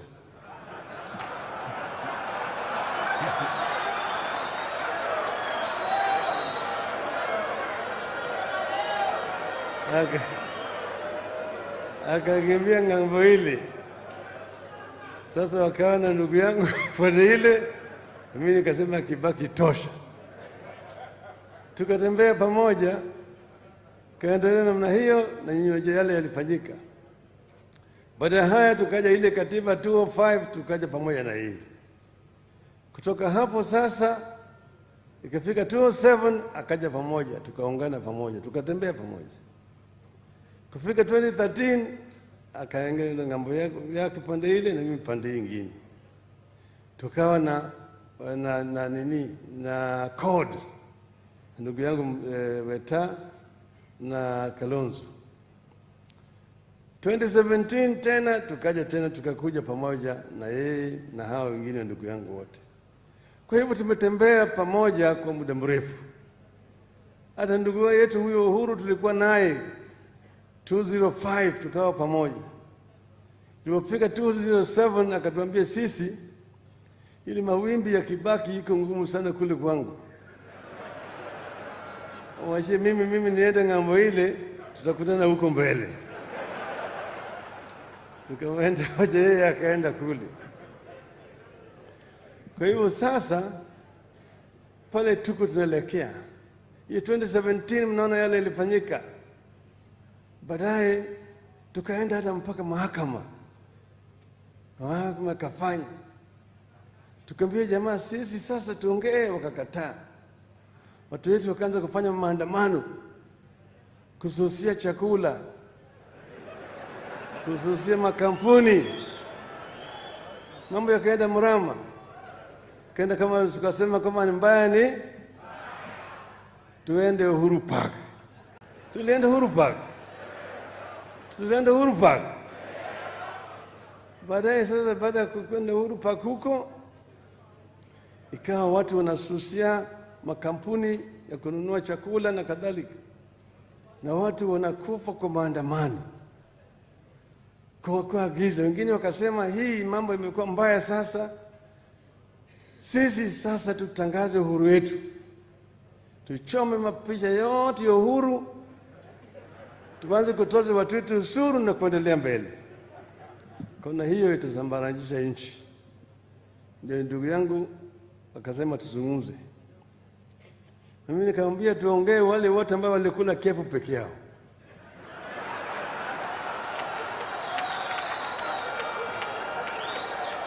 Na kulikuwa ile kepu ya Kasarani, ile kepu ya Uhuru Park, sio? Tukaketi chini na tukaongea kwa muda mrefu zaidi, tukakubaliana na baadaye tukawa na handshake. Lakini hii handshake ikaleta mlipuko ndani ya pande yetu. Kundu kwa NASA, ndugu yangu walikuwa nasema hii ni usalata. Pande yake kaleta vile vile mlipuko pande hili. Umeona wengine wakaanza kuingia pande hii.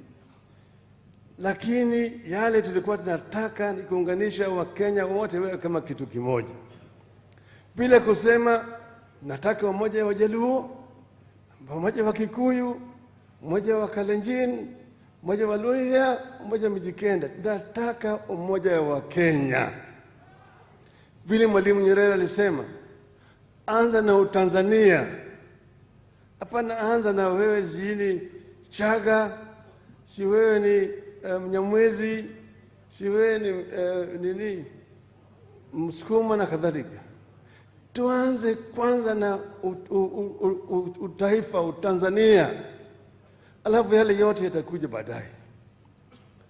Wengine wanaanza kuleta mambo ya utabaka. Tunapojua katika filosofia ya jamii kuna mgawanyiko ya kitabaka. Wale ambao ni watajiri kabisa, wale ambao wanamiliki njia ya kuzalisha mali wanaitwa wabepari. Alafu yule bana shamba makubwa naitwa mkabaila. Yule biashara wa kijumla mbwanyenye. Yule mtu wa kawaida ambaye anatafuta mshahara, huyo ni mkabwela. Alafu yule ambaye hawezi kutosheleza mahitaji yake aitwa maskini. Yule ambaye hana chochote, hawinde, anaitwa mfukara. Sasa vile wanaanza kuleta mambo ya ufalme, ati dynasties na kadhalika. Angalieni historia ya Uhuru. Baba yake alikuwa anakwenda kusoma mita ya maji, mita reader. Akaenda Ulaya, akaja akarudi hapa, akashikwa, akafungwa. Utaka kujua tabu ambayo aliendelea, kwenda kule mahali inaitwa Lokitang. Huko utakuta pale walikuwa wanapiga mawe miaka 7 wakipiga mawe huko Lokitang. Baada ya Lodwar kule Maralal, yeye akawa ndio rais wa kwanza wa taifa hii. Si alikuwa ni hasla.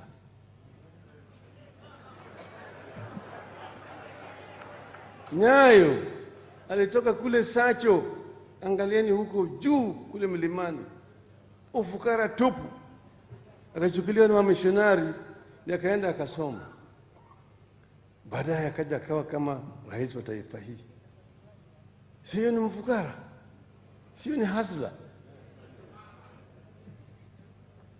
Jaramogi Oginga Odinga hangeweza kusoma ikiwa kama hangekuwa mzungu mmoja anaitwa Kari Francis hapo Maseno. Maana yake baba yake alikuwa hawezi kulipa karo ya shule. Kibaki alifutwa kwa shule kwa ukosefu ya karo ya shule. Baadaye akafanya mambo ya manamba, akaweza akasoma mpaka Makerere, amekuja kuwa rais wa Kenya. Hao si masawa hasla. Sasa ni mahasla.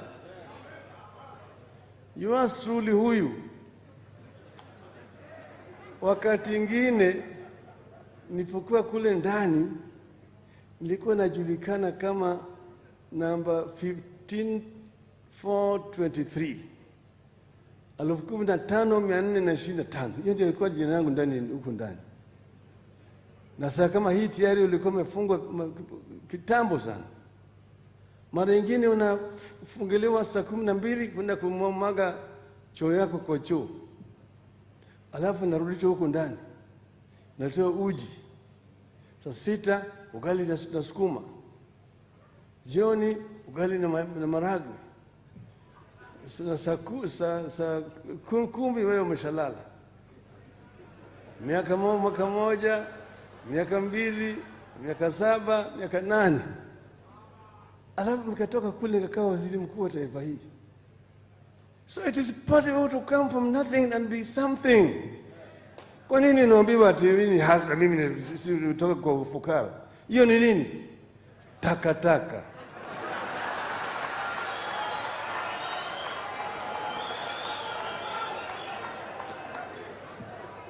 Ile kitu tunataka kama Kenya ni kuunganisha nchi hii. Nimeishi Ujerumani miaka 8. Kulikuwa na mtu kule Ujerumani alikuwa anaitwa Adolf Hitler. Alitoka wakati ambaye kulikuwa na shida kiuchumi kama wakati hii ya corona. Akaanza kuongea propaganda ya kujaribu kupotosha watu. Myahudi ni adui yenu. Myahudi mzuri ni ile ambaye amekufa tu. Hata yule ambaye amekufa mfupa yake kwa ruza utakufa. Kwa hivyo akamwambia Wajerumani, mpatie mimi miaka 10 na nitapatia nyinyi Ujerumani mpya. Give me 10 years and I will give you new Germany. Ndio Hitler alisema. Baadaye akajipata vijana wanamfuata. Wakampatia Ujerumani. After 10 years, Germany was in ruins, in tatters. Kwa hivyo hii propaganda ya kusema mimi ndio natakuwa nitaleta ukombozi, ati vijana, hii ni vijana wa mahaslas watakuwa ndio viongozi, watachukua uongozi wa nchi hii, wataendelea mbele. Uliza mbona hawakumpatia mahasla kule Matungu nomination, au kule Kabuchai au Nairobi? Mambo ya wilbaro haiwezi kuleta ukombozi katika taifa letu.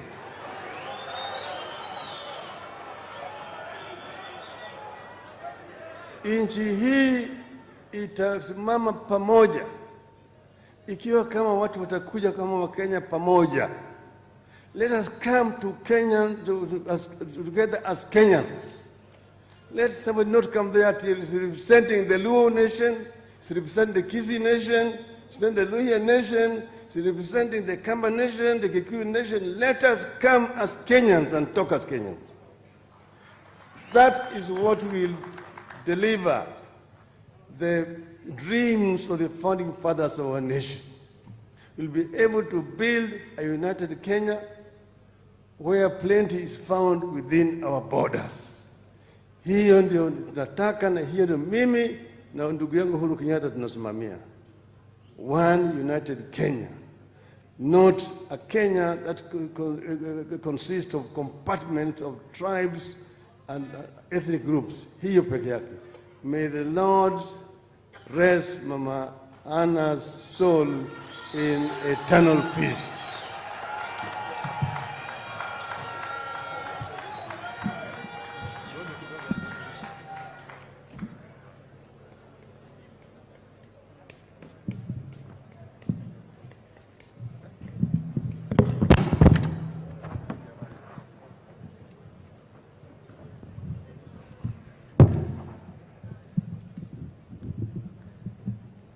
Thank you, Mheshimiwa Raila Amolo Odinga, for conveying your condolences and speaking to us. Asante sana.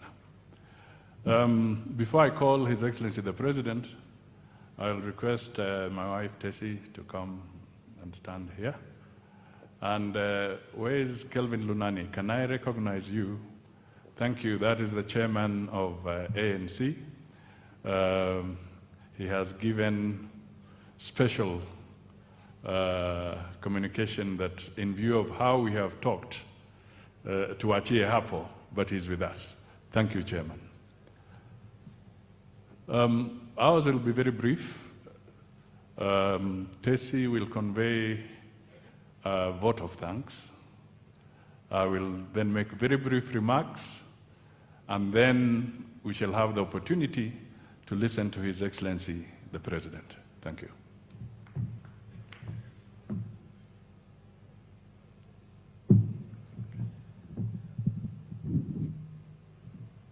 Thank you.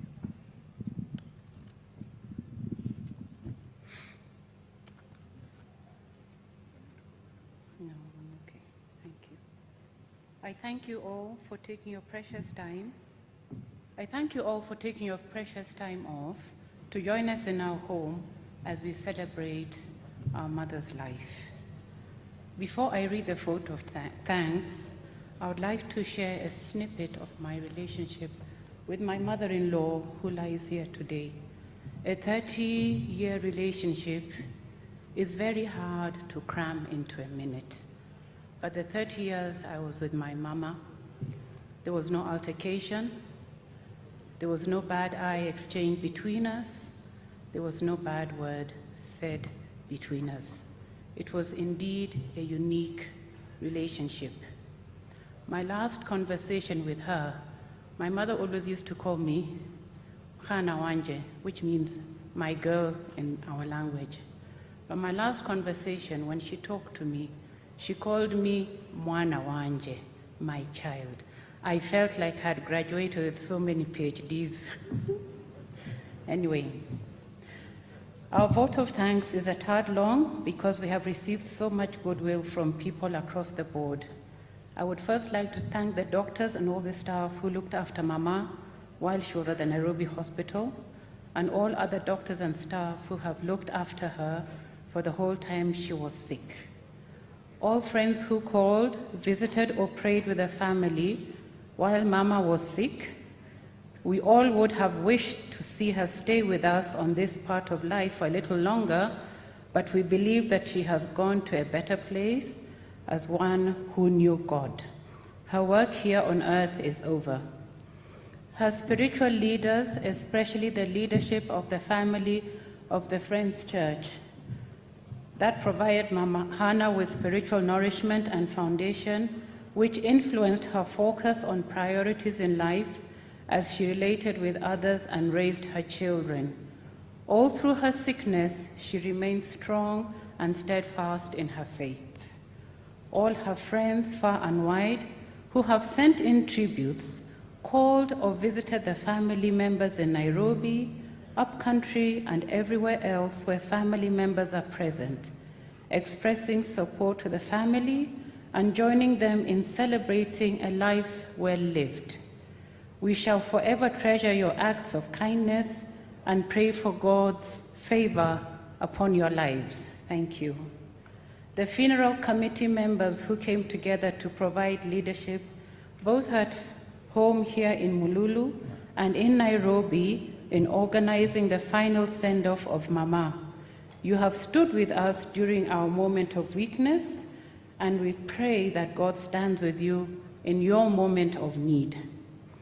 The media houses, in standing with our family and even offering free or discounted services, including the publishing of Mama's obituary in the papers. Special mention goes to the Standard newspapers, the Star, and Nation Media Group, the various service providers who have gone beyond the call of duty and served with their hearts in spirit in giving Mama a decent send-off. Special mention goes to Wonder Joy, who have walked with us from Nairobi into Mululu. I think now Wonder Joy knows a little bit too much about our family, but anyway, thank you. A special mention too goes to the airlines and companies that provided transport for family members and guests.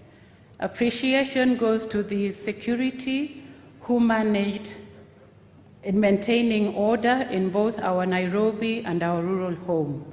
A special mention to my kitchen mamas who got into my kitchen and took care of so many things that I could not have personally handled.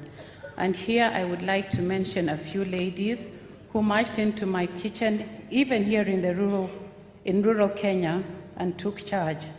Mejuma Mbaruku, Suleka Dwale, Elizabeth Ware, Julie Kihara, and Frida Cheng. Thank you very much for stepping in and filling that gap.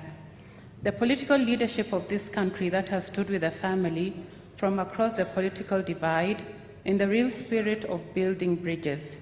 Mama has indeed helped to bring home the message that politics should not divide us, but should help build a stronger, cohesive society in which leaders are truly servants.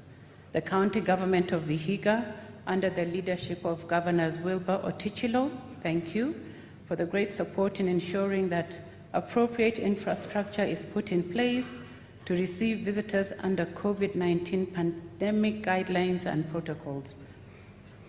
The government of Kenya, under the leadership of Mr. President, thank you very, very much for standing with Honorable Musalia Mudavadi and his entire family during this very trying moment and helping to provide moral and logistical support during the final send-off of Mama. Thank you. Last but not least, we thank God who gave us Mama Hannah and into whose hands she has gone back to. We thank him for giving us special grace to go through such moments so that with the comfort we receive, we are able to comfort others. I end the vote of thanks by reciting one of her favorite verses. The Lord is my shepherd, I lack nothing. He makes me lie down in green pastures. He leads me beside quiet waters. He refreshes my soul. He guides me along the right paths for his name's sake. This is Psalms 23, 1-3. Thank you, Mama, for being such a wonderful mother-in-law. I shall truly, truly miss your hand that quietly held mine for 30 years. Rest in peace.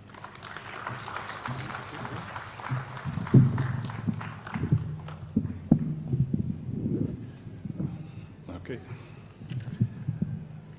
All right, thank you. Your Excellency,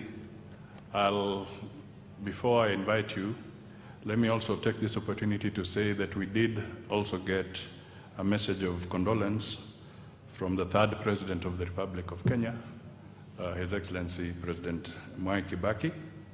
He sent a message to the family, and it simply is that it says that I learned of the recent passing on of the Mudavadi household matriarch, Mama Hannah Chanzala Mudavadi, with sadness.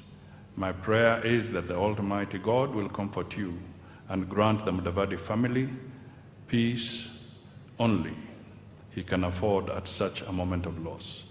Besides being an iconic pillar of her family, the late Mama Hannah Mudavadi was a well-respected community leader whose actions spoke louder than her words. She was a loving mother, not just to her immediate family, but also to the larger community she lived in and beyond.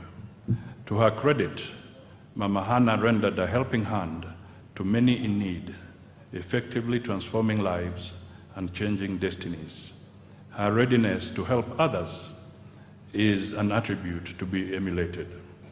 As the Mudavadi household comes to terms with the loss of their mother and benefactor, I encourage each member of the family to take stock of the deeds of the late Mama Hannah and what she stood for.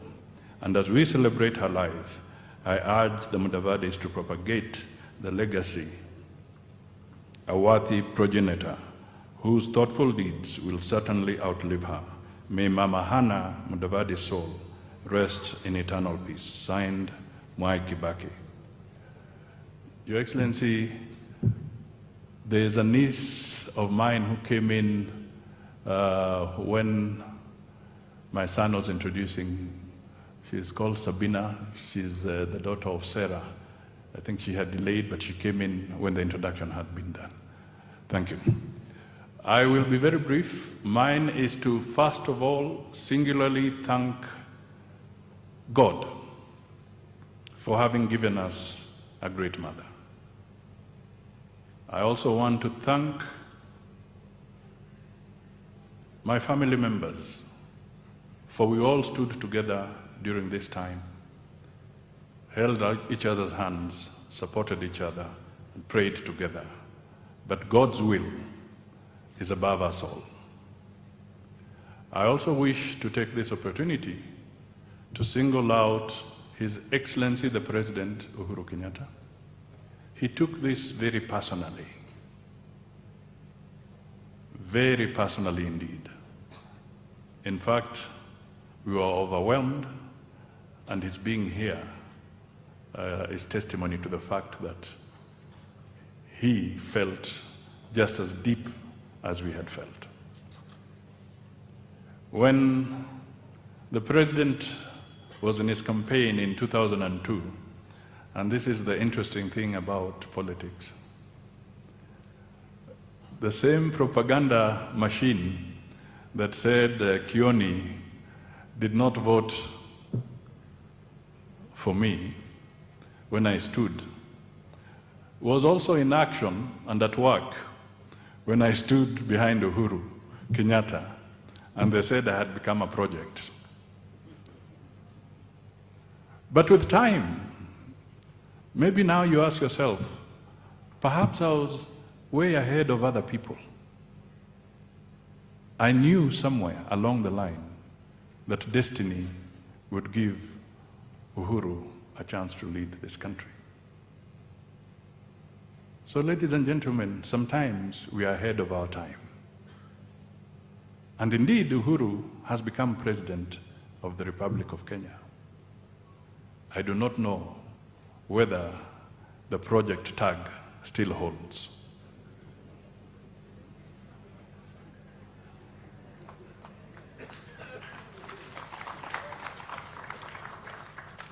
It is important as we go forward, and as I thank His Excellency the President, to also thank the rest of the Kenyans who are here. They came from far and wide, all shades of life, to condole with us in Nairobi and to condole with us here. We thank you so much. You do not know the impact you have made in our lives. Some have given what in Kiluya we call zinguza. You know, Your Excellency, the Luyas, everything is a vegetable. The Kikuyus say kanyama, and Luyas will say zinguza. Zinguza can be a bull, can be a cow. It has been delivered, but Luyas call it zinguza.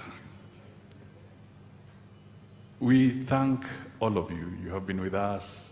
I cannot single out all the names, but just to say the ones who have done it, I shall take time to convey the family's personal gratitude to you systematically a little later. I want to thank the church here. They've stood with us, the Friends Church, the doctors who have worked on Mama, the prayers along the way. It has all been a journey that we have walked together. This is very interesting. As I stand here, who would have ever known that Mama Hannah, a very simple lady, would be the focus where all the national leadership would be sitting to bid her farewell. It's unbelievable. I had never imagined this. It has overwhelmed us. Surprisingly, Mama Hannah played host to the children of Fred Kubai when this country was fighting for independence. Fred Kubai's children stayed here and went to school here in Busali. This was their refuge under such difficult circumstances. So she held out. She taught us politics. She taught us perseverance. She taught us humility. So if I am weak because I am humble, then blame my mother. If I am weak because I'm patient, then blame my mother. If I'm weak because I have a forgiving heart, then blame my mother. If I'm weak because I don't shout when expressing my point, then blame my mother.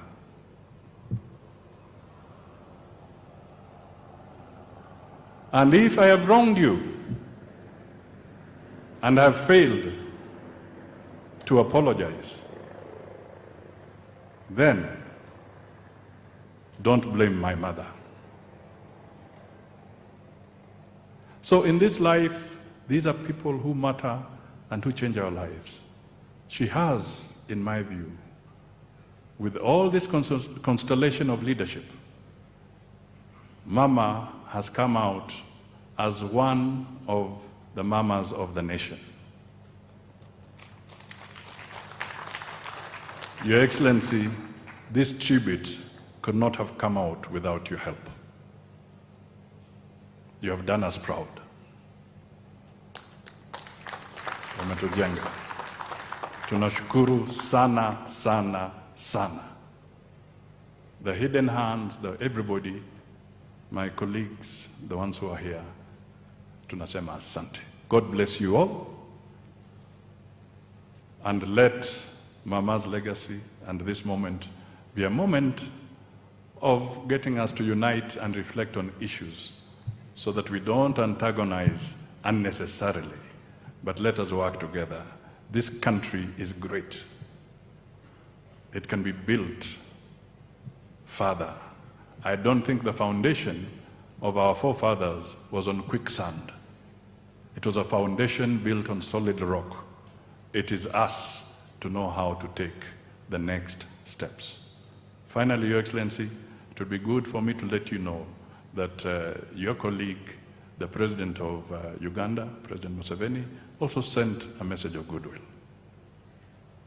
I don't think it was out of vain, but partly as he reads, and he used to apparently stay in Chevakali sometimes.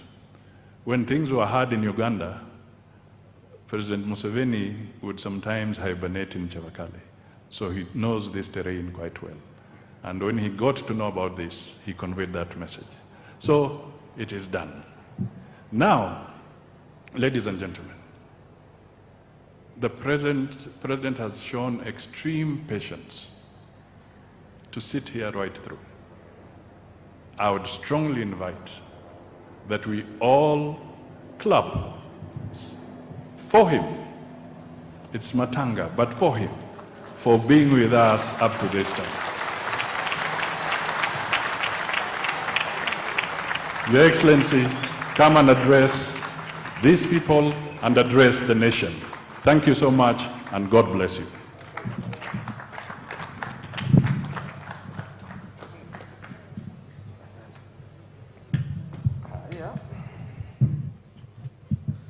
Asante na tuketi, nashukuru sana.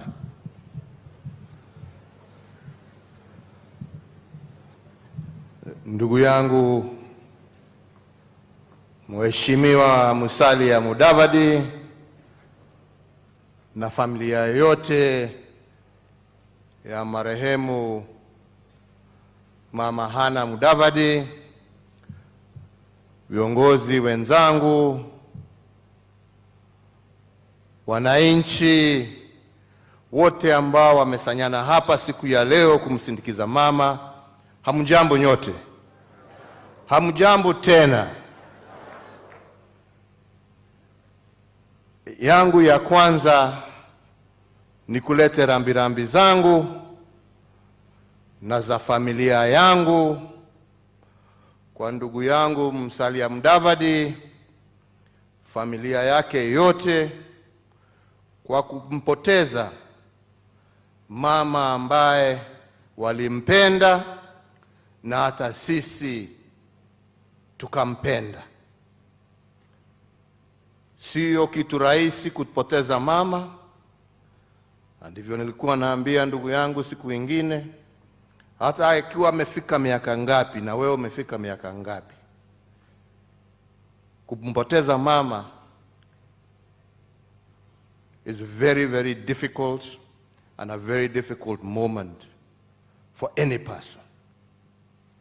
Na ndipo tuko hapa kuomboleza pamoja nanyi, kumshukuru Mwenyezi Mungu kwa hiyo miaka ambayo amempatia, na kusema Mwenyezi Mungu amlaze pahali pema peponi, na kuhakikishia familia ya kwamba sisi pia hatutawawacha. Hata kama mama ameenda, urafiki bado utaendelea. Mimi sio mgeni hapa Mululu. Safari nyingi nimetembea hapa. Tumepokelewa na huyu mama,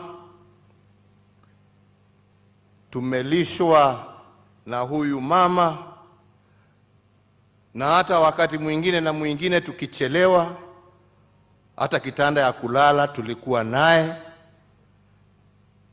Kwa hivyo sisi hatuwezi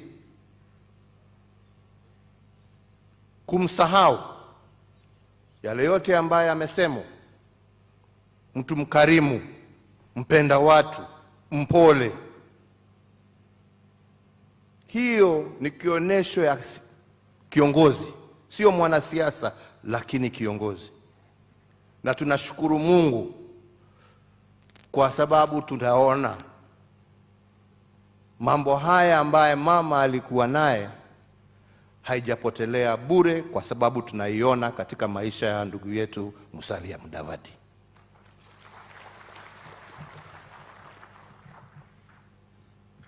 Mimi sana na nimesema sana, sipendi mimi kuongea siasa kwa matanga ama mazishi, haswa mazishi kama hii ya mama ambaye tunaheshimu sana, kwa sababu siku ya leo ni siku ya kuomboleza na familia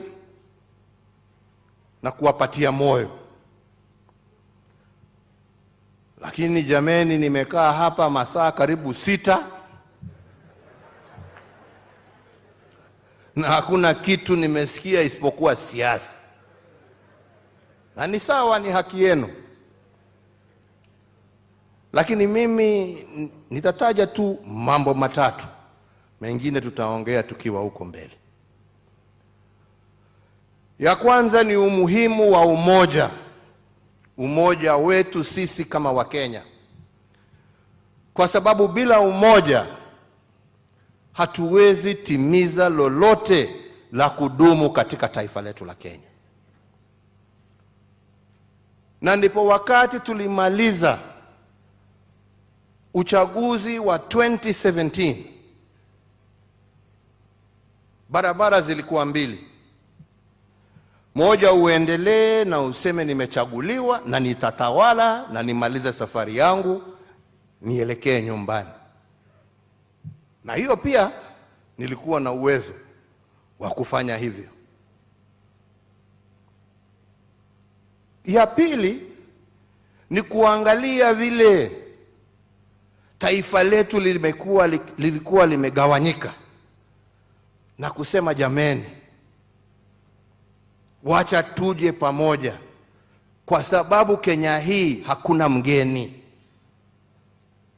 Na kama itamaanisha kusalimiana na kuongea pamoja na wale ambao tulipingana, kama italete amani, kama italete umoja ambao ndio msingi wa maendeleo, wacha iwe. Na ndipo nikatafutana na ndugu yangu Raila na nikasema jameni, mashindano sio vita.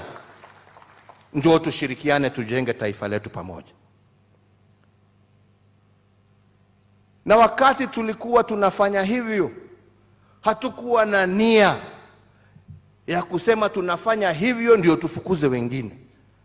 Nia yetu ilikuwa ni kwa njia gani tutalete watu pamoja, wakae pamoja. Na hapo ndipo hata msingi wa BBI ulijitokeza. Kwa sababu tulikuwa tunasema tuangalie shida za Wakenya ni nini, na pamoja ni kwa njia gani tutatatua. Tuhakikishe tumeongeza kwanza kiwango cha pesa ambayo itaingia kwa wananchi kule mashinani. Na ndio mambo yale ambaye tumesikia ikitajwa hapa. Mwananchi aweze kukaribiwa na pesa ambaye itamsaidia kwa maendeleo yake kule mashinani. Jamani, ubaya wa kusema hiyo ni nini? Kunaye. Na tukasema tunataka tuwe na serikali ambaye hakuna jamii ambaye itasikia ati uchaguzi umeisha, kuna mshindwa na mshindani kwa mambo ya kabila. Tukasema kutakuwa mshindwa, ule atashinda na ule atashindwa, sio kwa misingi ya kikabila, lakini kwa misingi ya sera na maendeleo na mipangilio ya vyama ambavyo vinalete Wakenya wote pamoja. That was our objective. Wengine wamechukua hiyo kusema sijui kuna wengine sisi hatuna haja. Mimi sina chuki na mtu yeyote, lakini hakuna mtu yeyote pia atanisimamisha kwa barabara yangu na safari yangu ya kulete Wakenya pamoja, kwa sababu that is what is the most important thing. Na ningependa nitaje ya pili nikija kumalizia. Na ya pili ni hii. Juzi tukifunga mwaka, nilisikia wengine wakisema huko, sijui ilikuwa Msambweni, sijui wapi, anyway shauri yao huko, wanaongea wanasema watu wamechoka na uongozi wa familia hii, nini sijui nini. Sawa, choka, lakini kumbuka kura sio kwa ile tumbo ambaye imekuzaa. Kura inatokana na mwananchi. Mwananchi ndio mwenye kura. Hakuna kiti ya kupatianwa ati hii ni yako, hii ni yako, hii ni yako. Kura ni ya wananchi hao. Ndugu yangu Mheshimiwa Musalia Mudavadi anajua 202 tulitafuta viti kubwa, nyinyi wa Kenya mkasema la.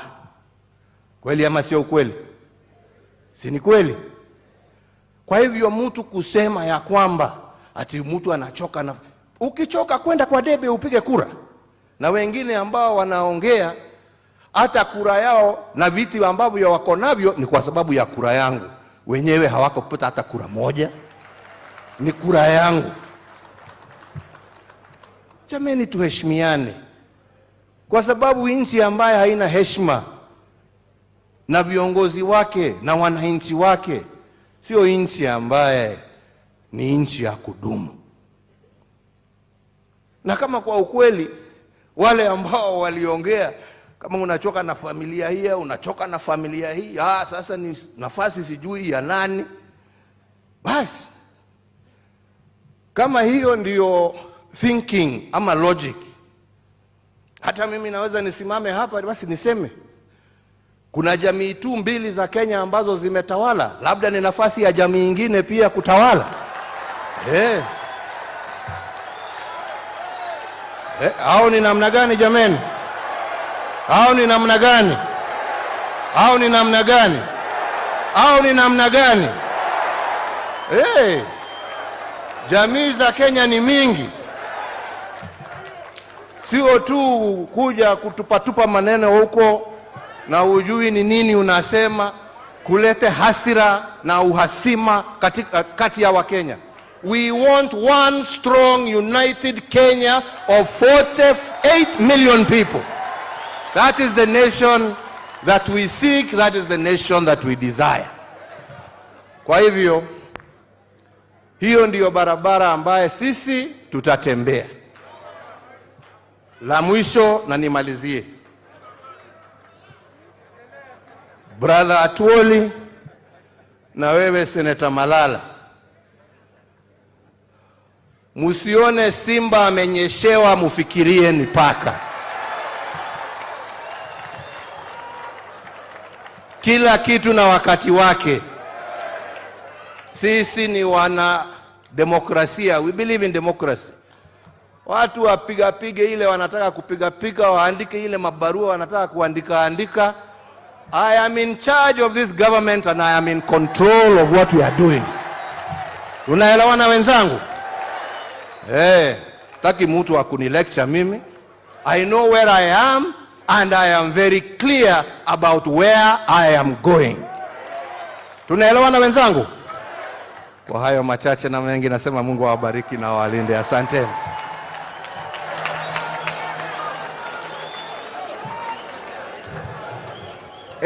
Niseme tu jambo moja ambaye nilikuwa nimesahau hapo, na tumekubaliana kwa heshima ya mama, hii barabara ambaye tumepitia kutoka Mango ifikie ipite huko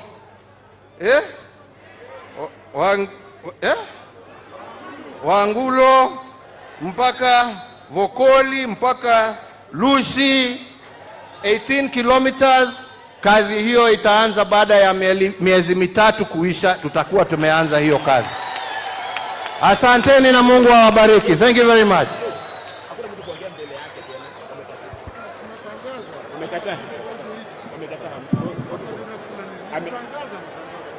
Tuwe watulivu tafadhali, tutulie kidogo. Naomba tutulie kidogo.